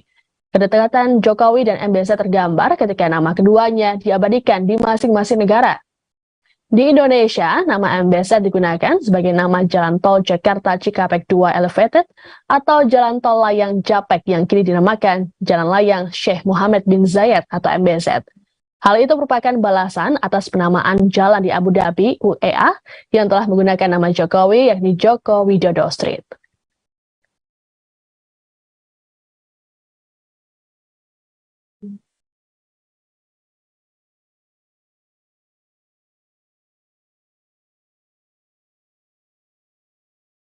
Menjelang KTT G20 di Bali, sejumlah kepala negara anggota sudah mulai berdatangan, termasuk Presiden Amerika Serikat Joe Biden. Diketahui Joe Biden tiba di Bandara Internasional Igusti Ngurah Rai, Badung, Bali pada Minggu 13 November pukul 21.45 waktu Indonesia Tengah. Menteri Pariwisata dan Ekonomi Kreatif atau Menparekraf Sandiaga Uno diutus untuk menyambut Biden di bandara. Saat Biden menginjakkan kakinya di Bali, ia langsung disambut oleh tari pendek dari Pulau Dewata itu. Tak disangka, ternyata Biden terkesima dengan tarian yang dibawakan oleh sejumlah penari. Menurut Sandiaga, Biden sampai mengucapkan amazing, splendid, wonderful untuk mengungkapkan kekagumannya. Biden juga mengucapkan terima kasih pada para penari. Dalam kesempatan tersebut, Sandiaga mengatakan pada Biden bahwa kunjungan wisatawan dari Amerika Serikat meningkat dalam beberapa waktu belakangan. Ia pun berharap di hadapan Biden agar produk-produk ekonomi kreatif Indonesia semakin diminati, terutama produk fashion, kuliner, dan produk kerajinan tangan. Selain Joe Biden, sejumlah tamu negara lainnya termasuk ketua lembaga dunia juga mulai tiba di Bandara Internasional Igusti Ngurah Rai sejak Minggu petang. Berdasarkan pantauan tim komunikasi dan media G20, beberapa tamu negara dan kepala lembaga dunia yang hadir, di antaranya Chairman World Economic Forum, Profesor Klaus Martin Schwab, Presiden Islamic Development Bank, Dr. Muhammad Sulaiman Al-Jaser, Direktur Jenderal International Labour Organization, Gilbert F. Humbo, Menteri Luar Negeri Meksiko Marcelo Ebrard Casobon, serta Menteri Urusan Luar Negeri Rusia Sergei Lavrov, Presiden Korea Selatan Yoon Suk Yeol, dan Perdana Menteri Jepang Fumio Kishida. Sehari sebelumnya, Presiden di ASEAN Development Bank Masatsugu Asakawa juga tiba pada Sabtu 12 November malam. Direktur Jenderal Informasi dan Komunikasi Publik Usman Kansong mengatakan, gelombang kedatangan delegasi akan terus berlangsung hingga Senin 14 November 2022. Terkait dengan kedatangan para pemimpin negara dan delegasi G20 ini, pengamanan super ketat dilakukan oleh tim gabungan TNI Polri.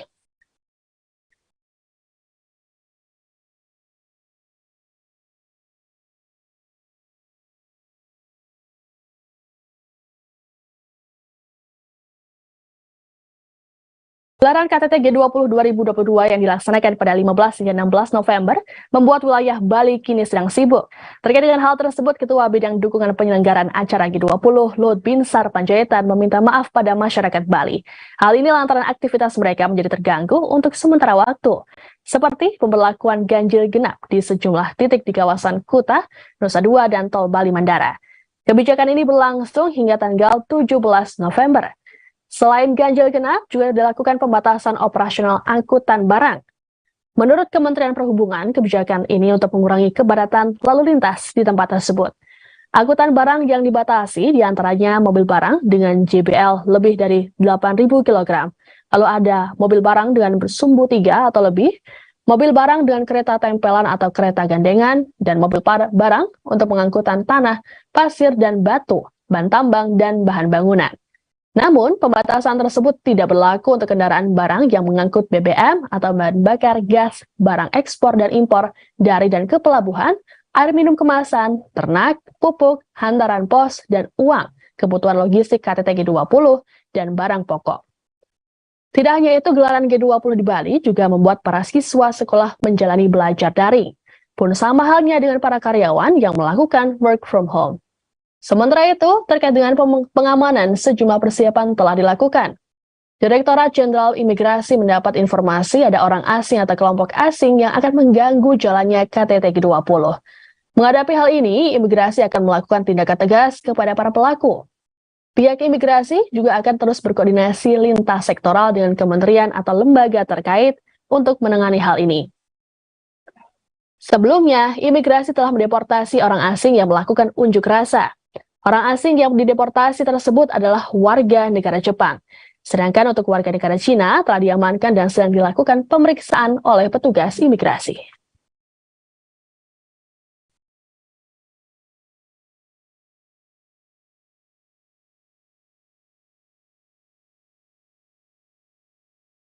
Sebentar lagi gelaran Piala Dunia Qatar 2022 akan segera dimulai. Untuk diketahui, turnamen sepak bola dunia ini diselenggarakan mulai 20 November hingga 18 Desember. Diperkirakan akan ada 1,5 juta orang dari berbagai penjuru dunia datang ke Qatar. Terkait dengan hal tersebut, Qatar pun sudah bersiap dengan segala infrastrukturnya. Diharapkan para penggemar sepak bola ini tak hanya menonton pertandingan, tapi juga berwisata. Traveler yang datang ke Qatar pun tak akan merasa kesulitan karena banyak sekali akomodasi dan transportasi bagi pengunjung. Ada baiknya sebelum ke Qatar, pengunjung mengetahui hal-hal berikut ini. Pertama adalah hayakat yang menjadi hal paling penting saat berkunjung ke Qatar. Tiap turis yang datang ke Qatar pada 1 November hingga 23 Desember 2022 harus mengajukan hayakat. Hayakat merupakan konsep unik yang dibuat oleh Qatar untuk periode Piala Dunia 2022. Hayakat akan berfungsi sebagai visa untuk para penggemar internasional, mengidentifikasi untuk masuk ke stadion, dan memiliki banyak manfaat lainnya. Agar aplikasi Hayakat dapat disetujui, minimal harus memenuhi 3 syarat wajib. Syarat pertama, memiliki paspor yang masih berlaku atau surat izin penduduk Qatar, memiliki tiket pertandingan dan akomodasi yang telah dipesan sebelumnya, baik menginap di hotel atau dijamu oleh teman atau keluarga. Setelah semua kriteria sudah terpenuhi dengan aplikasi Haya, maka izin masuk akan benar-benar gratis. Tidak hanya itu, aplikasi Haya akan memberi layanan transportasi umum secara gratis untuk berkeliling ke Doha dan sekitarnya. Kedua adalah transportasi di Qatar, yakni metro modern. Dibangun selama 6 tahun, metro dapat digunakan para traveler untuk berkeliling secara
Setiap turis yang datang ke Qatar pada 1 November hingga 23 Desember 2022 harus mengajukan Hayakart.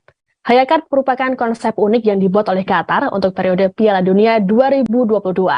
Hayakart akan berfungsi sebagai visa untuk para penggemar internasional, mengidentifikasi untuk masuk ke stadion, dan memiliki banyak manfaat lainnya. Agar aplikasi Hayakart dapat disetujui, minimal harus memenuhi 3 syarat wajib. Syarat pertama, memiliki paspor yang masih berlaku atau surat izin penduduk Qatar, memiliki tiket pertandingan dan akomodasi yang telah dipesan sebelumnya, baik menginap di hotel atau dijamu oleh teman atau keluarga. Setelah semua kriteria sudah terpenuhi dengan aplikasi Haya, maka izin masuk akan benar-benar gratis. Tidak hanya itu, aplikasi Haya akan memberi layanan transportasi umum secara gratis untuk berkeliling ke Doha dan sekitarnya. Kedua adalah transportasi di Qatar, yakni metro modern. Dibangun selama 6 tahun, metro dapat digunakan para traveler untuk berkeliling secara gratis apabila menggunakan Hayakart. Ada 5 stasiun yang memiliki akses langsung ke 8 stadion Piala Dunia 2022. Meski letaknya agak jauh, namun jangan khawatir karena ada fasilitas bus antar jemput. Ketiga adalah penggemar sepak bola bisa menyaksikan pertandingan lebih dari 1 kali dalam sehari. Hal ini merupakan kali pertama dalam sejarah Piala Dunia. Penggemar sepak bola akan membutuhkan waktu lebih dari 1 jam untuk melakukan perjalanan antar jemput. Maksud kami antar stasiun. Dengan kereta tiba tidak lebih dari 3 menit, maka akan bisa menyaksikan pertandingan sesuai jadwal.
Ada sebuah kafe kopi bernama Dusun Kopi di Kecamatan Karangbarat, Kota Bandar Lampung yang bisa jadi pilihan untuk nongkrong. Meski tak begitu terlihat dari pinggir jalan, namun kafe Dusun Kopi ternyata menyajikan tempat yang nyaman dan tentunya aneka menu yang menggugah selera.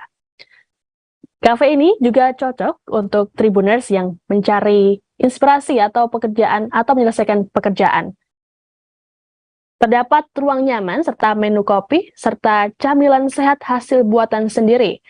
Para mahasiswa dan juga freelancer juga sering datang ke Dusun Kopi untuk mengerjakan tugas-tugas.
Tribuners, informasi tadi sekaligus menutup jumpa kita dalam sore hari ini.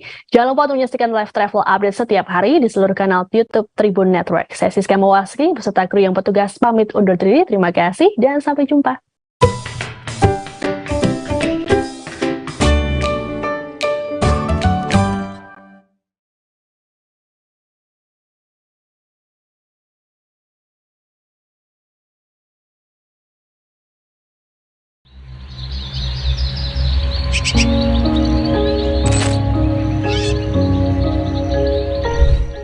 Sampurasun wargi Priangan Timur.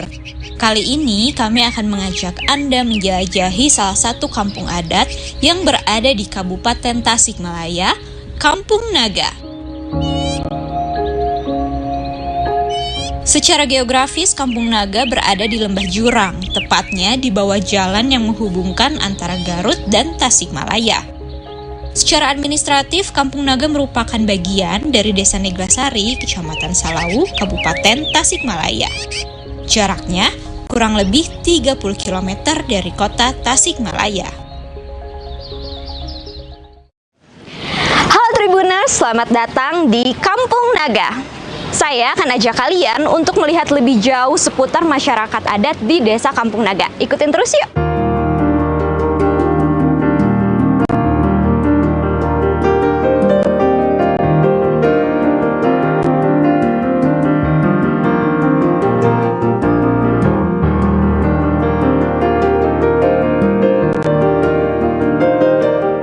Untuk bisa sampai di pemukiman penduduk Kampung Naga, kami harus berjalan setidaknya 500 meter dari pintu masuk.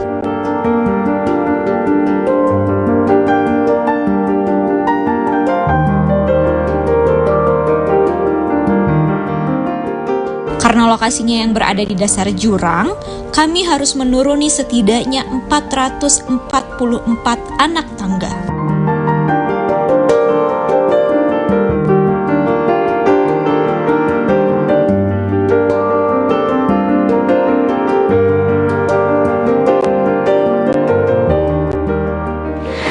Oke Tribuners, saya belum sampai separuhnya menuruni anak tangga ini dan saya udah cukup ngos-ngosan.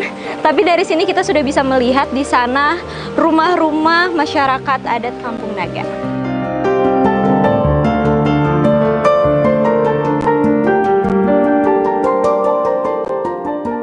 Oh iya, mungkin Anda bertanya-tanya apakah bisa menemukan seekor naga di kampung ini? Jawabannya, tentu saja tidak.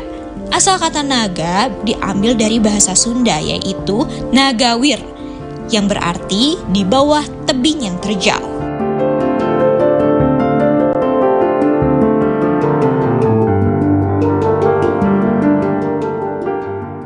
Nah Tribuners, akhirnya saya sampai juga nih. Udah mau dekat ke kompleks perumahan para masyarakat adat Kampung Naga. Sebelum ke sana, setelah sampai saya disambut dengan aliran Sungai Ciulan yang menjadi sumber mata air utama masyarakat adat Kampung Naga. Di seberangnya terlihat ada hutan larangan dan di sebelah kanan itu adalah sawah yang mana menjadi mata pencaharian utama para masyarakat adat Kampung Naga.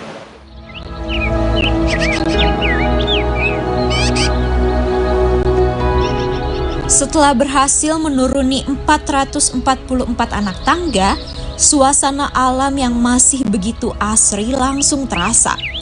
Suara burung saling bersaut-sautan menyambut kedatangan kami. Arus Sungai Ciulan yang cukup deras setelah hujan pun berpadu dengan semilir angin yang berhembus melewati rindangnya dedaunan pohon. Masyarakat Kampung Naga memegang prinsip hidup yang berdampingan dengan alam. Mereka benar-benar memperhatikan betul segala sisi kehidupan, mulai dari prinsip hidup hingga hal-hal yang lebih praktis haruslah berasal dari alam, untuk alam, dan kembali ke alam.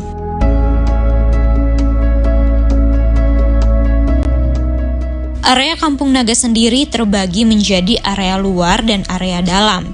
Di area luar terdapat beberapa bangunan seperti saung dan jamban. Sementara di area dalam adalah pemukiman penduduk. Keduanya dipisahkan oleh pagar kayu yang dianyam menggunakan teknik menyilang. Sebelum masuk ke daerah pemukiman, ada sebuah saung kayu yang didirikan di atas kolam. Saung tersebut adalah Saung Lisung, tempat di mana biasanya perempuan-perempuan Kampung Naga menumbuk padi mereka.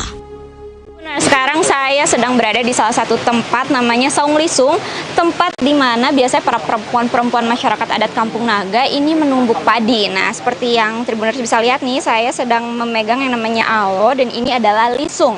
Nah, kedua alat ini berfungsi untuk memecahkan padi.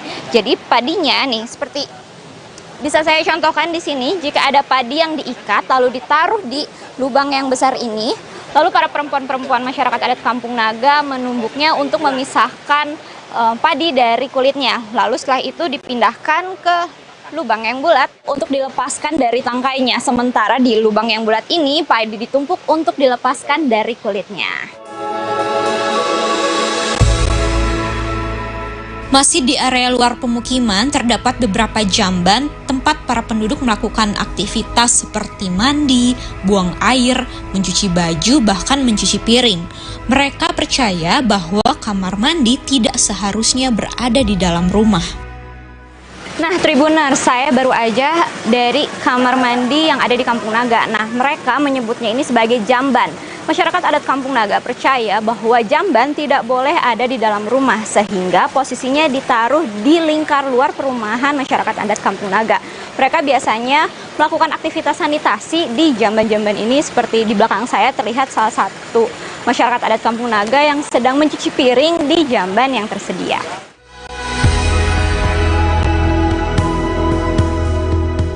Setelah itu, Kang Ijat membawa kami ke wilayah pusat pemukiman. Tempat ini semacam alun-alun bagi penduduk Kampung Naga. Saya berduduk santai bersama Kang Ijat di depan balai pertemuan atau balai Patemon. Sembari Kang Ijat menceritakan tentang kampungnya itu. Di sini Kampung Naga, tadi kan jarak tempuh menuju Kampung Naga dari area parkir. Kita turun tangga tadi jarak tempuhnya setengah kilo, 500 meter. Dan menurunnya tangga yang banyaknya tadi ada 444 anak tangga. Terus di sini Kampung Naga ini yang mempunyai luas areal itu luasnya 1,5 hektar. Dalam 1,5 hektar secara turun-temurun dari zaman nenek moyang, luasnya 1 jengkal pun tidak boleh nambah. Ya terpaksa posisi sebagian besar warga Kampung Naga udah diposisikan tinggal di luar area perkampungan yang disebut Sanaga. Jadi Sanaga itu masih masyarakat adat Kampung Naga atau warga Kampung Naga yang posisi tinggal di luar. Kami masuk ke Balai Patemon. Balai Patemon ini merupakan tempat untuk mengadakan pertemuan. Di dalamnya terdapat beberapa instrumen musik tradisional hingga pajangan-pajangan lainnya. Instrumen tradisional ini biasanya dimainkan pada upacara-upacara seperti hajat sasih. Ini salah satu jenis alat musik yang ada di Kampung Naga. Soalnya di Kampung Naga ada 3 jenis alat musik yang masuk di Kampung Naga. Di sini ada terbang gembrung. Terbang gembrung itu sejenis kesenian yang sifat religi atau sakral. Ini paling dipakai di kala takbiran Idul Fitri, Idul Adha diiringi sholat Nabi kita belum menggunakan. Terus ada juga angklung yang besar ya, yang ditempel itu angklung bareng namanya. Besar-besar, ada juga yang lebih besar seperti itu. Ukurannya sampai 1 meter 20. Oh. Kang Ijat memperlihatkan kepada saya, ternyata legenda trio Warkop DKI pernah mengunjungi kampung ini. Selanjutnya, perjalanan kami lanjutkan berkeliling kompleks pemukiman. Saya bertemu dengan beberapa anak-anak yang tinggal di Kampung Naga ini. Oh iya, Kampung Naga sendiri tidak memiliki aliran listrik, sehingga membuat saya penasaran bagaimana dengan pendidikan anak-anak Kampung Naga terutama ketika pandemi. Terkait dengan tidak adanya aliran listrik, Kang Ijat menegaskan bahwa mereka sepakat untuk menolak adanya listrik di desa mereka. Masyarakat Kampung Naga khawatir jika masuknya aliran listrik hanya akan menjadi beban tersendiri bagi mereka. Salah satunya kekhawatiran terkait kemungkinan kesenjangan yang tercipta di antara masyarakat Kampung Naga. Masuk ke dalam pemukiman, saya bertemu dengan Abah Maun, seorang pengrajin alat tajam. Abah Maun ini usianya sudah lebih dari 80 tahun. Di usia senjanya ini, Abah Maun masih lihai dalam membuat pisau, golok, hingga gergaji. Kang Ajat menjelaskan bahwa rata-rata usia hidup para masyarakat Kampung Naga memang tinggi. Hal itu disebabkan karena makanan yang dikonsumsi para masyarakat Kampung Naga terjaga dan hanya berasal dari alam. Kemudian kami melanjutkan perjalanan ke Bumi Ageng. Tempat ini menjadi tempat sakral yang tidak boleh direkam. Di tempat ini para tetua adat Kampung Naga biasanya menggelar ritual keagamaan seperti ketika hajat sasi. Kemudian kami mengunjungi kediaman Kang Ijat untuk melihat lebih dekat seperti apa sih bangunan rumah masyarakat Kampung Naga. Nah, sekarang saya sudah berada di rumahnya Pak Ijat yang dari tadi menemani rombongan kami. Sekarang kita lihat yuk seperti apa bangunan dalam rumah masyarakat adat Kampung Naga. Assalamualaikum. Waalaikumsalam warahmatullahi wabarakatuh. Ya, seperti di sini ya. Yang tadi silakan. Dulu mau lihat dulu mangga, Nah di sini tadi yang saya jelaskan di Kampung Naga memang di sini dalam satu bangunan rata-rata mempunyai 4 ruangan. Ini ruang tamu, ada dapur, ada goa, ada kamar tempat istirahat. Nah, yang seperti ini. Jadi kalau misalnya di sini kena angin juga seperti ini kan disebut lampu badai gitu kan, atau misalnya lantera kalau di sini. Nah seperti ini. Terus saya memperkenalkan di sini di Kampung Naga cara masaknya warga Kampung Naga masih menggunakan tungku atau hawu seperti ini. Terus misalnya di sini dikala masak seperti ini asapnya langsung ke atas, makanya atasnya hitam. Dan ini dikala misalnya si asap itu bisa tembus. Terus misalnya ini kan baranya masih kelihatan ya, masih ada baranya. Ya, bahwa arang yang bekas memasak di hawu itu bisa digunakan untuk menyetrika. Nah ini contoh setrikanya yang sedang saya pegang itu terbuat dari apa Pak? Bisa ini besinya kalau dari kuningan. Jadi kalau kuningan itu supaya menyimpan panasnya agak lama. Gitu, seperti itu. Dari alam kembali lagi ke alam. Jadi segala sesuatu kalau yang di Kampung Naga ya di sini sirkulasi yang tadi ajas manfaatnya untuk misalnya hawu atau misalnya kayu bakar itu bisa kembali lagi ke alam. Jadi segala sesuatu yang di Kampung Naga dari alam bisa kembali lagi ke alam. Semua rumah saling berhadapan, ada yang ke utara dan ada yang ke selatan. Hal itu agar para penghuni rumah bisa saling memperhatikan satu sama lain. Setiap rumah memiliki kolong untuk menyimpan hewan ternak dan dipercaya bisa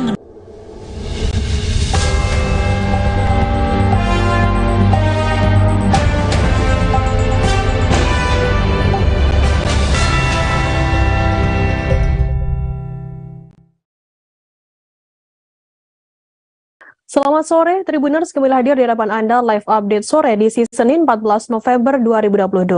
Sore ini kan kami sajikan informasi teraktual dan terpercaya dari berbagai wilayah di Indonesia dan akan dilaporkan secara langsung oleh reporter kami di lapangan. Bersama saya Firda Ananda dan inilah live update selengkapnya. Kita ke berita pertama, Saudara Cecep Ruhimat, pengurus krematorium Cilincing DKI Jakarta Utara, menuturkan bahwa pihaknya belum menerima daftar 4 orang jenazah keluarga meninggal di Kalideres, Jakarta Barat. Adapun keempat jenazah yang meninggal di perumahan Citra Garden Extension, Blok AC5, nomor 7, Kecamatan Kalideres, Jakarta Barat, yakni Rudianto Gunawan, 71 tahun, dan sang istri bernama Margareta Gunawan, 68 tahun, lalu anak dari keduanya Dian, 42 tahun, sedangkan yang terakhir Budianto Gunawan, ipar dari Rudianto. Informasi lebih lengkapnya akan disampaikan oleh rekan jurnalis kami dari Tribunnews.com, ada Rahmat Nugraha yang akan melaporkannya. Silakan rekan Rahmat.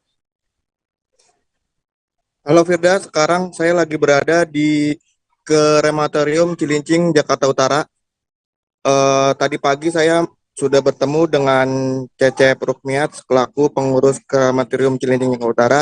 Dikatakan bahwa pengurus belum mendapatkan informasi ataupun pembokingan untuk proses kremasi dari 4 korban meninggal secara misterius di Kalideres. Adapun korban bernama Rudianto Gunawan berumur 71 tahun, kemudian Margareta berumur 68 tahun, dan Dian anaknya berusia 42 tahun.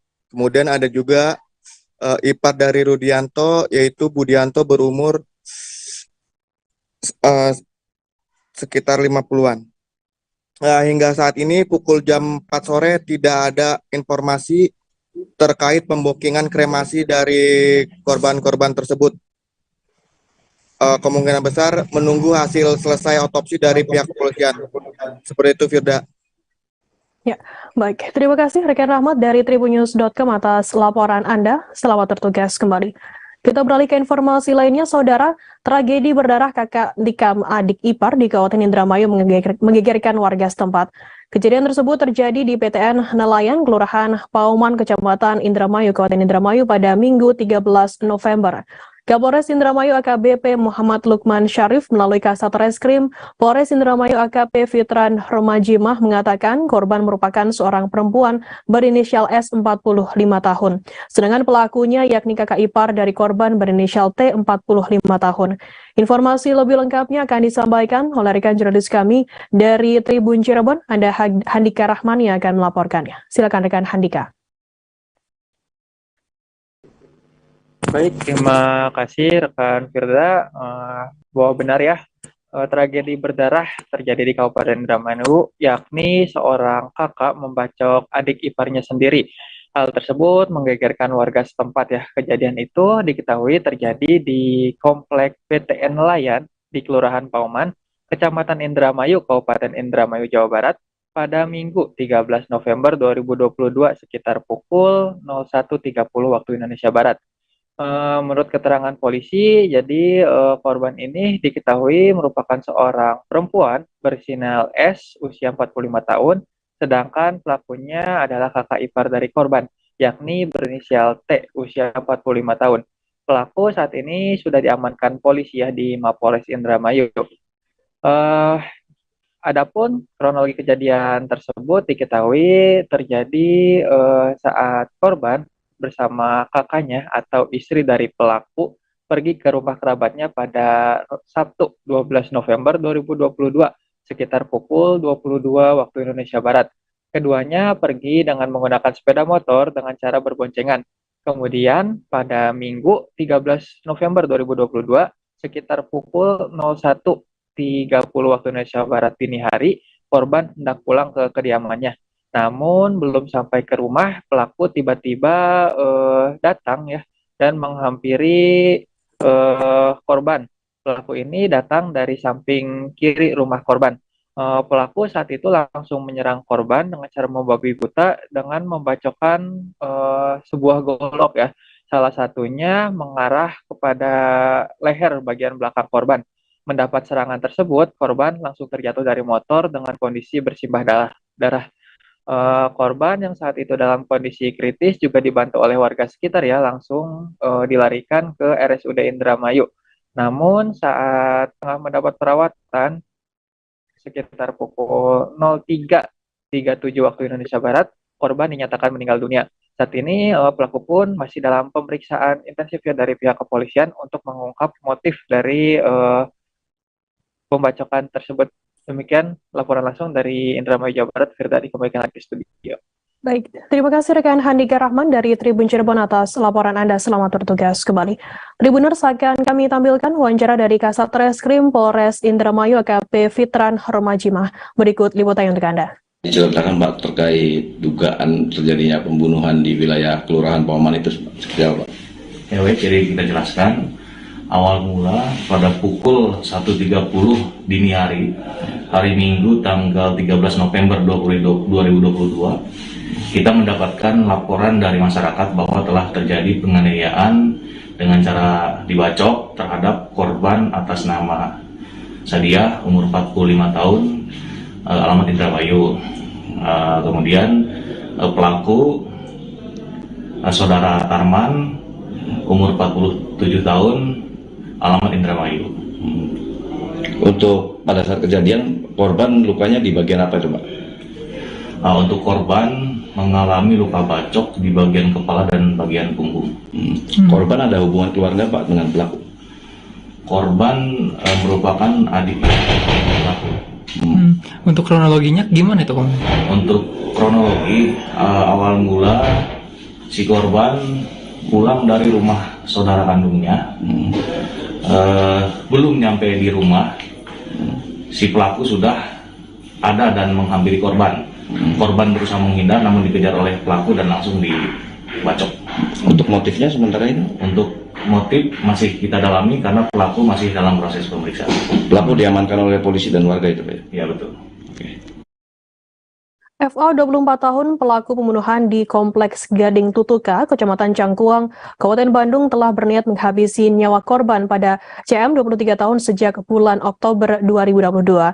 FA mengaku tega menghabisi nyawa temannya sendiri CM dengan menggunakan senjata tajam karena kesal.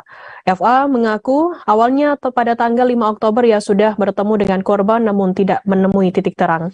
Menurut FA, jaket ojek online yang digunakannya saat menghabisi CM dibelinya secara online pada 9 Oktober 2022 lalu. Informasi lebih lengkapnya akan disampaikan oleh rekan jurnalis kami dari Tribun Jabar, ada Lutfi Ahmad yang akan melaporkannya. Silakan rekan Lutfi. Ya baik, Firda dan Tribuners dimanapun Anda berada, terkait pembunuhan yang dilakukan oleh FA terhadap temannya sendiri, yakni Syam, itu diketahui menurut Kapolresta Bandung, Kombes Pol Kusworo Wibowo, pertama kali diketemukan adanya pembunuhan oleh warga setempat. Warga ataupun tetangganya mendengar suara teriakan, cekcok, dan hingga terdapat teriakan meminta tolong saat dilihat di rumah tersebut ataupun rumah korban. Saat dibuka, korban telah bersimbah darah dan berada di ruang tamu. Warga tersebut melaporkan kejadian tersebut kepada warga lainnya, lalu kepada polisi, sehingga korban langsung dibawa ke Rumah Sakit Otista Soreang, Kabupaten Bandung. Namun sayang korban tidak terselamatkan, ia meninggal dunia di rumah sakit.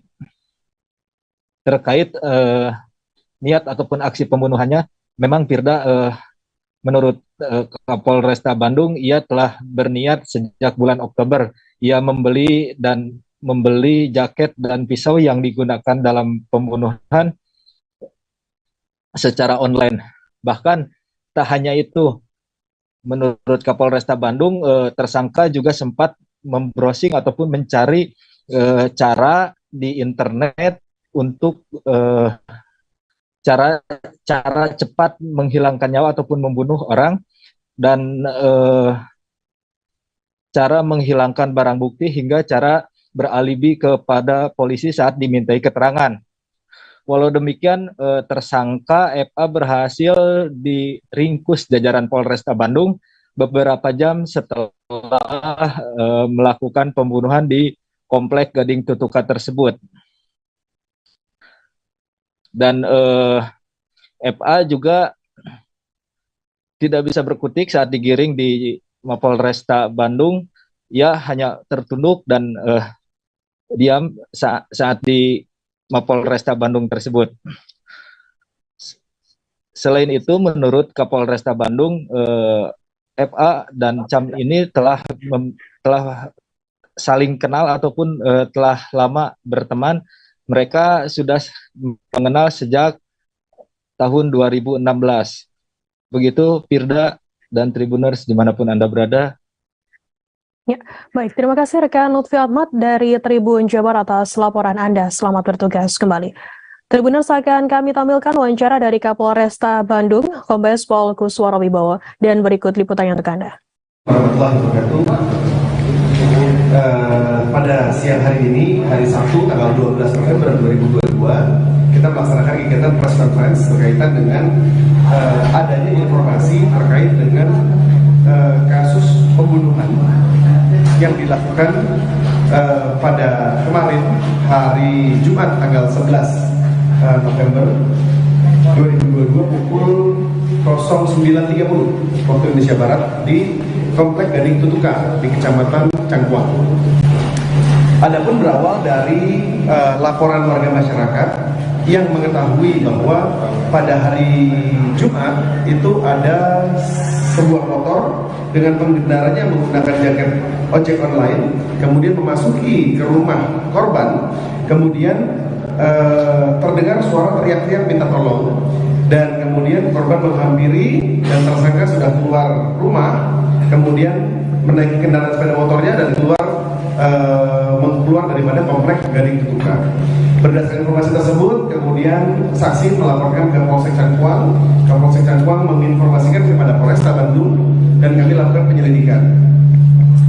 kami melakukan serangkaian tindakan penyelidikan yang mana mendapatkan informasi-informasi dari para saksi, kemudian berbagai alat bukti lainnya, sehingga pada pukul 11.30 di hari yang sama, di hari Jumat tanggal 11 November itu, kami bisa Nuriza, 50 tahun, warga Desa Ujung Tanoh, Kecamatan Setia, Kabupaten Aceh Barat Daya, dilaporkan meninggal dunia. Yang meninggal selesai sepeda motor jenis Vario yang dikendaranya terlibat kecelakaan dengan mobil Innova di Jalan Nasional Gampong Lelop, Kecamatan Tangan-Tangan pada Minggu 13 November. Kapolres Abdia, AKBP Dani Catra Nugraha melalui Kasat Lantas Ibtu Muhammad Berni mengatakan Nuriza mengendarai sepeda motor Vario dengan nomor polisi BL5155JE yang mengalami luka-luka hingga meninggal dunia setelah bertabrakan dengan mobil penumpang Innova bernomor polisi BK1640 GT yang dikemudikan oleh Teguh Budiman 40 tahun warga Gampong Murandeh. Informasi lebih lengkapnya akan disampaikan oleh rekan jurnalis kami dari Serami News Indonesia. Ada Taufik Sas yang akan melaporkannya. Silakan rekan Taufik. Baik, terima kasih rekan Tirta. Dapat kami laporkan bahwa Nuriza, warga Desa Ujung Tanah, Kecamatan Setia, Kabupaten Aceh Barat Daya, dilaporkan meninggal dunia setelah sepeda motor jenis Vario yang dikendarainya terlibat laga kambing dengan mobil penumpang jenis Innova di Jalan Nasional Gampong Ilop, Kecamatan Tangan-Tangan, Kabupaten Aceh Barat Daya, Minggu sekira pukul 11.30 WIB. Kapolres Abdia, AKBP Dani Catra Nugraha melalui Kasat Lantas Ibtu Muhammad Beni yang dikonfirmasi sambil membenarkan kejadian laka lantas yang terjadi di Jalan Nasional Tapak Tuan Blang Pidi, tepatnya di Gampong Ilop, Kecamatan Tangan-Tangan tersebut. Atas kecelakaan maut tersebut, Nuriza, pengendara sepeda motor Vario dengan nomor polisi BL5155CE mengalami luka hingga meninggal dunia setelah bertabrakan dengan mobil penumpang jenis Innova dengan nomor polisi BK1640GT yang dikemudi oleh Teguh Budiman 40 tahun, warga Gampong Merandeh, Kecamatan Lembah Sabil, Kabupaten Aceh Barat Daya. Berdasarkan kronologi yang dirilis Kasat Lantas Ibtu Muhammad Beni kepada wartawan, pengendara sepeda motor Honda Vario yang dikendarai Nuriza melaju dari arah Tapak Tuan menuju Blang Pidi dan dari arah perlawanan melaju mobil penumpang Innova yang dikemudi oleh Teguh Budiman. Setiba di lokasi kejadian, pengemudi maupun Innova hilang kendali hingga langsung menabrak pengendara sepeda motor Vario yang berada di depannya. Setelah insiden tabrakan itu, maupun Toyota Innova terus melaju ke depan hingga menabrak 4 unit sepeda motor lain yang sedang terparkir di berem jalan. Di mana saat itu cuaca lagi hujan, beberapa pengendara ada yang berteduh sementara hingga sepeda motor mereka terparkir di berem jalan. Adapun sepeda motor yang terkena imbas kecelakaan tersebut diantaranya sepeda motor Honda Scoopy dan Honda CFR mengalami rusak berat. Sementara sepeda motor Honda Vario dan sepeda motor Honda Revo mengalami rusak ringan. Demikian juga dengan kendaraan milik korban juga mengalami rusak berat, termasuk Moven Innova rusak di bagian depan sebelah kanan. Atas kejadian itu, petugas memperkirakan kerugian material hingga puluhan juta rupiah. Demikian rekan Firda. Baik, terima kasih rekan jurnalis dari Serami News Indonesia, Taufik atas laporan Anda. Selamat bertugas kembali. Kita beralih ke informasi selanjutnya, Saudara. Segerombolan orang diduga geng motor mengejar pengendara yang sedang berboncengan di depan kantor PDAM Kota Bogor. Akibat panik dikejar, pengendara itu pun terjatuh dari motornya. Kabarnya, segerombolan orang yang diduga geng motor tersebut juga membawa senjata tajam. Kejadian tersebut terjadi pada Minggu 13 November sekira pukul 4 dini hari waktu Indonesia Barat dan terekam kamera pengawas CCTV. Informasi lebih lengkapnya akan disampaikan oleh rekan jurnalis kami dari Tribun Bogor. Ada Rahmat Hidayat yang akan melaporkannya. Silakan rekan Rahmat. Ya baik, Firda dan rekan-rekan Tribun ini dapat kami sampaikan bahwasanya memang kejadian tersebut terjadi pada hari kemarin, tepatnya sekitar pukul 04.35 waktu Indonesia bagian Barat. Kejadian tersebut pun terekam kamera CCTV milik PDAM Kota Bogor. Dalam video yang kami terima, di mana saat itu segerombolan kelompok yang diduga geng motor ini mengejar pengendara yang saat itu berjumlah 2 orang. Nah, dari video yang kami terima terlihat bahwasanya memang pengendara tersebut lari dan masuk ke areal PDAM Kota Bogor. Tidak hanya itu, Tribuners, tugas PDAM Kota Bogor pun langsung menutup gerbang milik PDAM Kota Bogor. Dan kami pun sempat mewawancari salah satu petugas keamanan PDAM Kota Bogor yang pada saat kejadian tersebut ikut membantu dan menyaksikan kejadian di mana segerombolan kelompok yang diduga geng motor mengejar pengendara yang berjumlah 2 orang tersebut. Di mana saat kejadian, berdasarkan keterangan yang kami dapat dari salah seorang petugas keamanan PDAM Kota Bogor, pada saat kejadian segerombolan kelompok yang diduga geng motor ini berjumlah 30 motor yang mengarah dari arah Surya Kencana Kota Bogor. Nah, tiba-tiba ketika tepat berada di depan PDAM Kota Bogor, si yang dikejar oleh gerombolan yang diduga geng motor ini terjatuh dan akhirnya memilih kabur dan masuk ke area dalam PDAM Kota Bogor. Tidak hanya mengejar, segerombolan kelompok yang diduga geng motor ini membawa senjata tajam. Namun ketika pihak PDAM Kota Bogor atau petugas keamanan Kota Bogor menutup gerbang milik PDAM Kota Bogor, tak berselang lama si pengendara ini ataupun gerombolan pengendara motor ini langsung meninggalkan lokasi. Meski begitu, dipastikan dalam kejadian ini tidak ada korban jiwa maupun lain sebagainya. Hanya luka-luka yang diterima oleh pengendara motor yang terjatuh ketika dikejar oleh segerombolan kelompok yang diduga geng motor ini. Lalu kami pun mencoba mengonfirmasikan hal ini kepada pihak kepolisian dalam hal ini yang menangani, yakni Polsek Bogor Timur, di mana menurut keterangan dari Polsek Bogor Timur yang kami dapatkan bahwasanya segerombolan kelompok ini identitasnya memang sampai saat ini belum diketahui berasal dari mana. Namun berdasarkan pergerakannya ketika datang maupun ketika meninggalkan PDAM Kota Bogor, kelompok ini terindikasi berasal dari wilayah Surya Kencana, Kecamatan Bogor Tengah, Kota Bogor. Namun sampai saat ini belum dipastikan soal keberadaan mereka. Dan pihak polisi pun mengklaim bahwasanya sudah melakukan kegiatan patroli untuk mengantisipasi kejadian-kejadian tawuran di Kota Bogor, terutama di wilayah Kecamatan Bogor Timur, Kota Bogor. Begitu Firda laporan yang bisa kami sampaikan. Baik, terima kasih rekan jurnalis dari Tribun Bogor atas laporan Anda. Selamat bertugas kembali. Kita beralih ke informasi lainnya, Saudara. Jembatan gantung lingkungan Padang Kasa, Kelurahan Sinyonyoi, Kecamatan Kaluku, Kabupaten Mamuju, Sulawesi Barat rusak. Jembatan ini rusak akibat hantaman banjir bandang pada Selasa 10 Oktober lalu.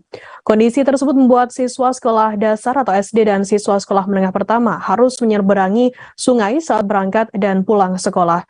Tak hanya siswa sekolah, warga yang bermukim di perkampungan Padang Kasa ini sangat kesulitan akibat tidak adanya jembatan tersebut.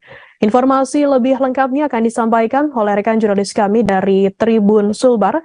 Ada Abdul Rahman yang akan melaporkannya. Silakan rekan Abdul.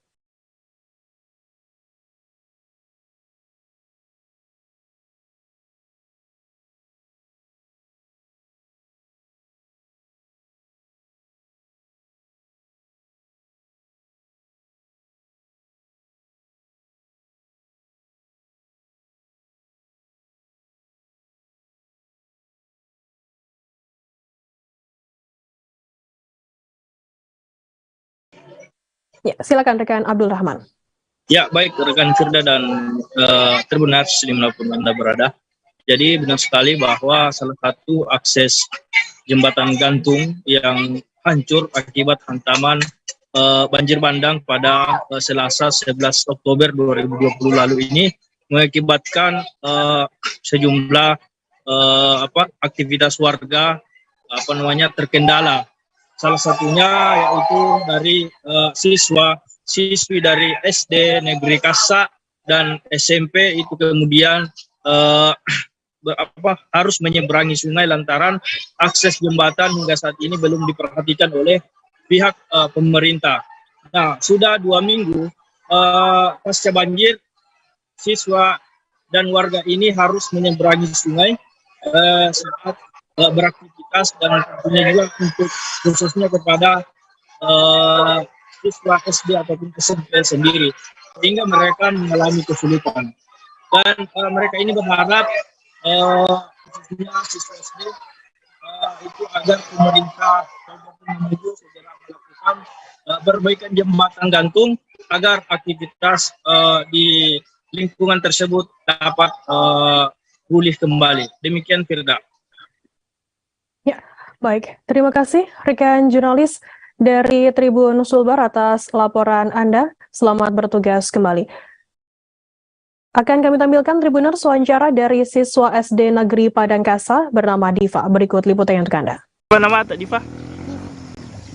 Berapa lama Miki menyeberang sungai kalau sekolah?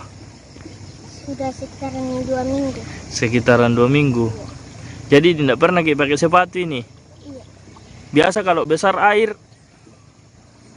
Tidak sekolah. Tidak sekolah? Iya. Kalau naik lagi air? Iya. Apa yang dirasakan ini selama rusak jembatan? Iya. Susah? Susah dirasa. Susah dirasa? Iya. Karena selalu nyebrang sungai di. Iya. Biasa kalau hujan takut lagi pulang? Iya. Takut ke pulang? Tidak juga banyak orang di sini. Oh, banyak Ji, tapi biasa kalau naik air tidak sekolah Miki. Iya. Jadi apa harapan tak ini Diva? Semoga datang pemerintah membuat jembatan lagi di sini. Membuatkan ke jembatan. Iya. Supaya tidak takut Miki lagi kalau hujan lagi. Iya. Kelas berapa Miki? 2. Kelas 2 SD. Oke Diva. Kita beralih ke informasi lainnya, Saudara. Dalam rangka memperingati Hari Sungai Ciliwung yang jatuh pada 11 November, sejumlah relawan membersihkan bantaran Sungai Ciliwung yang berada di Delta Biawak, Kampung Bebek, Kelurahan Kedung Halang, Kecamatan Bogor Utara, Kota Bogor pada Sabtu 12 November. Kegiatan ini diikuti oleh Komunitas Peduli Ciliwung, Komunitas Sepeda Bike to Work Indonesia, Satgas Natulasiasi Ciliwung, dan dibantu oleh petugas dari Dinas Lingkungan Hidup Kota Bogor. Informasi lebih lengkapnya akan disampaikan oleh rekan jurnalis kami dari Tribun Bogor. Ada Amar yang akan melaporkannya. Silakan rekan Amar. Baik, terima kasih rekan Firda. Jadi dalam rangka memperingati Hari Ciliwung yang jatuh pada tanggal 11 November kemarin, sejumlah relawan membersihkan bantaran Sungai Ciliwung yang berada di Delta Biawak, Kampung Bebek, Kelurahan Kedung Halang, Kecamatan Bogor Utara, Kota Bogor pada hari Sabtu tanggal 12 November 2022. Kegiatan ini diikuti oleh Komunitas Peduli Ciliwung, kemudian Komunitas Sepeda Bike to Work Indonesia, kemudian dibantu oleh Satgas Naturalisasi Ciliwung dan juga petugas Dinas Lingkungan Hidup Kota Bogor. Nah, dengan diselenggarakan kegiatan ini diharapkan dapat menggugah peran serta masyarakat, pemerintah hingga dunia industri untuk bertanggung jawab dan berupaya mencari solusi dari permasalahan yang selama ini terjadi, khususnya sampah di bantaran Sungai Ciliwung. River Defender Ciliwung sekaligus Satgas Naturalisasi Ciliwung, Suparno Jumar, mengatakan saat ini yang menjadi permasalahan yaitu 4 kategori sampah non-organik yang ada di Sungai Ciliwung, mulai dari sampah plastik, kemudian sampah tekstil, sampah popok, dan sampah styrofoam. Nah, selain itu, kata Suparno Jumar juga, permasalahan lainnya yaitu adalah berdirinya bangunan-bangunan yang berada di luar jalur atau di luar garis sepadan sungai, dan itu merupakan permasalahan yang saat ini masih sulit untuk ditemukan solusinya. Nah, kemudian selain itu juga kata Suparno Jumar, adanya ODF atau orang yang buang air besar sembarangan yang kemudian pipanya dibuang ke dalam sungai. Nah, hal itu dapat mencemari aliran air sungai itu sendiri. Nah, menurutnya solusi dari permasalahan pencemaran sungai saat ini yaitu selain mencari solusi untuk mengurai sampah tanpa menimbulkan permasalahan lain, tetapi pola pikir manusia pun harus ikut dirubah agar sadar akan pentingnya sumber air yang ada saat ini, terutama air sungai. Nah, selain itu, ia juga berpesan kepada masyarakat agar lebih menghargai sungai dan merawat sungai, agar kedepannya dapat dinikmati oleh generasi penerus, baik cucu maupun cicit-cicit kita kelak. Nah, di tempat yang sama, co-founder dari Back to Work Indonesia, Toto Sugito, mengatakan dalam mengatasi permasalahan lingkungan ini tak harus melulu dari pegiat lingkungan. Dia pun yang bergerak di bidang pengurangan upaya solusi dari pencemaran udara, tetapi tergugah untuk melakukan pembersihan sampah di Sungai Ciliwung. Karena menurutnya lingkungan rusak itu tidak hanya dari polusi udara, tetapi juga sampah yang tidak dikelola dengan baik dan akhirnya menumpuk terutama di Sungai Ciliwung. Dia pun berpesan agar kepada masyarakat agar lebih sadar dan mencintai maupun menghargai lingkungannya, termasuk lingkungan sungai. Begitu rekan Firda yang dapat kami laporkan dari Kabupaten Bogor. Baik, terima kasih rekan Amar dari Tribun Bogor atas laporan Anda. Melaporkan langsung dari Bogor, selamat bertugas kembali. Dan Tribuners, akan kami tampilkan wawancara dari River Defender Ciliwung sekaligus Satgas Naturalisasi Ciliwung, Suparno Jumar. Berikut liputannya untuk Anda. Jaminan adalah paling tidak ada 4. Plastik, kemasan sekali pakai ya, termasuk saset gitu ya, termasuk kantong, kemudian kain. Ini kain kayak gini nih, jumlahnya tidak sedikit. Kemudian kain itu artinya ada topi, kemudian baju, kemudian celana, kaos kaki, top, dan seterusnya. Kemudian ada popok, dan yang keempat adalah styrofoam. Itu masalah sampah padatnya. Tapi masalah yang lain adalah juga bangunan yang kemudian berdiri di luar garis sepadan sungai. Kemudian ODF atau orang buang air besar sembarangan. Atau orang yang membuang air besar kemudian pipanya dimasukkan ke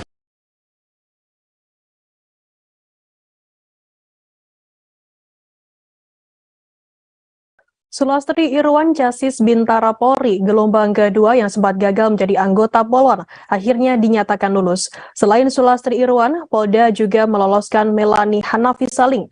Keduanya dinyatakan untuk ikut pendidikan. Hasil tersebut disampaikan langsung oleh Kapolda Maluku Utara, Irjen Pol Midi Siswoko di Aula Mako Polda Maluku Utara.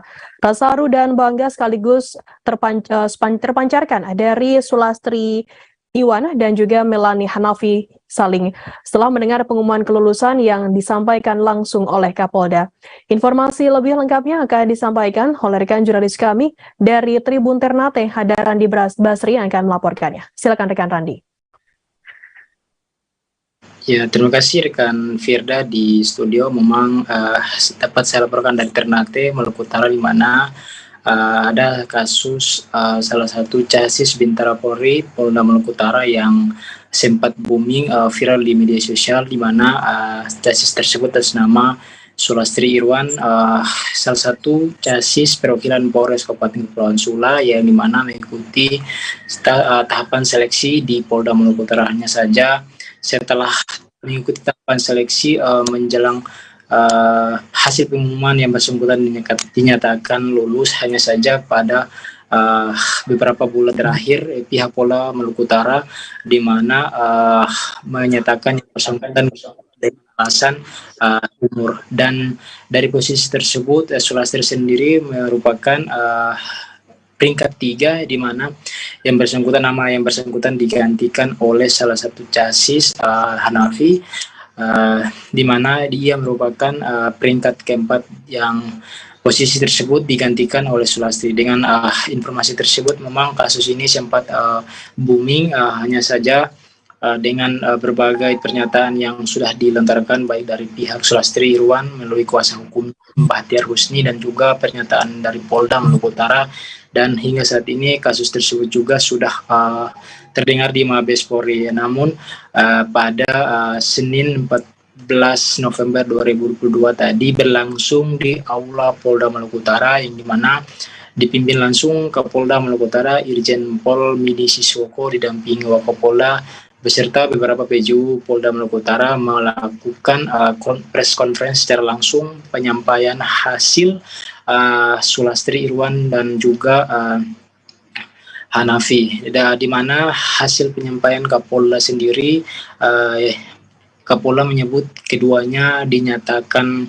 lulus untuk mengikuti pendidikan setelah melalui beberapa tahapan, yang dimana ucapan ini juga, kata Kapolda, pihaknya terus berkoordinasi dengan Mabes Polri, dalam hal ini ASSDM Polri, di mana sehingga pihak dari Mabes Polri sendiri langsung mengakomodir penambahan 1 kota, dan tadi juga secara resmi disampaikan pernyataan langsung oleh Kapolda Maluku Utara Irjen Pol Midi Siswoko, di mana Sulastri Irwan dan Hanafi dinyatakan lulus dan keduanya akan mengikuti pendidikan, di mana juga kepada kedua chassis tersebut sempat dari Tribun Ternate melakukan konfirmasi wawancara langsung, di mana keduanya mengucapkan rasa berterima kasih dan juga kepada Kapolri dan juga Polda Maluku Utara atas apa yang sudah disampaikan,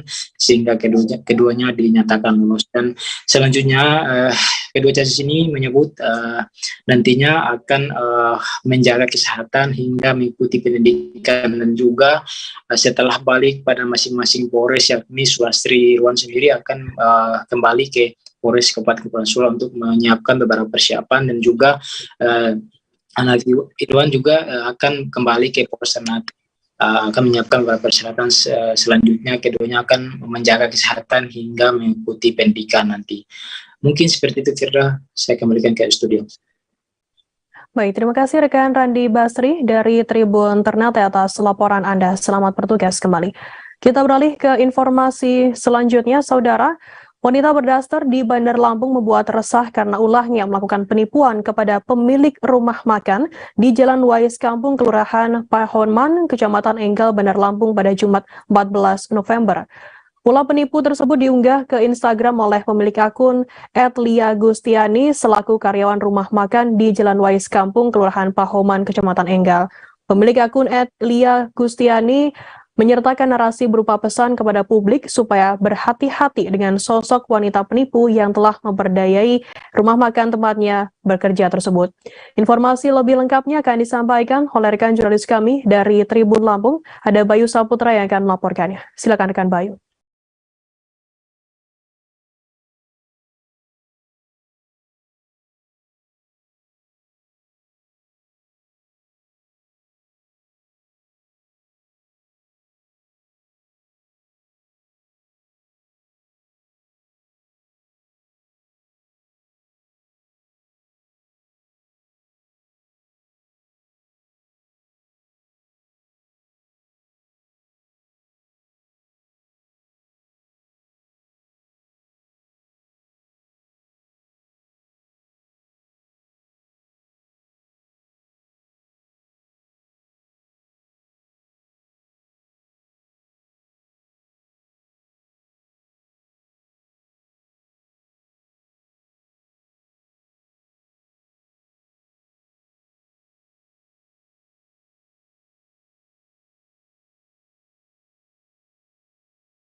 Kita beralih ke informasi lainnya, Saudara. Puncak peringatan Hari Kesehatan Nasional ke-58 diikuti seribuan insan kesehatan yang ada di Kabupaten Tabalong, Kalimantan Selatan pada Minggu 13 November. Pada puncak peringatan ini, selain menggelar upacara, juga ada beberapa lomba yang dimainkan dan dirangkai pula dengan penyerahan penghargaan. Lomba mobil hias bertemakan gerakan masyarakat hidup sehat atau Germas dan stunting yang diikuti puskesmas-puskesmas di Tabalong termasuk yang paling menarik perhatian. Informasi lebih lengkapnya akan disampaikan oleh rekan jurnalis kami dari Banjarmasin Pos. Ada Doni Usmani yang akan melaporkannya. Silakan rekan Doni.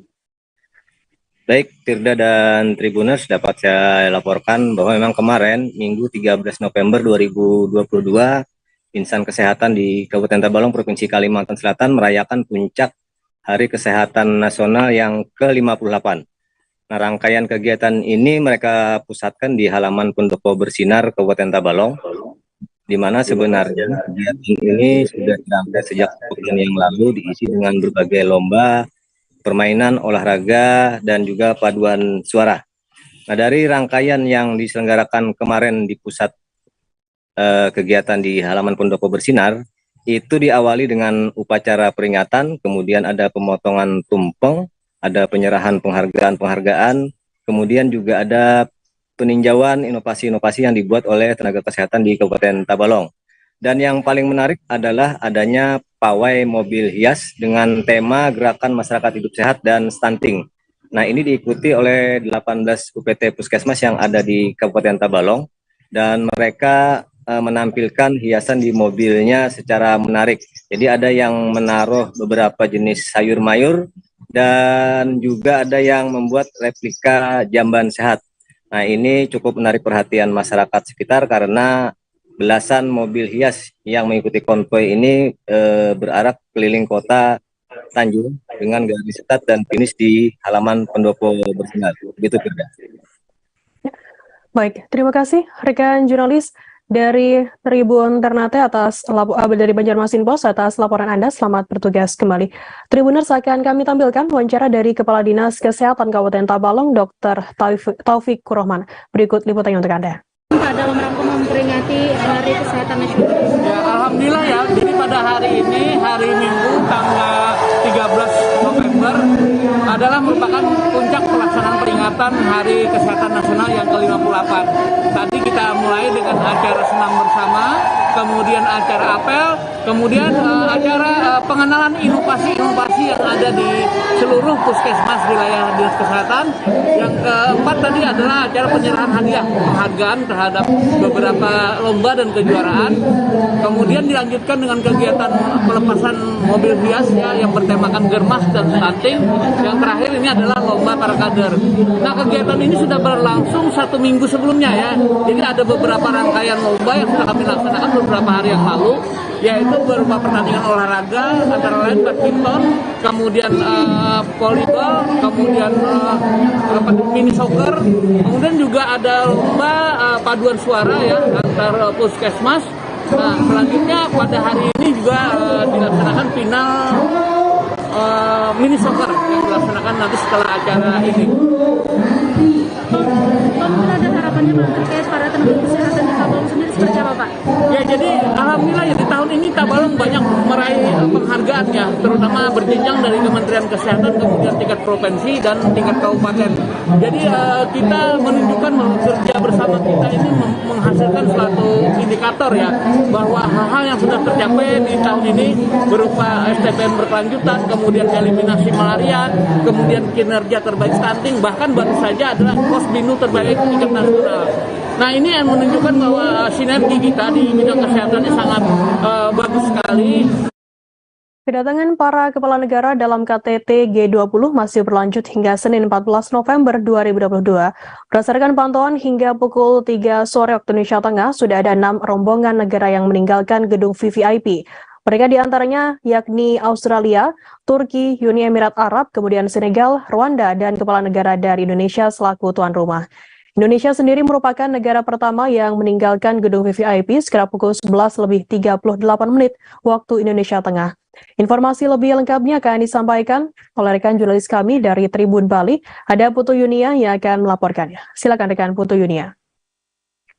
Baik, terima kasih rekan Firda. Jadi betul sekali hari ini merupakan hari kedua kedatangan kepala negara ke Bali dalam rangka penyelenggaraan KTT G20. Sejak kemarin sebelumnya sudah ada beberapa kepala negara yang hadir dan hari ini diketahui juga ada beberapa kepala negara lainnya yang akan tiba di Bali. Sepantauan kami dari pagi tadi pukul 7 hingga pukul 15, yang pertama meninggalkan gedung VVIP Bandara Internasional Ngurah Rai adalah Bapak Presiden Joko Widodo dengan kendaraan hitam berplat merah bertuliskan Indonesia. Dari balik kaca kendaraan, Presiden Joko Widodo sempat melambaikan tangan kepada awak media yang berada di seberang gedung VVIP Bandara Internasional Ngurah Rai. Dan sebelumnya Bapak Presiden Joko Widodo sendiri sudah sempat tiba di Bali pada tanggal 13 November pukul 20:30 waktu Indonesia Tengah. Namun berdasarkan informasi yang kami dapat pada kemarin ataupun di tengah malamnya Presiden bertolak ke Solo untuk menghadiri agenda lainnya. Selanjutnya pada pukul 11:55 waktu Indonesia Tengah, rombongan Uni Emirat Arab menyusul Indonesia meninggalkan gedung VVIP. Kendaraannya cukup banyak sehingga menghabiskan waktu yang cukup lama. Nampak Presiden Uni Emirat Arab Mohammed bin Zayed Al Nahyan mengenakan sorban berada di dalam kendaraan berbendera Uni Emirat Arab. Rombongan Turki kemudian terlihat meninggalkan gedung VVIP di selang waktu sekitar 20 menit dari rombongan Uni Emirat Arab. Turki sendiri juga dihadiri langsung oleh presidennya yaitu Recep Tayyip Erdogan, yang mana sebagai kita ketahui Erdogan menyempatkan diri hadir di tengah musibah yang menimpa negaranya, yaitu terjadinya ledakan bom yang menghabiskan 6 nyawa di kota Istanbul, Turki. Kemudian selanjutnya adalah rombongan dari negara Senegal, yaitu salah satu negara yang berada di Afrika Barat pada pukul 12:28 waktu Indonesia Tengah. Sekitar 2 jam berselang, kepala negara dari Australia bersama rombongan kemudian meninggalkan gedung VVIP. Disusul Rwanda yang menuju venue pada pukul 14:48. Rwanda sendiri juga merupakan salah satu negara yang berada di Afrika Timur. Dan pada hari ini, pada tanggal 14 November 2022, dijadwalkan ada 29 kepala negara atau perwakilannya yang akan tiba di Bali dalam rangka KTT G20. Dan dapat kami informasikan pada pukul 15:30 WITA, menyusul Rwanda, negara Cina yang langsung dihadiri oleh kepala negaranya juga sudah meninggalkan gedung VVIP menuju venue. Kedatangan para kepala negara ini sendiri disambut oleh perwakilan volunteer dari negaranya masing-masing, termasuk seperti yang dilakukan oleh negara Cina, dan juga disambut dengan tarian dan alat musik tradisional Bali gamelan. Dengan hadirnya 6 negara, atau maksud kami 7 negara dengan pukul 15:30 WITA, maka diperkirakan masih ada 22 negara lainnya yang akan segera tiba di Bali dan masih terus kami pantau pergerakannya. Demikian, Firda. Baik, terima kasih rekan jurnalis dari Tribun Bali atas laporan Anda. Selamat bertugas kembali. Kita beralih ke informasi lainnya, Saudara. Seorang pria di Kabupaten Timur Tengah Utara bernama Arthur Bernard Lawa Manehat, 18 tahun, dibekuk oleh unit Buru Sergap Polres Timur Tengah Utara. Arthur dibekuk polisi pasca nekat melancarkan aksi pencurian di rumah dinas Kasat Lantas dan Klinik Bayangkara Polres TTU. Terduga pelaku pencurian dibekuk tim Buzzer Polres Timur Tengah Utara di bawah pimpinan Kasat Reskrim Polres TTU Ibtu Fernando Oktober. Informasi lebih lengkapnya akan disampaikan oleh rekan jurnalis kami dari Pos Kupang, ada Onci Ribon yang akan melaporkannya. Silakan rekan Onci.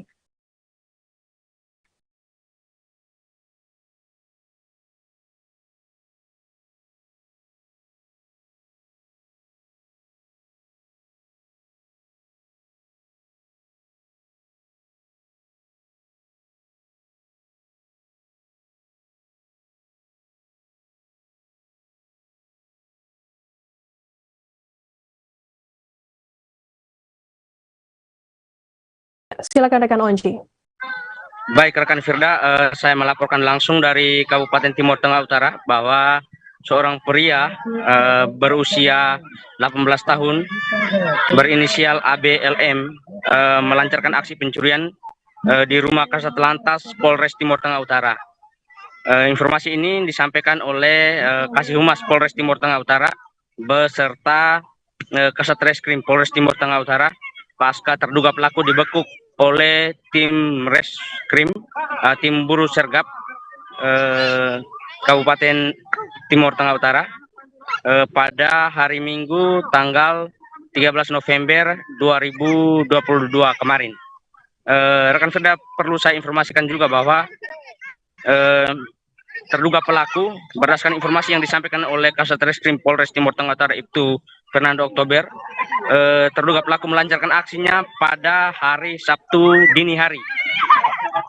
Terduga pelaku melancarkan aksi pertama di klinik Bayangkara Polres Timur Tengah Utara, di mana terduga pelaku menggasak beberapa alat kesehatan seperti alat pengukur tekanan jantung dan beberapa alat kesehatan lainnya. Pasca melancarkan aksinya di Poliklinik Bayangkara Polres Timur Tengah Utara, terduga pelaku melancarkan aksinya di rumah Kasat Lantas Polres Timur Tengah Utara. Pasca melakukan penyelidikan dan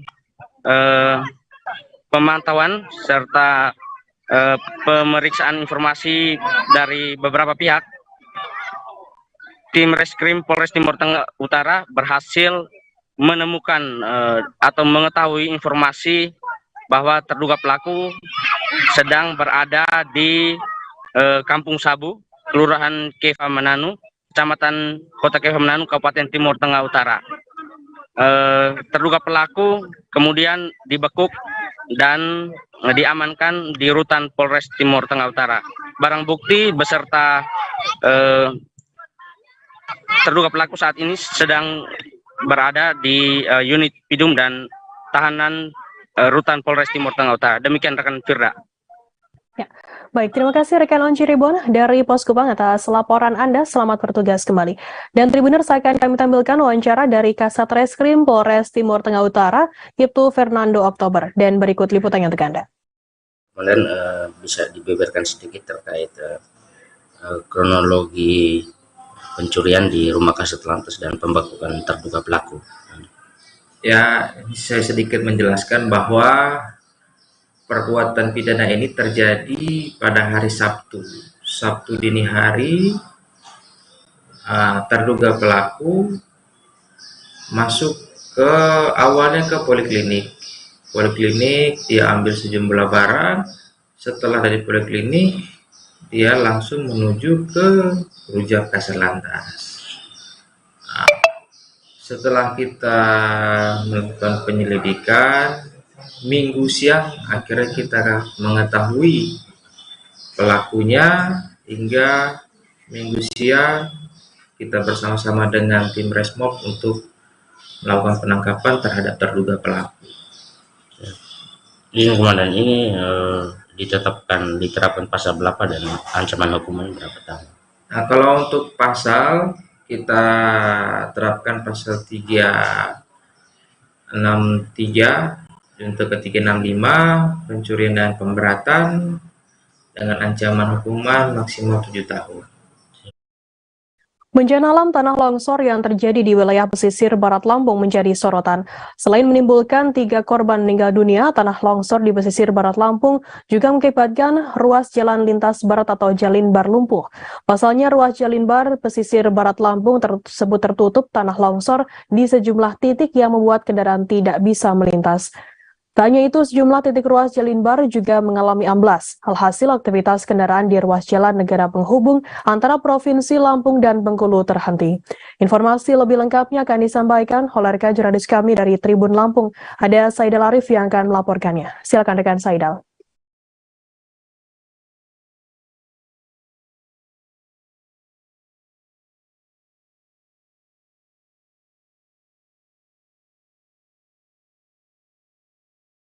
Terima kasih rekan Firda. Jadi dapat kami melaporkan dari pesisir barat Lampung bahwasannya tingginya curah hujan di pesisir barat Lampung menyebabkan jalan lintas barat ruas Krui Bengkulu amblas tepatnya di Jembatan Laai, Kecamatan Karya Penggawa. Akibatnya arus lalu lintas di jalan lintas ruas Krui Bengkulu tersebut lumpuh total dan tidak bisa dilalui oleh kendaraan pada minggu kemarin ya.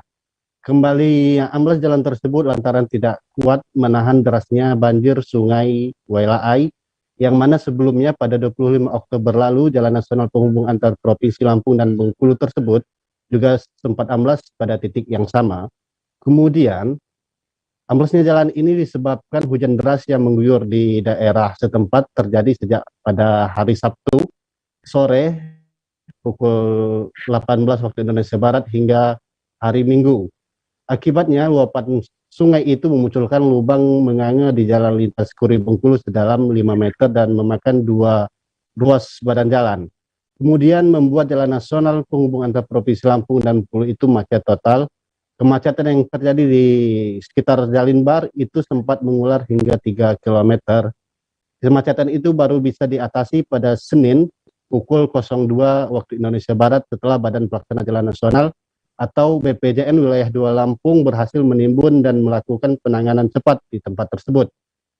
Saat ini jalan lintas Krui Bengkulu sudah bisa dilalui oleh kendaraan, namun pihak Polres Lampung Barat dan Pesisir Barat melalui Kasat Lantas itu David Pulner menghimbau agar pengguna jalan yang akan melintasi jalan nasional tersebut untuk tetap berhati-hati sebab curah hujan saat ini di pesisir barat masih cukup tinggi dan bahkan sampai sore hari ini juga masih terus terjadi hujan, Tribuner. Tidak hanya itu, akibat bencana banjir di Sungai Wailai tersebut juga mengakibatkan 7 rumah warga di Pekon Laai itu terseret arus banjir dan 6 rumah lainnya juga rusak berat. Selain itu juga rumah milik warga lainnya di Pekon Penengahan berjumlah 5 rumah juga mengalami kerusakan.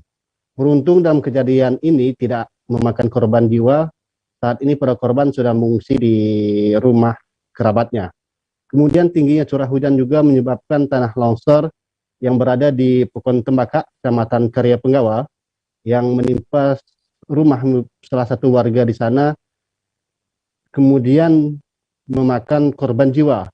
Jadi 3 korban ini adalah satu keluarga, yang menurut keterangan Pratin ataupun Kepala Desa Pekon Tembaka, ya Yuswardi mengatakan musibah tersebut terjadi pada Minggu pukul 03 waktu Indonesia Barat. Saat musibah terjadi, terdapat 3 orang yang ada di dalam rumah tersebut dan ikut tertimbun.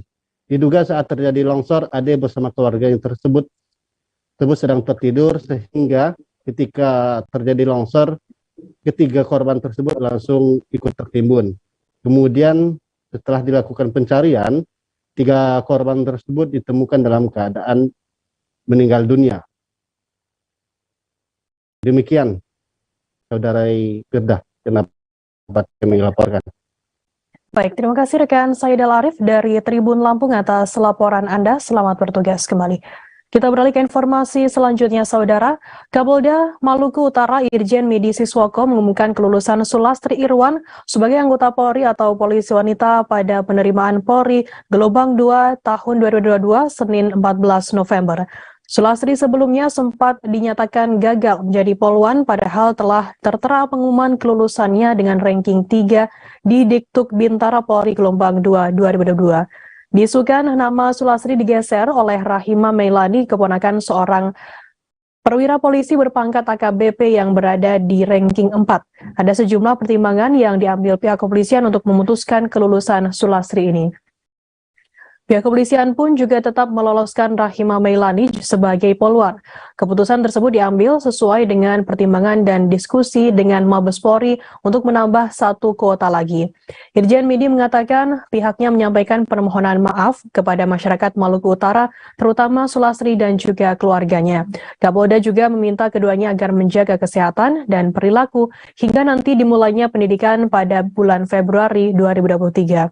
yang meminta baik Sulastri maupun Rahima bisa berkoordinasi dengan Biro SDM Polda Maluku Utara untuk persiapan pendidikan.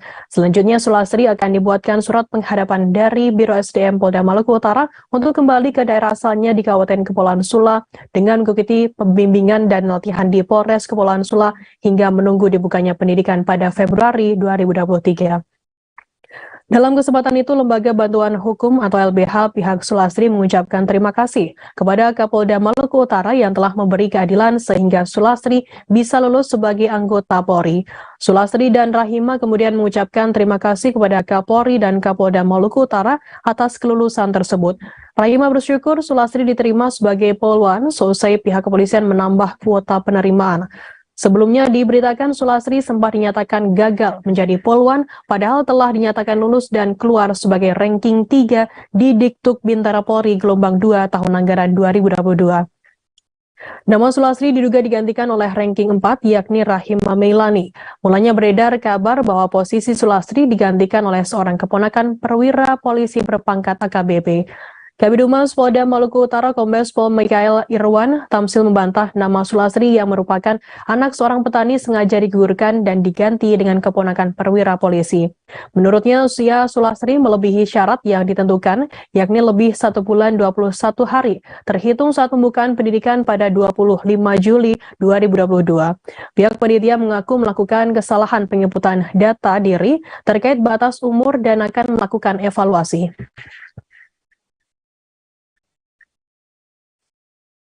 Pertama, sebagai manusia biasa, saya juga senang dan terima kasih atas keputusan dari Bapak Kapolri dan Bapak Kapolda atas akomodir tentang masalah ini. Kami dari keluarga juga berterima terima kasih dan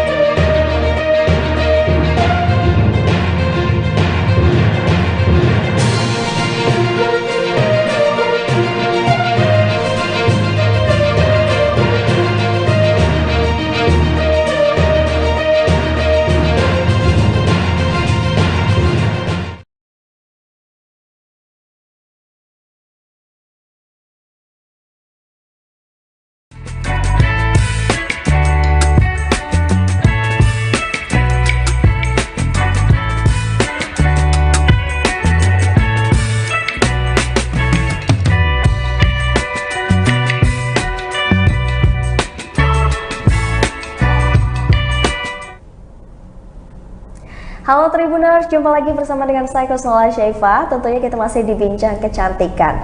Tribuners, hari ini saya sudah kedatangan tamu yang sangat istimewa sekali nih. Di hadapan saya sudah hadir Dr. Anggi. Halo Dokter. Halo. Gimana kabarnya nih Dok? Alhamdulillah sehat. Sehat ya Dok. Iya. Mudah-mudahan di tengah pergantian cuaca ini kita selalu sehat. Kita selalu sehat. Kalau suara aku agak pindah nggak apa-apa ya Tribuners. Dalam proses penyembuhan. Nah Tribuners, hari ini tentunya kita masih di Bincang Kecantikan. Kalau sudah ada yang cantik-cantik seperti ini, tentunya kita akan membahas sesuatu yang berkaitan dengan kecantikan dan juga tentang kulit nih Tribuners ya. Nah, Dokter Anggi ini dari mana sih Dok? Saya dari klinik Glavicia. Glavicia, siapa di sini yang nggak tahu ya kan? Glavicia itu sudah buka di Lampung ya Dok. Betul. Ya. Udah lama, udah 1 tahun ya Tribuners. Jadi mungkin Tribuners yang belum tahu bisa nanti main-main ya Dok. Boleh. Untuk alamat dan segala macam nanti kita bakal taruh di akhir. Makanya untuk Tribuners jangan kemana-mana, saksikan pokoknya tayangan kita ini ya, jangan kemana-mana karena kita tuh bakalan bahas yang panjang banget seputar tentang kulit ya. Nah nih Dok, berbicara masalah tentang kulit, siapa sih Dok ya kan yang kita tuh para perempuan, laki-laki, muda, dewasa, anak-anak, remaja gitu kan ya, yang memang nggak menginginkan kulit wajah yang sehat, glowing ya Dok, dan tentunya terbebas dari masalah. Nah hari ini ya Tribuners kita akan berbicara masalah suatu treatment yang ada di klinik Glavicia Lampung, yaitu gold treatment nih Dok. Iya. Ya. Kalau boleh tahu gold treatment ini apa sih Dok? Jadi gold treatment itu suatu treatment untuk berbagai macam keluhan yang ada di wajah Oke. Gitu. Mulai dari glowing, kemudian flek, kemudian acne, kemudian pori dan scar. Jadi berbagai macam keluhan yang ada di wajah itu bisa diatasi dengan menggunakan gold treatment. Wow, berarti gold treatment ini banyak sekali ya dok, bisa mencakup ke berbagai macam kondisi kulit Tribuners di rumah gitu. Nah Tribuners, tapi tenang aja, kita bakalan membahas lebih spesifiknya satu persatu. Tapi kita bahas dulu nih dok, yang pertama. Boleh. Karena yang pertama ini mungkin ada sebagian dari Tribuners yang mempunyai masalah kulit berjerawat nih dok. Kan kita tuh kayak nggak pede ya dok ya. Kalau kulitnya berjerawat, terus juga aktivitas kita terganggu dan lain sebagainya.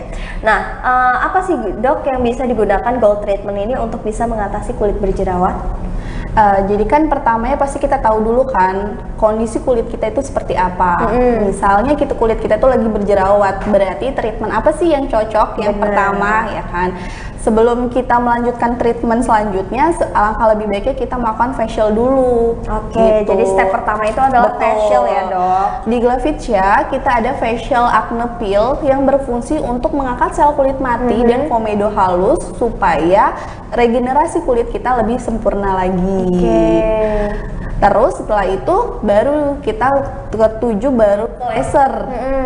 Di Glavicia juga ada beberapa laser. Kalau untuk kulit berjerawat kita sarankan untuk menggunakan laser Pro Yellow yang acne, yang fungsinya membantu untuk mengeringkan jerawat, memudarkan bekas jerawat yang kehitaman, kemudian untuk mengurangi minyak yang berlebih di area wajah. Oke, jadi memang banyak sekali ya dok ya rangkaian dan juga step-stepnya yang memang ini tuh berguna banget untuk bisa mengatasi kulit berjerawat ini ya Tribuners. Ingat, ini tidak sekali instan ya dok ya. Betul. Tidak instan ya Tribuners. Nah makanya kita juga bakalan mewakili beberapa pertanyaan dari Tribuners di rumah tentang gold treatment ini. Nah tadi kan udah berjerawat nih dok. Namanya yaitu kita harus facial dulu nih. Facial ini dilakukan berapa sering nih dok? Anjuran dokter. Jadi lakukan facial itu minimal 1 bulan sekali karena regenerasi kulit kita itu kan 28 hari. Jadi maksimalnya itu 1 bulan sekali. Biar regenerasi kulit kita itu lebih bagus lagi. Jadi untuk facialnya nih ya Tribuners, jadi langkah awal Tribuners yang ingin mengambil treatment gold treatment ini tentunya akan disarankan untuk facial dulu gitu. Dan facial ini bisa dilakukan 1 bulan sekali. Nah gunanya untuk facial ini untuk kulit berjerawat apa sih dok? Karena kan banyak ada beberapa yang ngomong kayak enggak lah kulit berjerawat kalau di facial tambah jerawatan gitu dok. Nah itu statementnya itu salah apa bener sih dok? Jadi kan kulit berjerawat itu biasanya karena penumpukan dari kotoran-kotoran, debu, asap kendaraan gitu kan yang menumpuk di pori, terus dia nggak bisa keluar nih, makanya dilakukan facial gitu yang utamanya. Jadi biar kotorannya kebuka nih, jadi diangkat. Kalau di Glavicia sendiri kita ada facial acne peel, jadi facialnya itu tanpa rasa sakit. Oh gitu. Betul. Dia apa itu dok? Ada enggak? Iya, jadi facial super acne peel itu sendiri dia mengangkat sel kulit mati sama komedo halus dengan cara disedot sekalian pengaplikasian serum. Oh gitu. Jadi nanti ada sensasi basah-basah dari wajah kita nih. Jadi sekalian disedot-sedot, sekalian pemberian serum yang fungsinya juga untuk ngebantu ngeringin dari jerawat itu sendiri. Wow, gitu. Berarti memang Tribuners mungkin yang punya ketakutan untuk facial tadi ya dok ya, karena kulitnya masih berjerawat, itu jangan khawatir Tribuners, karena ternyata di Glavicia ini ada apa tadi dok? Facial acne peel. Nah ini jadi nggak sakit-sakit kan, kalau biasanya dipencet-pencet.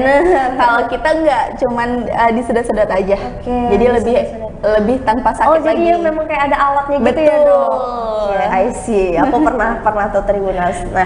Nah kan banyak juga nih dok yang rasa ketakutan Tribuners di rumah gitu kan ya, pemakaian alat seperti itu. Itu aman nggak sih dok? Semuanya alat aman kecuali untuk ibu hamil. Betul. Kalau alat semuanya aman kecuali ibu hamil. Apalagi kalau misalnya facial acne peel juga itu aman juga untuk ibu hamil, masih aman. Jadi memang ibu hamil sabar dulu. Iya, tunggu melahirkan dulu baru bisa treatment. Jadi memang ya wajarnya ya dok. Iya. Hamil memang hormonnya juga. Betul. Ya, dok, ya. Jadi nggak masalah lah Tribuners ya gitu. Nah sudah kulit berjerawat nih dok. Berarti kan sebelum kita ke gold treatment itu kita harus membersihkan kulitnya dulu ya dok ya. Betul. Membersihkan jerawatnya dulu ya dok. Ya. Lalu setelah itu diapain tuh dok jerawatnya? Nah setelah kan udah dibersihin nih, udah semuanya, baru kita naik ke laser. Betul. Laser itu berfungsi untuk ngebantu ngeringin jerawat sendiri. Biasanya kan ada jerawat yang besar-besar tuh. Iya. Nah itu bisa di laser. Jadi langsung mengeringkan jerawat. Kemudian biasanya kan kulit berjerawat itu minyaknya berlebih nih. Nah dia bisa mengurangi minyak yang berlebih di daerah wajah. Gitu. Iya. Selain dari itu juga, dia juga dapat membantu mencerahkan wajah dan meratakan warna kulit. Itu laser ini dok? Itu kita punya laser Pro Yellow. Pro Yellow, betul. Nama lasernya laser Pro Yellow. Oke. Nah dok, laser Pro Yellow ini kan bagus banget nih dok ya. Betul. Tadi khasiatnya. Ada kandungan apa sih dok gitu yang memang membuat laser Pro Yellow ini begitu bagus? Laser Pro Yellow itu kan panjang gelombangnya 577 nanometer. Jadi lebih bagus lagi. Oh gitu. Gitu. Masuk ke dalam lapisannya, jadi lebih bagus lagi. Jadi memang masuk ke dalam lapisan kulit kita itu jauh lebih meresap gitu ya dok ya? Jadi kalau misalnya di jerawat besar, kita laser langsung bisa kering. Gitu.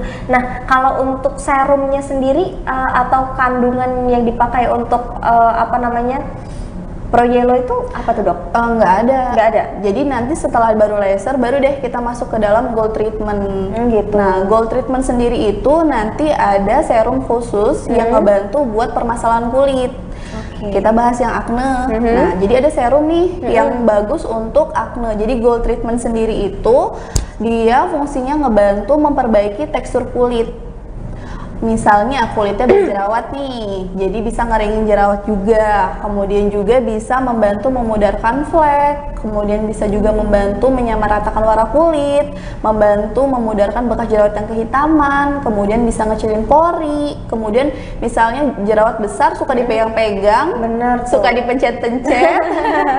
Nah itu bisa jadi scar kan, atau bopeng, itu bisa juga. Jadi gold treatment itu semuanya.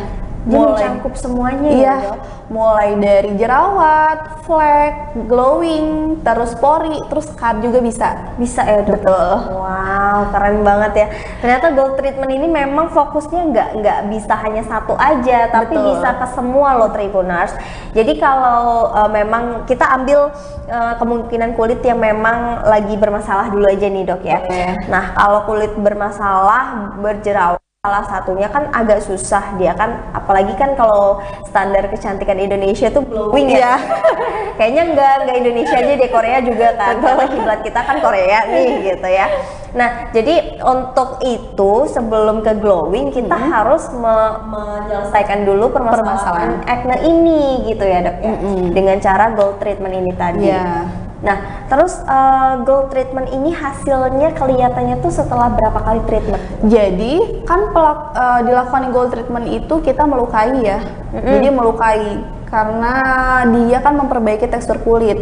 Jadi biasanya penyembuhannya itu 5 sampai 7 hari. Jadi kan agak merah-merah nih. Ada masa downtime dulu berarti ya. Jadi terus after dari treatment sebulan itu udah kelihatan hasilnya. Oke, jadi memang rentannya dikasih waktu 1 bulan ya dok. Benar. Jadi bisa dilakukannya pun diulang juga. Misalkan bopengnya itu terlalu dalam atau scarnya terlalu dalam, pori-porinya juga terlalu banyak nih atau besar-besar. Nah itu dilakukannya sebulan sekali. Sebulan sekali. Kalau yang gold treatment. Gitu. Gold treatment itu bisa dilakukan sebulan sekali ya Tribuners, karena gitu tadi ada masa downtime-nya. Jadi memang dia ada masa waktu Tribuners. Jadi setelah after treatment sendiri nih dok, kan bisa kelihatan hasilnya setelah 1 bulan itu tadi. Nah ada nggak after treatment itu pantangan-pantangan yang emang kayak nggak boleh pakai krim dulu nih, nggak boleh melakukan aktivitas ini, nggak boleh makan ini, nggak boleh itu dok? Iya, jadi kalau misalnya after dari gold treatment sendiri 24 jam nggak boleh kena air dulu supaya si serumnya lebih meresap lagi. Kemudian tidak boleh menggunakan krim malam 3 sampai 7 hari. Jadi nanti diberikan itu merek nutrisi. apa aja ya dok ya? Iya. Jadi nanti dikasih nutrisi pengganti dari krim malam supaya nggak ada iritasi. Soalnya kan kita perlukaan nih, gitu. Terus setelah itu cuci muka pun nggak boleh yang ada mengandung scrubnya. Karena kan lagi luka. Cuci muka pun nggak boleh digosok-gosok dan tidak boleh menggunakan air hangat. Iya, jadi takutnya memang kan iritasi. Iritasi ya dok. Jadi memang air biasa aja gitu, dingin ya, Tribuners gitu. Nah, ngomong-ngomong nih dok, dari tadi kan dokter bilang melukai. Nah, itu melukai yang seperti apa tuh dok? Nah, apakah disayat-sayat atau bagaimana dok? Apa disuntik-suntik nih gimana? Iya, jadi prosedur dari gold treatment sendiri itu kita kan fungsinya untuk melukai, membantu tekstur wajah. Jadi yang pertama pasti kita anestesi dulu kan, karena kan menghilangkan rasa sakit dulu. Nanti kalau misalnya anestesinya udah 30 menit, yaitu ada ngerasa baal-baal gitu atau kayak kebas, nah baru deh kita roller caranya. Jadi di roller semua saling kemudian dimasukkan serumnya, sekaligus ngeroller, sekaligus memasukkan serum. Untuk bagian yang jerawat nanti baru disuntikin. Gitu. Itu disuntiknya satu persatu tuh dok? Jerawat? Iya. Wow. Terus kalau untuk bagian pori juga disuntikin. Jadi sistemnya di roller, kemudian disuntik di bagian permasalahannya. Kalau misalnya bopeng, jadi kita naikin bopengnya nih, jadi disuntikin. Kemudian pori juga iya. Kalau untuk glowing sendiri itu nggak disuntik. Nggak disuntik ya? Iya. Tapi jadi cuman di roller aja dimasukin serumnya. Jadi memang pemakaian serum aja gitu ya, karena memang kulitnya mungkin sudah nggak bermasalah, jadi hanya mencerahkan gitu. Nah, berarti kan ini ada apa luka-lukanya gitu ya dok ya? Benar. Jadi nanti after dari treatment kan merah-merah. Tapi tenang aja, biasanya 3 hari pun udah hilang merah-merahnya. Tergantung dari jenis kulitnya kan. Bisa kalau misalnya kulit sensitif agak lumayan lama, 7 hari maksimal. Tapi kalau misalnya kulitnya emang normal-normal aja, 3 hari udah sembuh. 3 hari udah sembuh. Yang namanya beauty is pain ya dok ya. Beauty itu memang harus sakit ya. Jadi ya untuk Tribuners yang memang mempunyai kulit wajah yang bermasalah, salah satunya itu berjerawat. Nah, pengen banget dan bingung mungkin ya dok ya di rumah tuh kayak memilih treatment apa nih gitu nih ya kan yang memang cocok untuk kulit berjerawat. Nah, sekarang ini pas banget karena Cino dengan Dr. Anggi tuh lagi ngejelasin ini namanya ada gold treatment yang memang ini bisa untuk dipakai oleh customer atau apa namanya Tribuners di rumah yang memang kulitnya itu lagi berjerawat itu. Step by stepnya tadi udah dijelasin banget ya Dr. Anggi. Dari prosedur penanganannya, masa downtime-nya, dan memang hasilnya kelihatan itu setelah 1 bulan ya dok ya. Nah itu berapa kali treatment sih dok kalau boleh disarankan? Tergantung dari jenis kulitnya kak. Kalau misalnya bopeng atau scar terlalu dalam, berarti perlu ada pengulangan. Pengulangan itu bisa 2-3 kali. Tapi kalau misalnya jerawat, itu kan balik lagi ke hormonal biasanya. Benar. Jadi kalau jerawat itu pasti udah langsung kering sebulan ya. Iya. Jadi kalau misalnya pasiennya males balik lagi jerawatan, pasti perlu ada pengulangan lagi. Perlu ada pengulangan. Betul. Tapi memang sebenarnya bukan kecanduan ya dok. Lebih tepatnya memang treatment itu tuh kebutuhan kulit. Betul, karena kan sama aja kayak kita makan jatuhnya kan, menutrisi kulit dengan menggunakan treatment supaya produk yang kita pakai itu meresap dan nutrisinya itu lebih sempurna lagi. Wah, gold treatment ini benar-benar keren ya berarti dok ya. Udah ke apa namanya acne, berarti acne-nya bisa kelihatan setelah 1 kali treatment dan juga 1 bulan masa penyembuhan tadi ya dok ya. Nah dan itu bisa dilakukan sesuai dengan kebutuhan kulit Tribuners. Jadi melihat dulu nih Tribuners kalau kira-kira sudah mulai ada lagi jerawat gitu dok ya, boleh pengulangan lagi di gold treatment ini gitu. Nah kita beralih ke scar tadi tuh dok. Scar atau bopeng ya dok ya. Nah kan kebanyakan orang tuh yang setelah after dari jerawat ke scar ya dok ya. Timbulnya bopeng atau scar. Benar. Nah itu gimana dok caranya? Caranya sama, cuman di bagian pengerjaannya aja gitu. Jadi di bagian scarnya itu kita insisi atau kita suntikan supaya si scarnya itu naik. Jadi kan lapisan kulitnya itu kan cenderung cekung ke dalam. supaya dia regenerasinya lebih sempurna lagi, makanya kita suntikan, terus diberikan serum. Gitu. Jadi penyuntikannya aja. Penyuntikannya aja dan memang nggak seperti acne tadi ya dok ya. Karena mungkin kan acne tuh penyembuhan dulu ya dok. Betul. Kalau ini kita memadatkan apa posisi kulit ya dok ya. Kayak ya Tribuners bisa bayangin kan kalau kulit kita bopeng atau scar itu kan terjadi karena suka dipencet-pencet, berbagai macam hal gitu kan ya. Jadi kulitnya harus dinaikkan agar sama ya dok ya. Sesuai dengan permukaan. Gitu. Itu dengan cara disuntikan itu tadi dengan gold treatment scar. Gold treatment yang scar ini. Nah itu kandungannya ada apa sih dok dalam situ? Serum yang khusus untuk ngebantu memperbaiki scarnya sendiri. Gitu. Emang setiap gold treatment sendiri itu serumnya beda-beda. Iya, sesuai dengan permasalahannya. Nah kalau scar ini nih dok, butuh berapa kali treatment untuk kelihatan hasilnya? Nah kalau untuk scar sendiri biasanya kalau misalnya scarnya nggak terlalu dalam nih, atau cekungannya nggak terlalu dalam, itu bisa dilakukan sekali. Tapi kalau misalnya agak yang besar, kemudian terlalu dalam, karena suka pegang-pegang jerawat terus dipencet-pencet, nah itu bisa dilakukan 2-3 kali. 2-3 kali. Betul. Oke. Nah, ada masa downtime sendiri dok?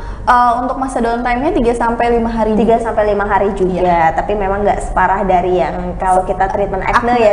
Betul. Gitu. Ya kalau bopeng kan insya Allah cuman bekas-bekasnya aja, tapi jadi memang kan menyamaratakan warna kulit jatuhnya. Oke, betul banget. Nah, udah pindah Tribuners ya. Nah, untuk Tribuners juga yang mempunyai pertanyaan mungkin bisa komen di bawah ini ya. Kita bakal bahas apa aja. Dan tentunya kita masih di sini bersama dengan Dokter Anggi. Dokter Anggi, kita bakal membahas apa lagi nih dok? Yang seputar gold treatment ini. Bisa bahas tentang pori juga biasanya. Pori-pori nih dok. Biasanya kan permasalahannya dok, pori-pori aku besar gitu kan. Dok. Itu gimana tuh dok? Penyebabnya dulu deh dok, apa sih kira-kira penyebabnya? Bisa karena kan semua manusia pasti punya pori-pori, nggak mungkin nggak punya pori-pori kan. Jadi biasanya penyebabnya karena ekstrasinya terlalu kuat biasanya. Jadi ekstrasi itu apa tuh dok? Nggak ngerti.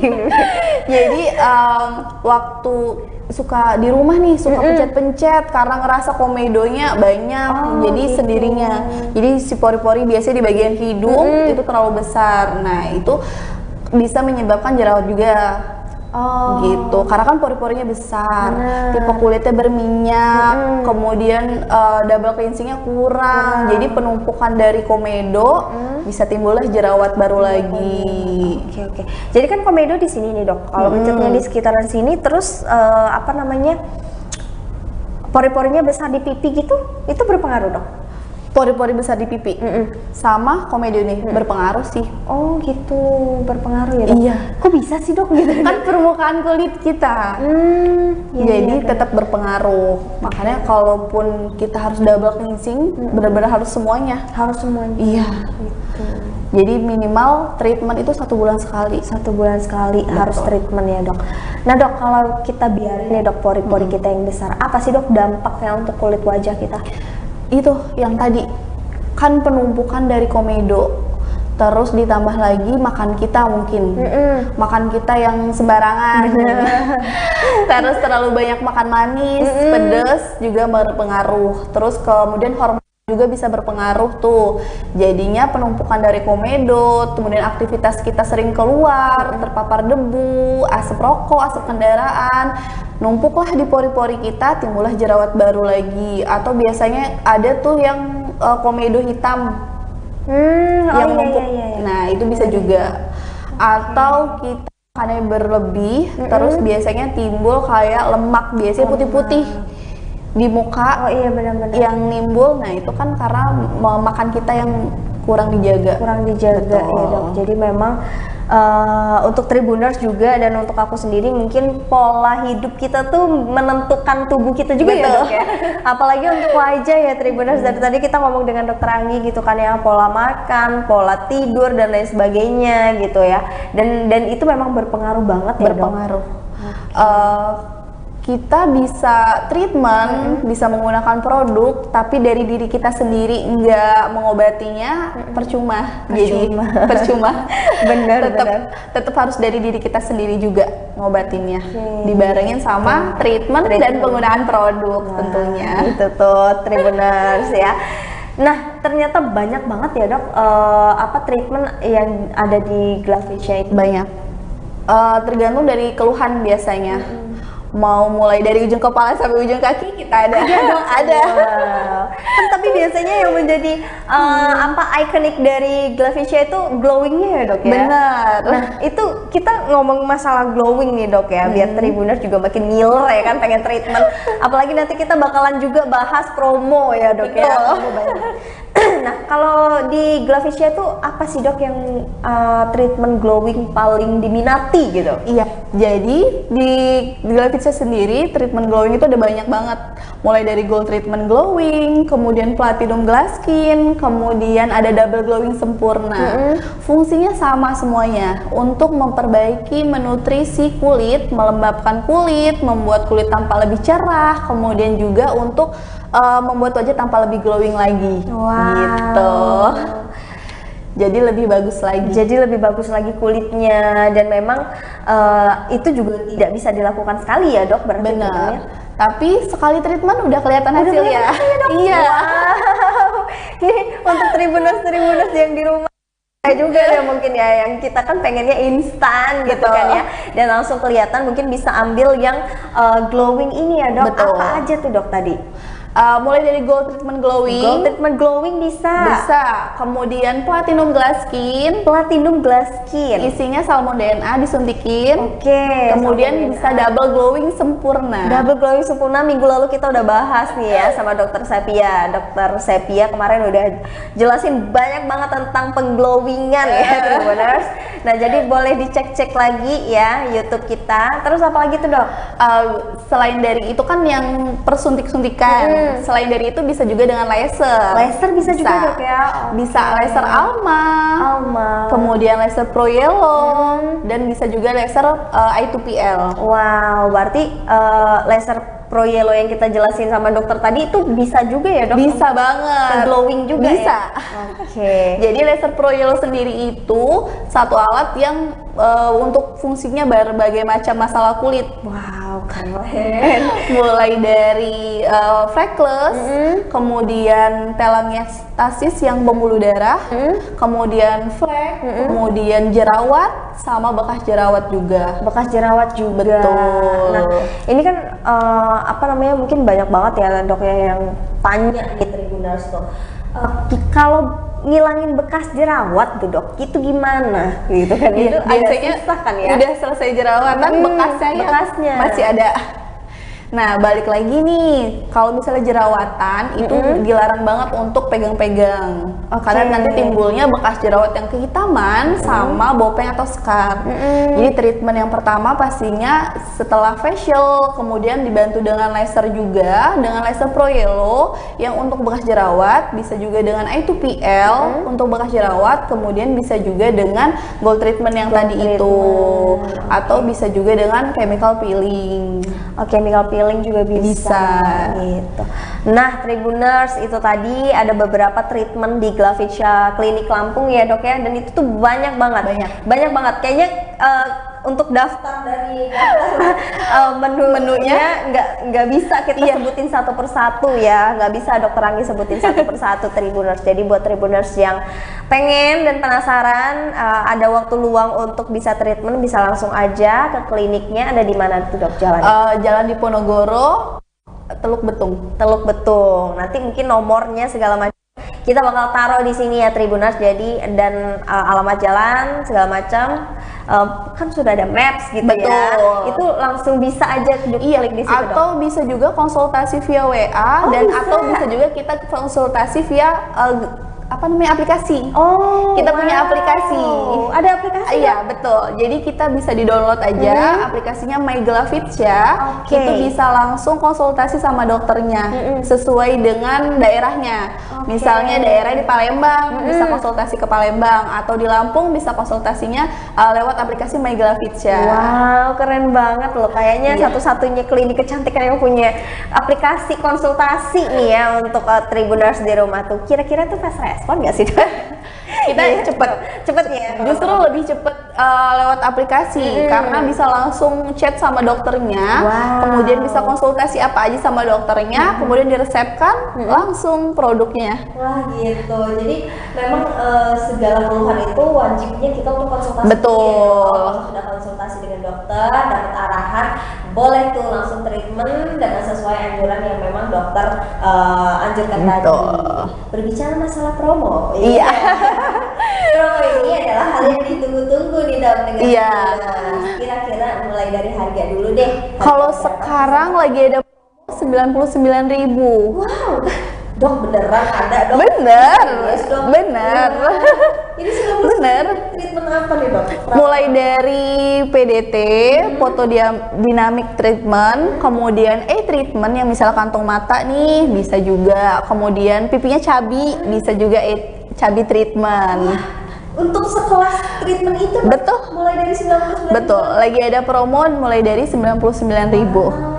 Tribuners nih ya, buat yang mungkin masih remaja. Iya, betul. Bisa. Udah bisa ya dok ya? Udah bisa. Pelajar gitu ya kan, 99.000 daripada dibeliin McD mulu. Di treatment ya. Iya. Treatment tuh ini treatmentnya bagus gak sih dok? Bagus. Bagus ya. Intinya kita harus konsultasi dulu sama dokternya. Treatment apa yang cocok dengan kondisi kulit yang sekarang, sama produk juga yang cocok. Karena kan biasanya produk yang nggak cocok bisa menyebabkan permasalahan kulit yang baru lagi. Makanya tetap harus konsultasi dulu. Konsultasi dulu ya Tribuners gitu.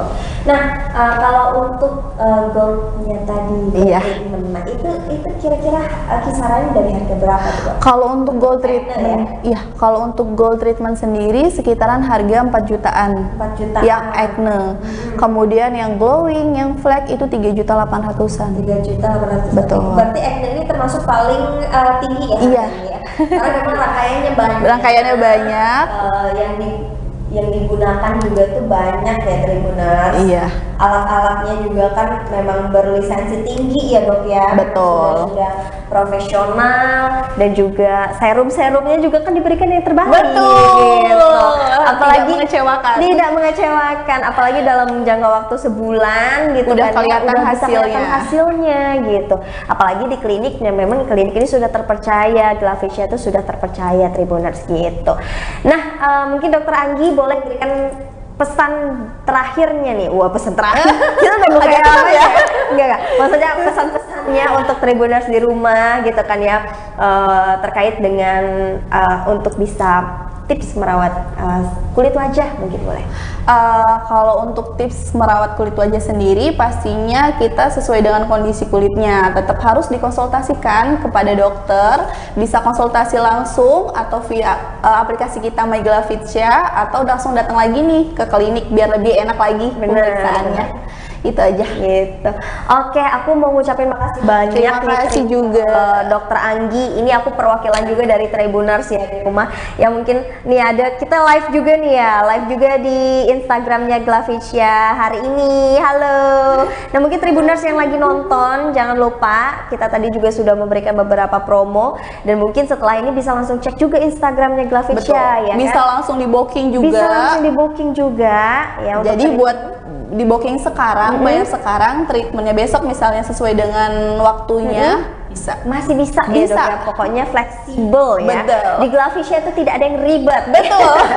Semuanya itu memperlancar, mempermudah customer yang memang ingin perawatan di Glavitya. Aku juga ingin mengucapkan makasih banyak nih untuk Tribuners yang memang sudah memenuhi DM requestan kita untuk Glavitya, dan sekarang ini sudah didatangkan langsung bersama Dr. Anggi. Terima kasih. Kalau kemarin kita sudah bersama dengan Dr. Sepia, sama-sama bagus sekali bahasanya dok. Mudah-mudahan dengan adanya dokter dan keberkenanan hati dokter ini bisa menjadi edukasi untuk Tribuners di rumah dan juga bisa menjaga benar-benar menjaga kulit ya dok ya. Menjaga kulit dan diri sendiri. Benar. Dan juga untuk menjadi referensi nih dok untuk Tribuners dan rekomendasi untuk Tribuners yang memang menyaksikan tayangan ini untuk kulit berjerawat, scar, glowing, kulit sehat dan lain sebagainya, itu semua ada treatmentnya gitu.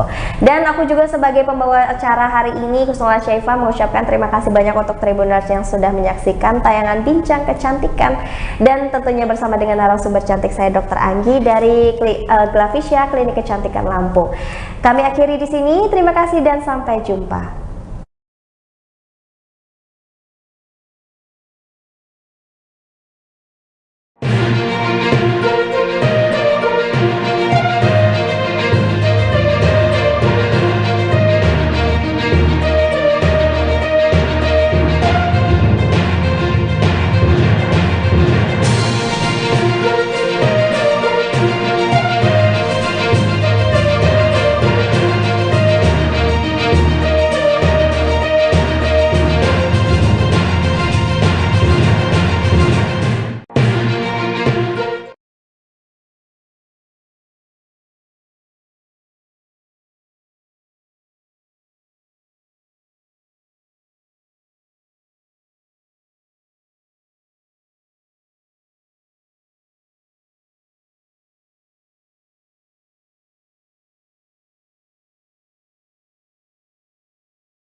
Selamat malam Tribuners, jumpa lagi bersama dengan saya Mutiara dalam tayangan berita terkini Lampung di Tribun Lampung.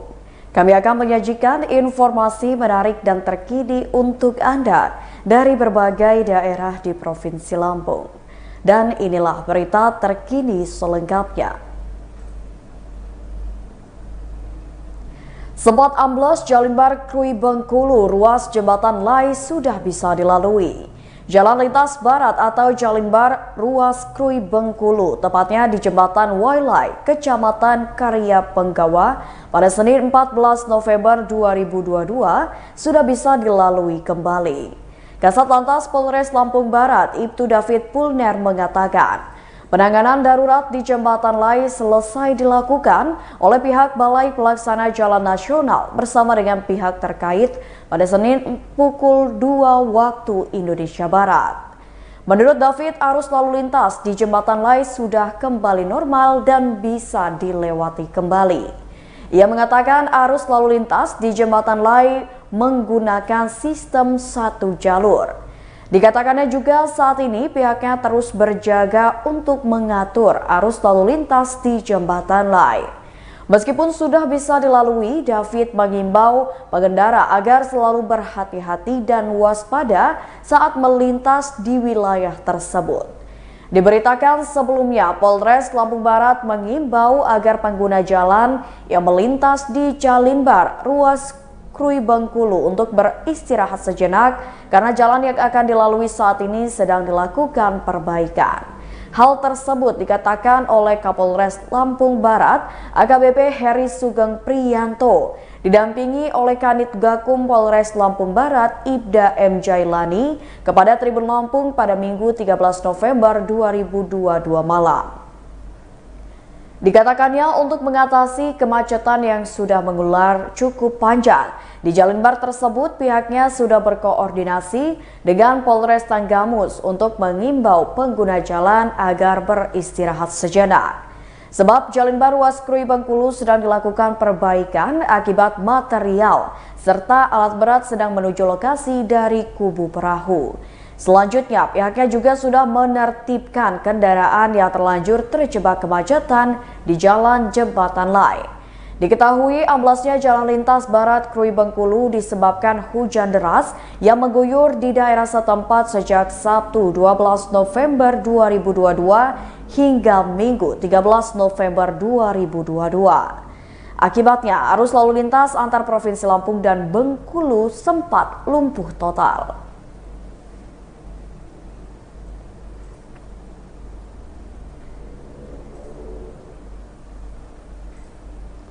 Berita selanjutnya, viral pemotor masuk tol Lampung masuk lewat gerbang Bakauheni Selatan.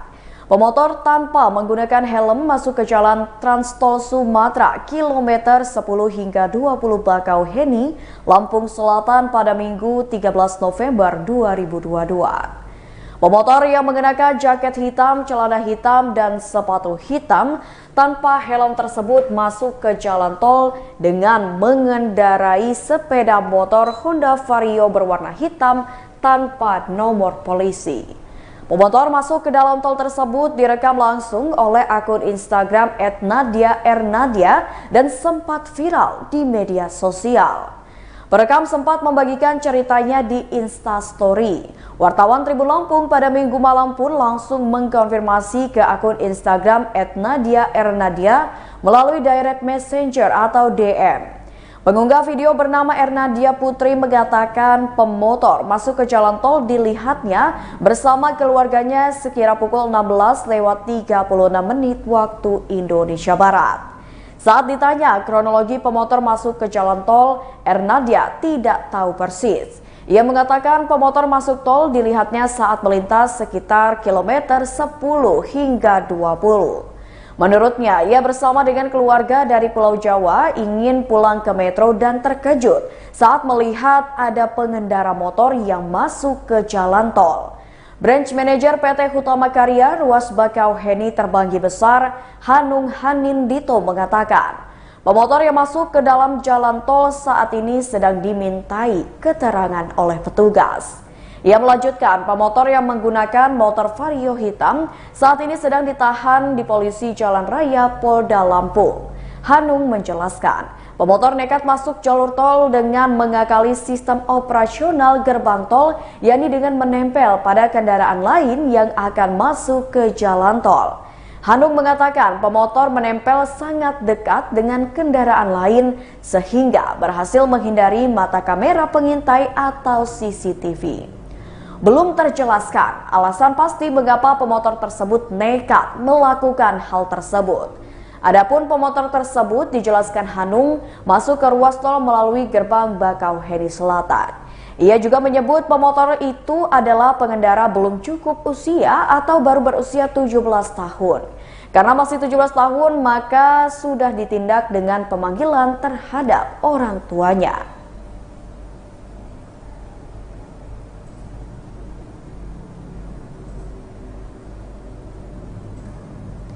Berita selanjutnya, 2 warga pemanggilan Natar tewas tenggelam di embung.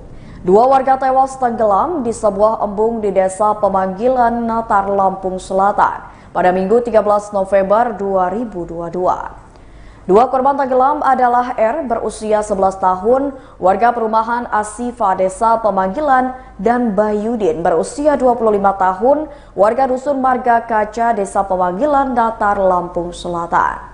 Kejadian 2 warga tenggelam diketahui terjadi sekira pukul 13 waktu Indonesia Barat. Kejadian itu bermula ketika R sedang mandi di embung persis di belakang sebuah pabrik arak. Sementara Bayudin saat itu sedang memancing di embung bersama dua rekannya. Tak lama, korban Bayudin melihat korban R tenggelam. Bayudin langsung berusaha menolong R, namun tubuh Bayudin justru ikut tenggelam. Karena tubuh kedua jenazah tidak kunjung muncul ke permukaan, kemudian peristiwa itu dilaporkan pada pihak berwajib.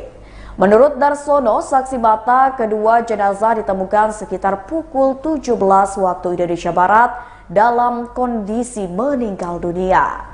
Selanjutnya, para korban dibawa ke puskesmas lalu dibawa ke rumah duka masing-masing. Kapolsek Natar Kompol Enrico Donald Sidauruk membenarkan dua warganya tenggelam di embung. Saat itu, korban R sedang berenang di embung sementara 3 orang bernama Bayudin, Darsono, dan Rory Simim sedang memancing. Kemudian ketiganya mendengar teriakan minta tolong dari korban R. Bayudin langsung berlari ke sumber suara dan menceburkan diri ke embung untuk menolong korban R. Namun, Bayudin ikut tenggelam bersama korban. Kemudian anggota Polsek Natar dan Basarnas Provinsi Lampung melakukan pencarian di sekitar lokasi tempat kejadian. Sekira pukul 16:45 waktu Indonesia Barat, korban R berhasil ditemukan dalam keadaan meninggal pada pukul 17 waktu Indonesia Barat.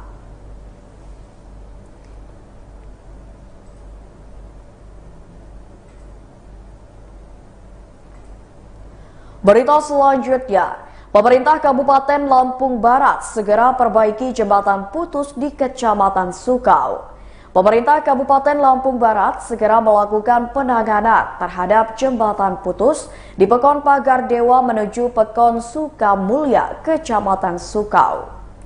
Penanganan yang akan segera dilakukan pemerintah Kabupaten Lampung Barat tersebut merupakan respon cepat akibat dampak banjir yang terjadi di wilayah tersebut sehingga menyebabkan jembatan putus. Bupati Parosil Mabzus mengatakan pihaknya telah berkoordinasi dengan Dinas PUPR Lampung Barat agar segera dilakukan penanganan terhadap jembatan putus. Selain itu, Bupati Parosil juga mengatakan penanganan yang dilakukan tidak dapat langsung dilakukan karena saat ini alat berat sedang digunakan untuk membantu perbaikan jalan di daerah pesisir barat. Setelah selesai di lokasi tersebut, barulah alat berat akan segera diluncurkan ke lokasi jembatan putus untuk segera dilakukan perbaikan. Bupati berharap agar perbaikan jembatan putus bisa segera dilakukan karena yang diketahui bahwa jembatan tersebut merupakan akses utama masyarakat Pekon Sukamulya. Berdasarkan pantauan saat ini kondisi masyarakat yang terisolir akibat putusnya jembatan semuanya masih dalam keadaan baik. Diketahui juga tidak ada korban jiwa dalam kejadian bencana yang menyebabkan jembatan putus. Namun, untuk akses menuju ke Pekon Sukamulya dan akses masyarakat Pekon Sukamulya untuk keluar, saat ini masih terbilang sulit akibat jembatan putus.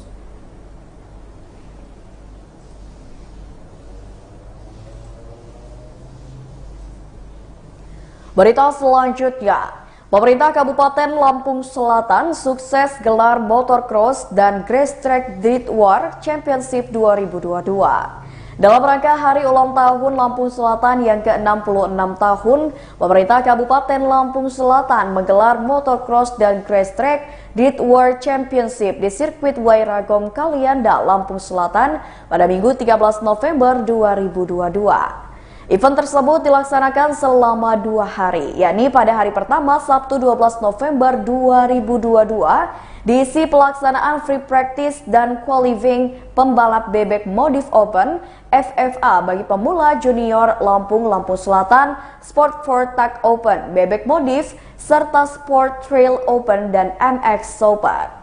Kemudian puncak acara pada Minggu 13 November 2022 diisi dengan perlombaan untuk memperebutkan juara sesuai kelas yang diperlombakan.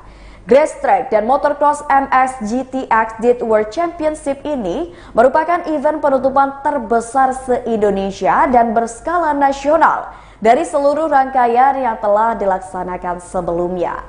Sirkuit yang baru saja diresmikan oleh Bupati Lampung Selatan Nanang Ermanto bersama dengan diselenggarakannya event tersebut banyak mendapatkan dukungan serta antusias masyarakat. Sehingga terlihat antusias masyarakat yang memadati sekeliling area sirkuit. Benny, warga Kalianda yang datang mendukung temannya menilai sirkuit yang baru milik Lampung Selatan ini sudah berstandar nasional seperti di tempat lainnya. Salah seorang pembalap bernama Diko Official dari Rizky Motor Boss Milk Race Track Team dari kota Pasuruan, Jawa Timur mengungkapkan, sirkuit Wairagom Kalianda sudah mendapat penilaian yang sangat bagus dari para cruiser dan para official. Menurutnya, hanya persiapan eventnya saja yang masih kurang, contohnya dari jalan masuk, tiket, dan penataan pedok, serta untuk sirkuitnya sudah baik. Event ini diramaikan pembalap dari Jawa Barat, Jawa Tengah, bahkan hingga Papua.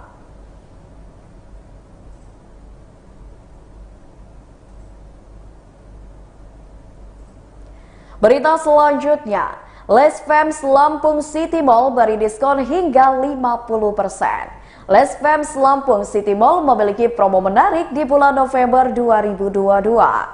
Store leader Les Femmes Lampung City Mall Hanafis mengatakan promo ini diberikan untuk memanjakan semua pelanggan setia Les Femmes.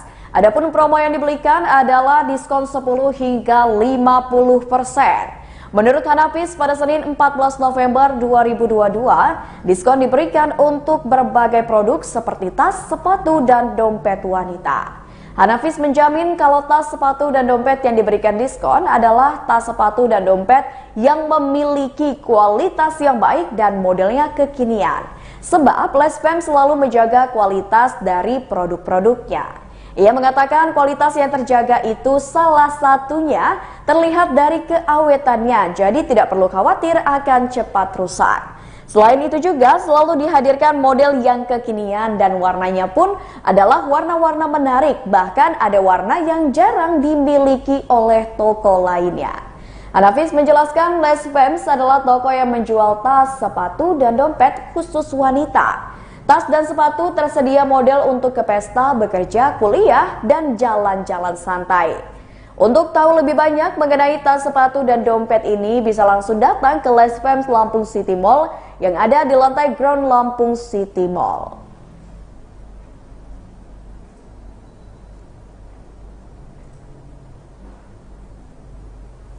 Baiklah Tribuners, itulah berita terkini Lampung bersama dengan saya Mutiara. Jangan lupa untuk terus saksikan YouTube Tribun Lampung News Video, Facebook Tribun Lampung, Instagram @tribunlampung, dan TikTok @tribun Lampung untuk informasi terupdate lainnya. Selamat malam dan sampai jumpa.